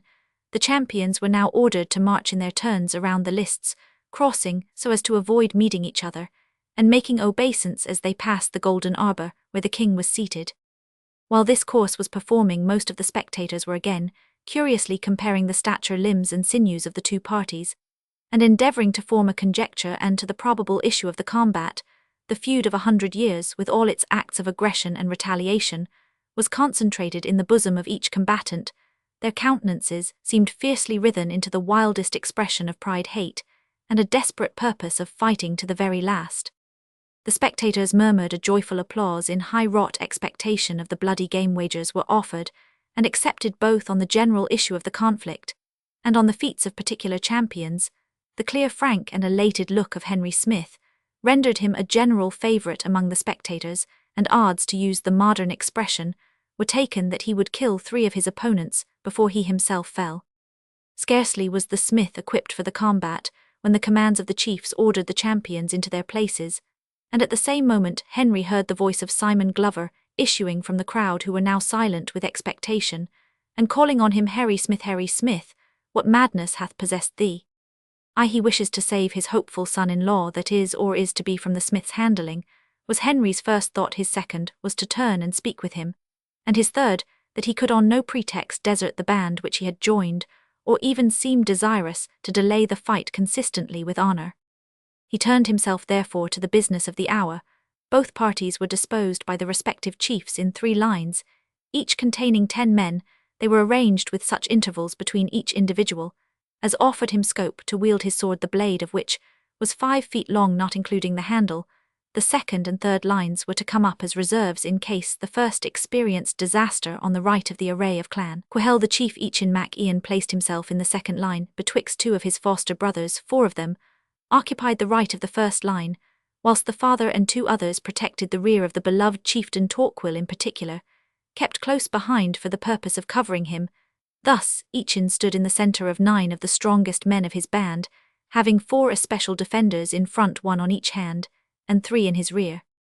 The line of the Clan Chatton was arranged in precisely the same order, only that the chief occupied the centre of the middle rank, instead of being on the extreme right. This induced Henry Smith, who saw in the opposing bands only one enemy, and that was the unhappy Eachin, to propose placing himself on the left of the front rank of the Clan Chatton, but the leader disapproved of this arrangement, and having reminded Henry that he owed him obedience as having taken wages at his hand, he commanded him to occupy the space in the third line immediately behind himself, a post of honour certainly, which Henry could not decline, though he accepted of it with reluctance. When the clans were thus drawn up, opposed to each other, they intimated their feudal animosity, and their eagerness to engage by a wild scream which, uttered by the Clan Quahel, was answered and echoed back by the Clan Chatton, the whole at the same time shaking their swords and menacing each other, as if they meant to conquer the imagination of their opponents ere they mingled in the actual strife. At this trying moment Torquil, who had never feared for himself, was agitated with alarm on the part of his dolt, yet consoled by observing that he kept a determined posture, and that the few words which he spoke to his clan were delivered boldly and well calculated to animate them to combat, as expressing his resolution to partake their fate in death or victory. But there was no time for further observation. The trumpets of the king sounded a charge, the bagpipes blew up their screaming and maddening notes, and the combatants, starting forward in regular order and increasing their pace till they came to a smart run, met together in the centre of the ground, as a furious land torrent encounters an advancing tide. For an instant or 2, the front lines, hewing at each other with their long swords, seemed engaged in a succession of single combats, but the second and third ranks soon came up on either side, actuated alike by the eagerness of hatred and the thirst of honour, pressed through the intervals, and rendered the scene a tumultuous chaos over which the huge swords rose and sunk, some still glittering, others streaming with blood, appearing from the wild rapidity with which they were swayed, rather to be put in motion by some complicated machinery than to be wielded by human hands. Some of the combatants, too much crowded together to use those long weapons, had already betaken themselves to their poniards, and endeavoured to get within the sword sweep of those opposed to them. In the meantime blood flowed fast, and the groans of those who fell began to mingle with the cries of those who fought, for according to the manner of the Highlanders at all times, they could hardly be said to shout, but to yell those of the spectators whose eyes were best accustomed to such scenes of blood and confusion, could nevertheless discover no advantage yet acquired by either party. The conflict swayed indeed at different intervals forwards or backwards, but it was only in momentary superiority, which the party who acquired it almost instantly lost by a corresponding exertion on the other side. The wild notes of the pipers were still heard above the tumult, and stimulated to farther exertions the fury of the combatants. At once, however, and as if by mutual agreement the instruments sounded a retreat, it was expressed in wailing notes, which seemed to imply a dirge for the fallen. The two parties disengaged themselves from each other to take breath for a few minutes. The eyes of the spectators greedily surveyed the shattered array of the combatants as they drew off from the contest, but found it still impossible to decide which had sustained the greater loss. It seemed as if the clan Chatton had lost rather fewer men than their antagonists, but in compensation the bloody plaids and skirts of their party, for several on both sides had thrown their mantles away, showed more wounded men than the clan Quahel. About 20 of both sides lay on the field dead or dying, and arms and legs lopped off, heads cleft to the chin, slashes deep through the shoulder into the breast, showed at once the fury of the combat, the ghastly character of the weapons used, and the fatal strength of the arms which wielded them. The chief of the clan Chatton had behaved himself with the most determined courage, and was slightly wounded. Eachin also had fought with spirit. Surrounded by his bodyguard, his sword was bloody, his bearing bold and warlike, and he smiled when old Torquil, folding him in his arms, loaded him with praises and with blessings. The two chiefs, after allowing their followers to breathe for the space of about 10 minutes again, drew up in their files, diminished by nearly 1/3 of their original number. They now chose their ground nearer to the river than that on which they had formerly encountered, which was encumbered with the wounded, and the slain. Some of the former were observed from time to time to raise themselves to gain a glimpse of the field, and sink back, most of them to die from the effusion of blood, which poured from the terrific gashes inflicted by the claymore. Harry Smith was easily distinguished by his lowland habit, as well as his remaining on the spot where they had first encountered, where he stood leaning on a sword beside a corpse whose bonneted head carried to 10 yards distance from the body, by the force of the blow, which had swept it off, exhibited the oak leaf, the appropriate ornament of the bodyguard of Eachin Mac Ian. Since he slew this man, Henry had not struck a blow, but had contented himself with warding off many that were dealt at himself, and some which were aimed at the chief. Mac Gilly Chatnack became alarmed when, having given the signal that his men should again draw together, he observed that his powerful recruit remained at a distance from the ranks, and showed little disposition to join them. "What ails thee, man?" said the chief. "Can so strong a body have a mean and cowardly spirit come and make into the combat?" "You as good as called me hireling, but now," replied Henry, "if I am such, pointing to the headless corpse, I have done enough for my day's way." "He that serves me without counting his hours," replied the chief, "I reward him without reckoning wages." Then said the smith, "I fight as a volunteer, and in the post which best likes me." "All that is at your own discretion," replied Mac Gillies Chatnack, who saw the prudence of humouring an auxiliary of such promise. "It is enough," said Henry, and shouldering his heavy weapon, he joined the rest of the combatants with alacrity, and placed himself opposite to the chief of the clan Quahel. It was then for the first time that Eachin showed some uncertainty. He had long looked up to Henry as the best combatant which Perth and its neighbourhood could bring into the lists. His hatred to him as a rival was mingled with recollection of the ease with which he had once, though unarmed, foiled his own sudden and desperate attack, and when he beheld him with his eyes fixed in his direction, the dripping sword in his hand, and obviously meditating an attack on him individually, his courage fell, and he gave symptoms of wavering which did not escape his foster father. It was lucky for Eachin that Torquil was incapable from the formation of his own temper, and that of those with whom he had lived, to conceive the idea of one of his own tribe, much less of his chief and foster son, being deficient in animal courage. Could he have imagined this, his grief and rage might have driven him to the fierce extremity of taking Eachin's life to save him from staining his honour, but his mind rejected the idea that his dolt was a personal coward as something which was monstrous and unnatural. That he was under the influence of enchantment was a solution which superstition had suggested, and he now anxiously, but in a whisper, demanded of Hector, "Does the spell now darken thy spirit, Eachin?" "Yes, wretch that I am," answered the unhappy youth, "and yonder stands the fell enchanter." "What!" exclaimed Torquil, "and you wear harness of his making, Norman, miserable boy, why brought you that accursed mail?" "If my arrow has flown astray, I can but shoot my life after it, answered Norman. Nan Ord, stand firm, you shall see me break the spell. Yes, stand firm, said Torquil, he may be a fell enchanter, but my own ear has heard, and my own tongue has told that Eachin shall leave the battle whole free, and unwounded. Let us see the Saxon wizard who can gainsay that he may be a strong man, but the fair forest of the oak shall fall stark, and bow ere he lay a finger on my dolt ring around him, my sons bars ere son Eachin. The sons of Torquil shouted back the words, which signified death for Hector. Encouraged by their devotion, Eachin renewed his spirit, and called boldly to the minstrels of his clan Said Suas that is strike up.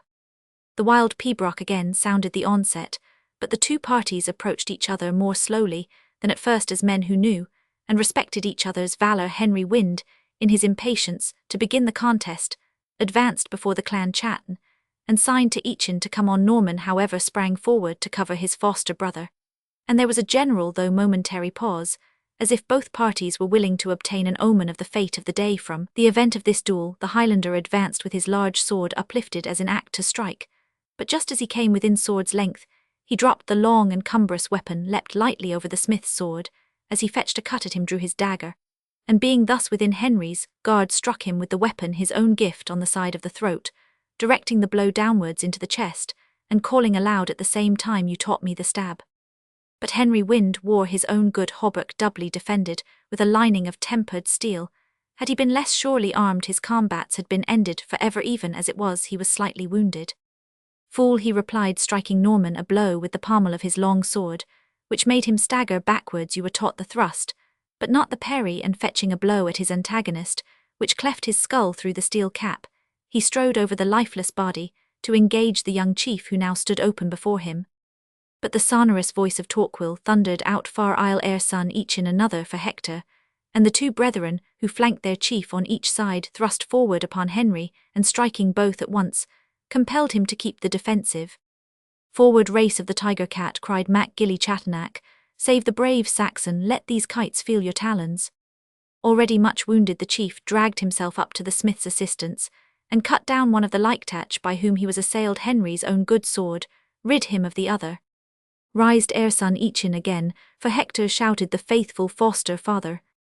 Bars ere son Eachin, death for Hector, answered two more of his devoted sons, and opposed themselves to the fury of the smith and those who had come to his aid, while Eachin, moving towards the left wing of the battle, sought less formidable adversaries, and again by some show of valour revived the sinking hopes of his followers. The two children of the oak who had covered this movement shared the fate of their brethren, for the cry of the clan Chatton chief had drawn to that part of the field some of his bravest warriors. The sons of Torquil did not fall unavenged, but left dreadful marks of their swords on the persons of the dead and living. But the necessity of keeping their most distinguished soldiers around the person of their chief told to disadvantage on the general event of the combat, and so few were now the number who remained fighting that it was easy to see that the clan Chatton had 15 of their number left, though most of them wounded, and that of the clan Quahel only about 10 remained, of whom there were 4 of the chief's bodyguard, including Torquil himself.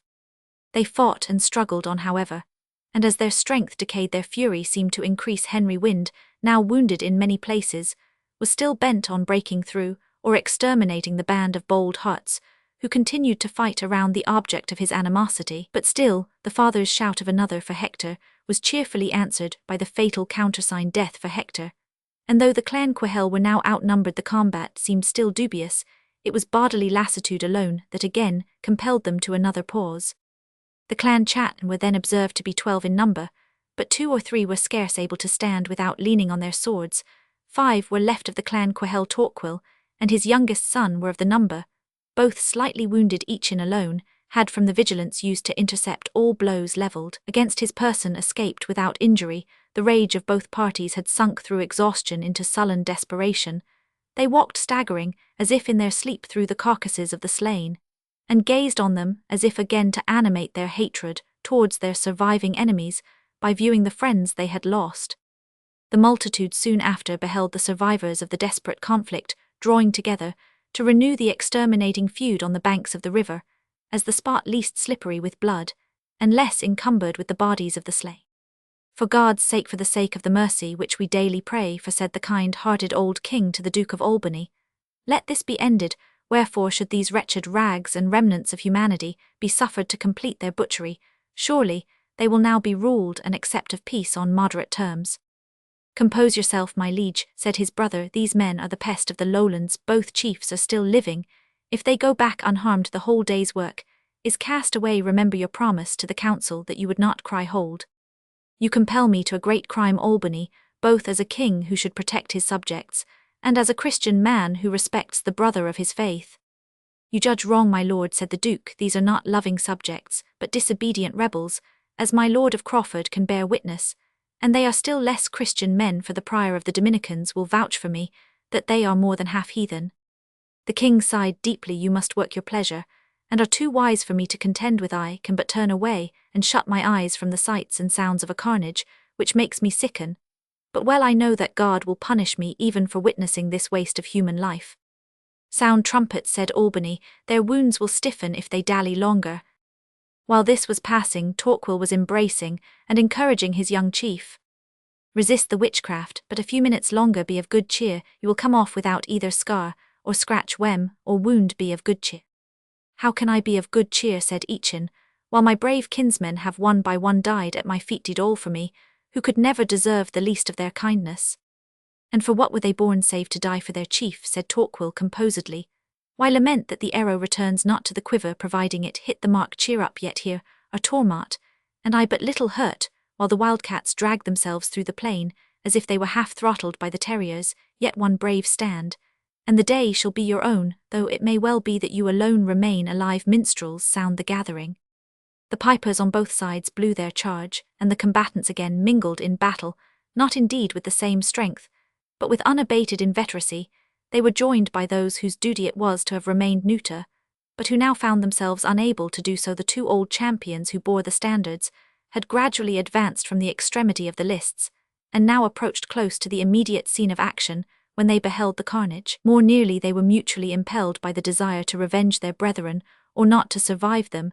They attacked each other furiously, with the lances to which the standards were attached closed, after exchanging several deadly thrusts, then grappled in close strife, still holding their banners, until at length in the eagerness of their conflict, they fell together into the Tay, and were found drowned after the combat, closely locked in each other's arms. The fury of battle, the frenzy of rage and despair, infected next the minstrels. The two pipers who during the conflict had done their utmost to keep up the spirits of their brethren now saw the dispute well nigh terminated for want of men to support it.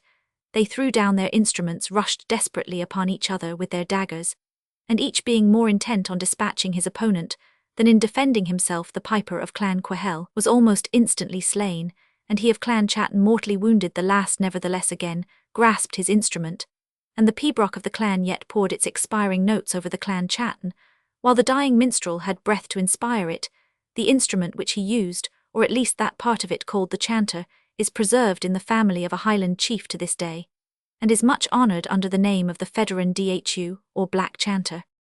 Meanwhile, in the final charge, young Tormart, devoted like his brethren by his father Torquil to the protection of his chief, had been mortally wounded by the unsparing sword of the smith.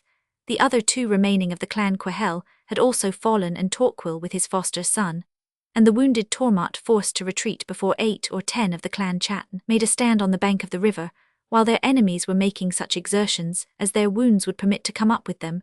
Torquil had just reached the spot where he had resolved to make the stand, when the young Tormart dropped, and expired. His death drew from his father the first and only sigh which he had breathed throughout the eventful day. My son Tormart, he said, my youngest and dearest, but if I save Hector, I save all. Now, my darling dolt, I have done for thee all that man may, excepting the last. Let me undo the clasps of that ill-omened armour, and do thou put on that of Tormart. It is light and will fit thee well. While you do so, I will rush on these crippled men, and make what play with them I can. I trust I shall have but little to do, for they are following each other like disabled steers. At least, darling of my soul, if I am unable to save thee, I can show thee how a man should die. While Torquil thus spoke, he unloosed the clasps of the young chief's hauberk in the simple belief that he could thus break the meshes which fear and necromancy had twined about his heart. My father me more than parent, said the unhappy Eachin, stay with you by my side. I feel I can fight to the last. It is impossible, said Torquil, I will stop them coming up, while you put on the hauberk. God eternally bless thee, beloved of my soul. and then brandishing his sword Torquil of the Oak rushed forward with the same fatal war cry, which had so often sounded over that bloody field bar's ere sun, each in the words rung 3 times in a voice of thunder, and each time that he cried his war shout, he struck down one of the clan Chatton, as he met them successively straggling towards him. Brave battle Hawkwell flown falcon, exclaimed the multitude as they witnessed exertions which seemed even at this last hour to threaten a change of the fortunes of the day suddenly. These cries were hushed into silence, and succeeded by a clashing of swords so dreadful, as if the whole conflict had recommenced in the person of Henry Wynd and Torquil of the Oak. They cut, foined, hewed, and thrust, as if they had drawn their blades for the first time that day, and their inveteracy was mutual, for Torquil recognized the foul wizard who, as he supposed, had cast a spell over his child, and Henry saw before him the giant who during the whole conflict had interrupted the purpose for which alone he had joined the combatants, that, of engaging in single combat with Hector, they fought with an equality which perhaps would not have existed, had not Henry, more wounded than his antagonist, been somewhat deprived of his usual agility. Meanwhile, each, in finding himself alone, after a disorderly and vain attempt to put on his foster brother's harness, became animated by an emotion of shame and despair, and hurried forward to support his foster father in the terrible struggle, ere some other of the clan Chatton should come up, when he was within 5 yards and sternly determined to take his share in the death fight. His foster father fell cleft from the collarbone well nigh to the heart, and murmuring with his last breath bar's ere son, each in the unfortunate youth saw the fall of his last friend, and at the same moment beheld the deadly enemy who had hunted him through the whole field, standing within sword's point of him, and brandishing the huge weapon, which had hewed its way to his life through so many obstacles. Perhaps this was enough to bring his constitutional timidity to its highest point, or perhaps he recollected at the same moment that he was without defensive armor, and that a line of enemies, halting indeed and crippled, but eager for revenge and blood, were closely approaching. It is enough to say that his heart sickened, his eyes darkened, his ears tingled, his brain turned giddy. All other considerations were lost in the apprehension of instant death, and drawing one ineffectual blow at the smith, he avoided that which was aimed at him in return by bounding backward, and ere the former could recover his weapon, Eachin had plunged into the stream of the Tay. A roar of contumely pursued him as he swam across the river, although perhaps not a dozen of those who joined in it would have behaved otherwise in the like circumstances. Henry looked after the fugitive in silence and surprise, but could not speculate on the consequences of his flight on account of the faintness, which seemed to overpower him as soon as the animation of the contest had subsided. He sat down on the grassy bank, and endeavoured to staunch such of his wounds as were pouring fastest. The victors had the general meed of gratulation, the Duke of Albany, and others went down to survey the field, and Henry Wynd was honoured with particular notice. "If thou wilt follow me, good fellow," said the Black Douglas, "I will change thy leathern apron for a knight's girdle, and thy burgage tenement for £100 land, to maintain thy rank withal." "I thank you humbly, my lord," said the smith dejectedly, "but I have shed blood enough already, and heaven has punished me by foiling the only purpose for which I entered the combat." "How, friend," said Douglas, "didst thou not fight for the clan Chatton, and have they not gained a glorious conquest?" "I fought for my own hand," meaning, "I did such a thing for my own pleasure, not for your profit," said the smith indifferently, and the expression is still proverbial in Scotland. The good King Robert now came up on an ambling palfrey, having entered the barriers for the purpose of causing the wounded to be looked after. "My Lord of Douglas," he said, "you vex the poor man with temporal matters, when it seems he may have short timer to consider those that are spiritual. Has he no friends here who will bear him where his bodily wounds and the health of his soul may be both cared for?" "He hath as many friends as there are good men in Perth," said Sir Patrick Charteris, "and I esteem myself one of the closest." "A churl will savour of churl's kind," said the haughty Douglas, turning his horse aside. The proffer of knighthood from the sword of Douglas had recalled him from death's door, had there been a drop of gentle blood in his body. Disregarding the taunt of the mighty Earl, the Knight of Kinfauns dismounted to take Henry in his arms, as he now sunk back from very faintness, but he was prevented by Simon Glover, who with other burgesses of consideration had now entered the barrass. "Henry, my beloved son Henry," said the old man, "oh, what tempted you to this fatal affray?" Speechless. "Not speechless," said Henry. "Catharine," he could utter no more. "Catharine is well, I trust, and shall be thine. That is, if she be safe, thou wouldst say, old man," said the Douglas, who, though something affronted at Henry's rejection of his offer, was too magnanimous not to interest himself. In what was passing she is safe, if Douglas Banner can protect her safe, and shall be rich. Douglas can give wealth to those who value it more than honour. For her safety, my lord, let the heartfelt thanks and blessings of a father go with the noble Douglas. For wealth, we are rich enough, gold cannot restore my beloved son. A marvel, said the Earl, a churl refuses nobility, a citizen despises gold. Under your lordship's favour, said Sir Patrick, I who am knight and noble take licence to say that such a brave man as Henry Wynd may reject honourable titles, such an honest man as this reverend citizen may dispense with gold. You do well, Sir Patrick, to speak for your town, and I take no offence, said the Douglas, I force my bounty on no one. But he added in a whisper to Albany, your grace must withdraw the king from this bloody sight, for he must know that tonight which will ring over broad Scotland, when tomorrow dawns, this feud is ended. Yet even I grieve that so many brave Scottish men lie here slain, whose brands might have decided a pitched field in their country's cause.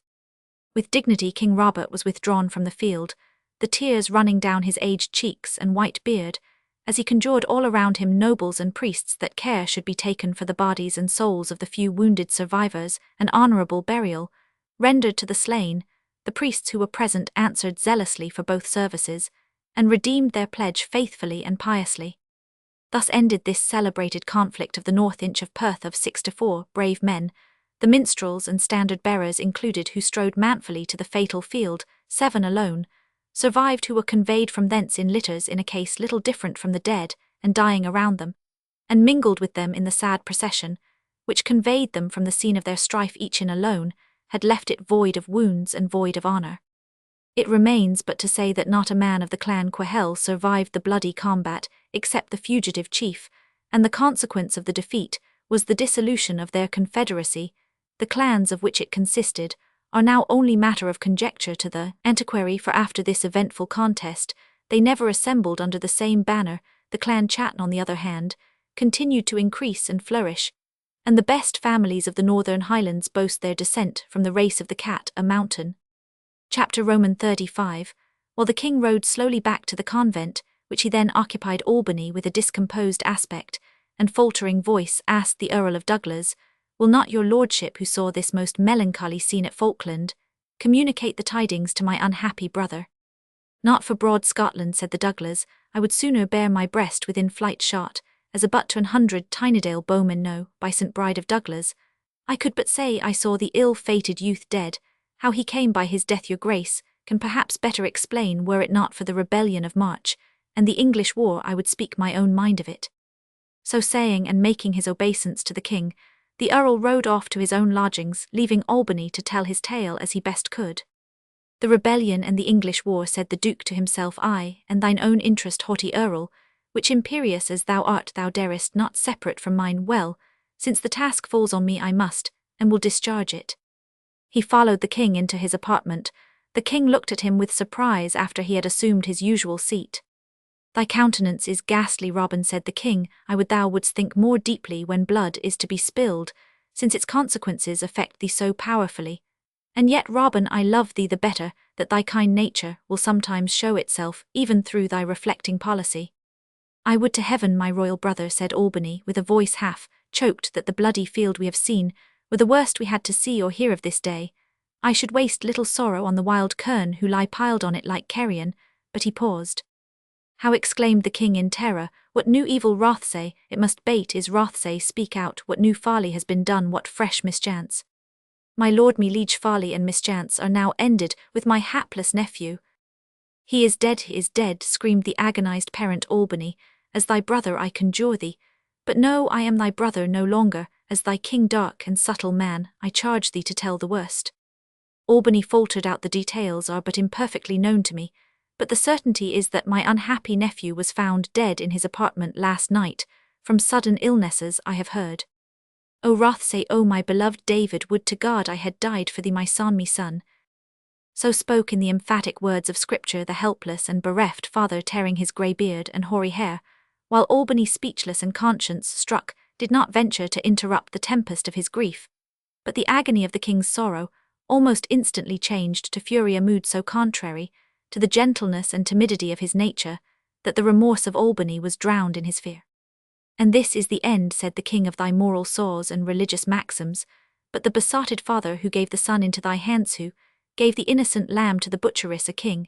And thou shalt know it to thy cost, shall the murderer stand in presence of his brother stained with the blood of that brother's son, know what ho without their Mac Louis Brandine's treachery murder, take arms if you love the Stuart. Mac Louis with several of the guards rushed into the apartment. Murder and treason, exclaimed the miserable King Brandine's your noble prince, here his grief and agitation interrupted for a moment the fatal information it was his object to convey at length. He resumed his broken speech and axe, and a block instantly into the courtyard arrest the word, choked his utterance. Arrest whom, my noble liege, said Mac Louis, who observing the king influenced by a tide of passion, so different from the gentleness of his ordinary demeanour, almost conjectured that his brain had been disturbed by the unusual horrors of the combat he had witnessed. Whom shall I arrest, my liege? He replied, here is none but your grace's royal brother of Albany. Most true, said the king, his brief fit of vindictive passion, soon dying away, most true, none but Albany, none but my parents' child, none but my brother. O God, enable me to quell the sinful passion which glows in this bosom, sancta Maria ora pro nobis. Mac Louis cast a look of wonder towards the Duke of Albany, who endeavoured to hide his confusion under an affectation of deep sympathy, and muttered to the officer, the great misfortune has been too much for his understanding. What misfortune, please your grace? Replied Mac Louis, I have heard of none. How not heard of the death of my nephew Rothsay? The Duke of Rothsay dead, my lord of Albany, exclaimed the faithful Brandine, with the utmost horror and astonishment. When, how, and where? 2 days since, saith manner as yet unknown at Falkland. Mac Louis gazed at the Duke for an instant, then, with a kindling eye and determined look, said to the king, who seemed deeply engaged in his mental devotion, my liege, a minute or two, since you left a word on word unspoken, let it pass your lips, and your pleasure is law to your Brandines. I was praying against temptation, Mac Louis, said the heart-broken king, and you bring it to me. Would you arm a madman with a drawn weapon? But O Albany, my friend, me brother, me bosom counsellor, how camest thou by the heart to do this? Albany, seeing that the king's mood was softening, replied with more firmness than before, my castle has no barrier against the power of death. I have not deserved the foul suspicions which your majesty's words imply. I pardon them from the distraction of a bereaved father. But I am willing to swear by cross and altar, by my share in salvation, by the souls of our royal parents. Be silent, Robert, said the king, add not perjury to murder. And was this all done to gain a step nearer to a crown and sceptre? Take them to thee at once, man.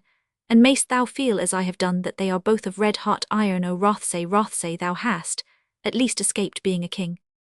My liege, said Mac Louis, let me remind you that the crown and sceptre of Scotland are, when your majesty ceases to bear them, the right of Prince James, who succeeds to his brother's rights.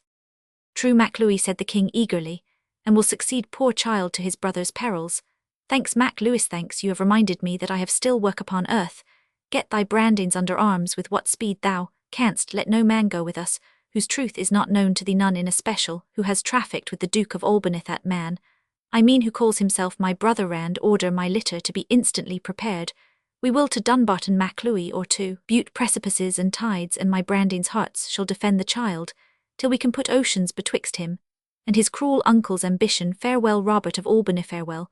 For ever, thou hard-hearted bloody man, enjoy such share of power as the Douglas may permit thee, but seek not to see my face again, far less to approach my remaining child, for that hour thou dost, my guards shall have orders to stab thee down with their partisans. Mac Louis, look, it be so directed. The Duke of Albany left the presence without attempting further justification or reply.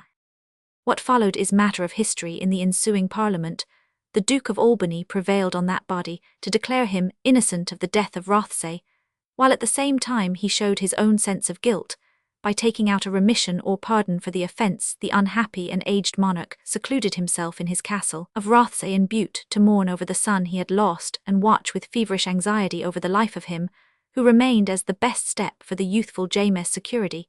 He sent him to France to receive his education at the court of the reigning sovereign, but the vessel in which the Prince of Scotland sailed was taken by an English cruiser, and although there was a truce for the moment betwixt the kingdoms, Henry Roman IV ungenerously detained him a prisoner.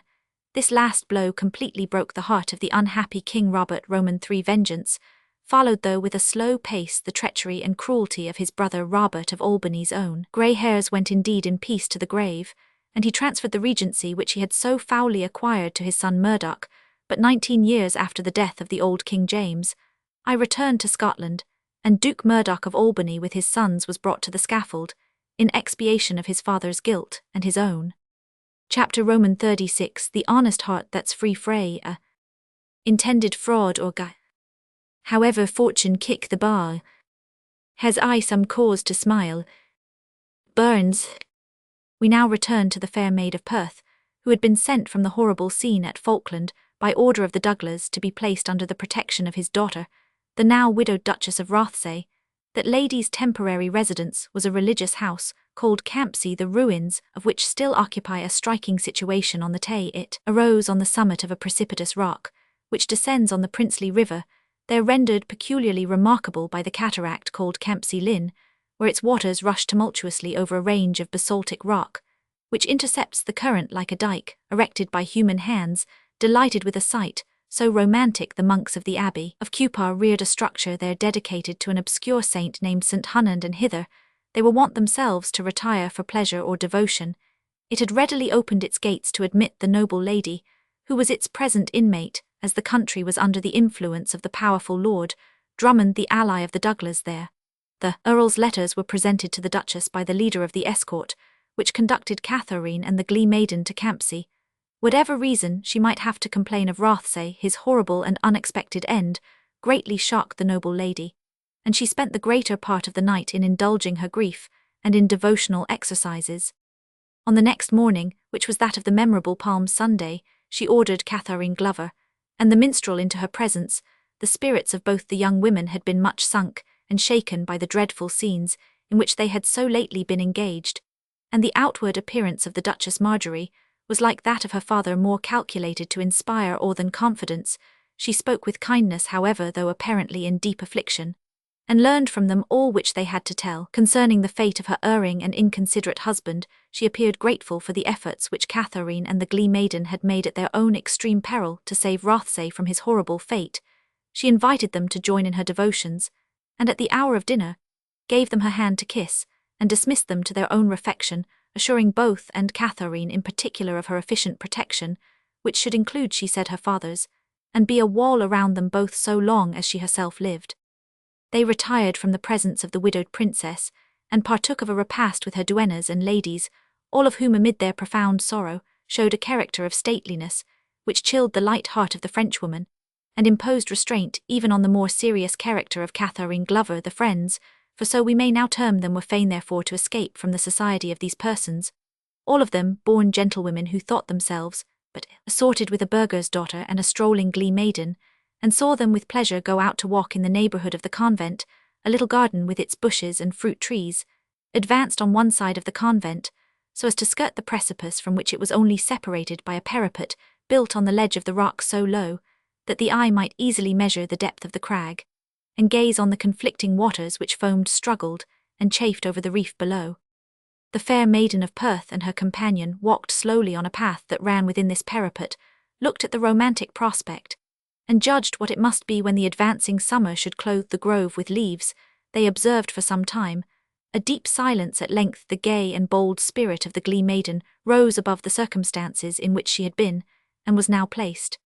Do the horrors of Falkland fair may still weigh down your spirits, strive to forget them. As I do, we cannot tread life's path lightly, if we shake not from our mantles the raindrops as they fall. These horrors are not to be forgotten, answered Catherine, yet my mind is at present anxious respecting my father's safety, and I cannot but think how many brave men may be at this instant leaving the world, even within 6 miles of us or little farther.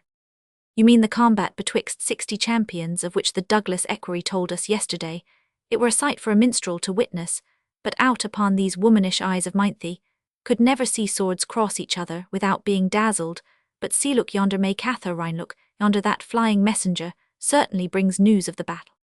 Methinks I should know him who runs so wildly, said Catherine, but if it be he, I think of some wild thoughts are urging his speed. As she spoke, the runner directed his course to the garden. Louis's little dog ran to meet him barking furiously, but came back to cower, creep, and growl behind its mistress, for even dumb animals can distinguish when men are driven on by the furious energy of irresistible passion, and dread to cross or encounter them in their career. The fugitive rushed into the garden at the same reckless pace, His head was bare, his hair dishevelled, his rich acton, and all his other vestments looked as if they had been lately drenched in water. His leathern buskins were cut and torn, and his feet marked the sod with blood. His countenance was wild, haggard, and highly excited, or as the Scottish phrase expresses it, much raised. "Connacher," said Catherine as he advanced, apparently without seeing what was before him, as hares are said to do when severely pressed by the greyhounds, but he stopped short when he heard his own name. "Connacher," said Catherine, or rather Eachin Mac Ian, "what means all this? Have the clan Quahel sustained a defeat?" "I have borne such names as this maiden gives me," said the fugitive, after a moment's recollection. "Yes, I was called Connacher when I was happy and Eachin when I was powerful. But now I have no name, and there is no such clan as thou speakst of, and thou art a foolish maid to speak of that which is not to one who has no existence." "Alas, unfortunate!"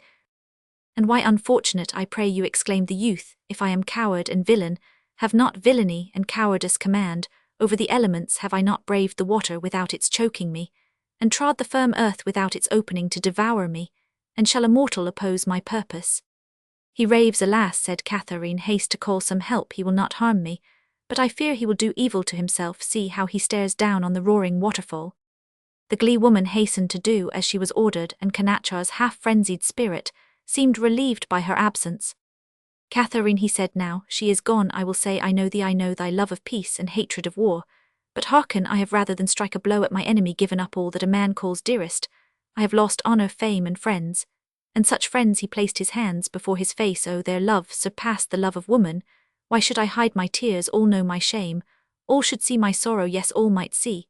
But who would pity it, Catherine, as I ran like a madman down the Strathman, and woman called shame on me, the beggar to whom I flung an alms that I might purchase one blessing, threw it back in disgust, and with a curse upon the coward each bell that tolled rung out shame on the recreant caitiff, the brute beasts in their lowing and bleating, the wild winds in their rustling, and howling the hoarse waters in their dash, and roar cried out upon the dastard, the faithful nine, are still pursuing me, they cry with feeble voice, strike.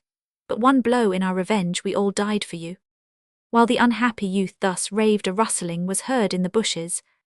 "There is but one way," he exclaimed, springing upon the parapet, but with a terrified glance towards the thicket through which one or two attendants were stealing with the purpose of surprising him.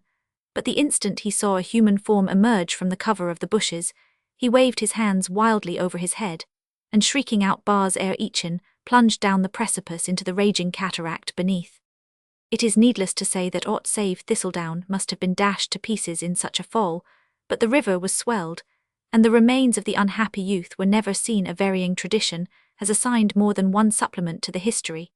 It is said by one account that the young captain of Clan Quahel swam safe to shore far below the Linns of Campsie, and that wandering disconsolately in the deserts of Rannoch, he met with Father Clement, who had taken up his abode in the wilderness as a hermit on the principle of the old Chaldees. He converted it, is said, the heart-broken and penitent Connacher, who lived with him in his cell, sharing his devotion and privations, till death removed them in succession.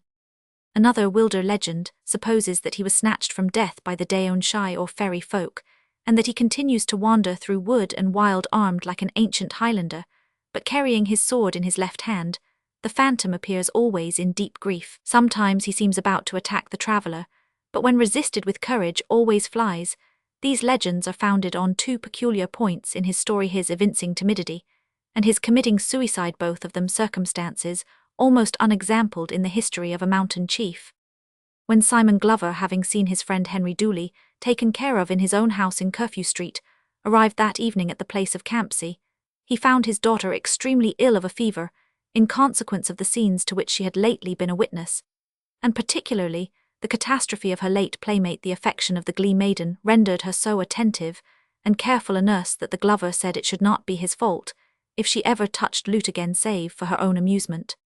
It was some time ere Simon ventured to tell his daughter of Henry's late exploits and his severe wounds, and he took care to make the most of the encouraging circumstance that her faithful lover had refused both honour and wealth rather than become a professed soldier, and follow the Douglas. Catherine sighed deeply, and shook her head at the history of Bloody Palm Sunday on the North Inch, but apparently she had reflected that men rarely advance in civilization or refinement beyond the ideas of their own age, and that a headlong and exuberant courage like that of Henry Smith was in the iron days in which they lived preferable to the deficiency which had led to Connacher's catastrophe, If she had any doubts on the subject, they were removed in due time by Henry's protestations, so soon as restored health enabled him to plead his own cause.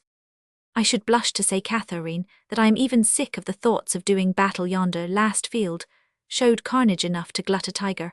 I am therefore resolved to hang up my broadsword, never to be drawn more and less against the enemies of Scotland. And should Scotland call for it, said Catherine, I will buckle it round you. And Catherine, said the joyful Glover, we will pay largely for soul masses for those who have fallen by Henry's sword, and that will not only cure spiritual flaws, but make us friends with the church again. For that purpose, father, said Catherine, the hoards of the wretched Dwining may be applied. He bequeathed them to me, but I think you would not mix his base blood money with your honest gains. I would bring the plague into my house, as soon, said the resolute Glover. The treasures of the wicked apothecary were distributed accordingly among the 4 monasteries, nor was there ever after a breath of suspicion concerning the orthodoxy of old Simon or his daughter. Henry and Catherine were married within 4 months after the Battle of the North Inch, and never did the corporations of the Glovers and Hammermen trip their sword dance so featly as at the wedding of the boldest burgess and brightest maiden in Perth, 10 months after a gallant infant filled the well-spread cradle, and was rocked by Louise to the tune of Bold and True in Bonnet Blue.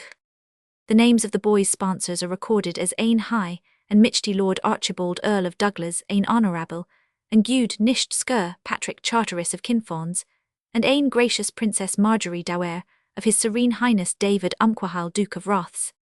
Under such patronage, a family rises fast in several of the most respected houses in Scotland, but especially in Perthshire, and many individuals distinguished both in arts and arms record with pride their descent from the Gow Crome and the Fair Maid of Perth.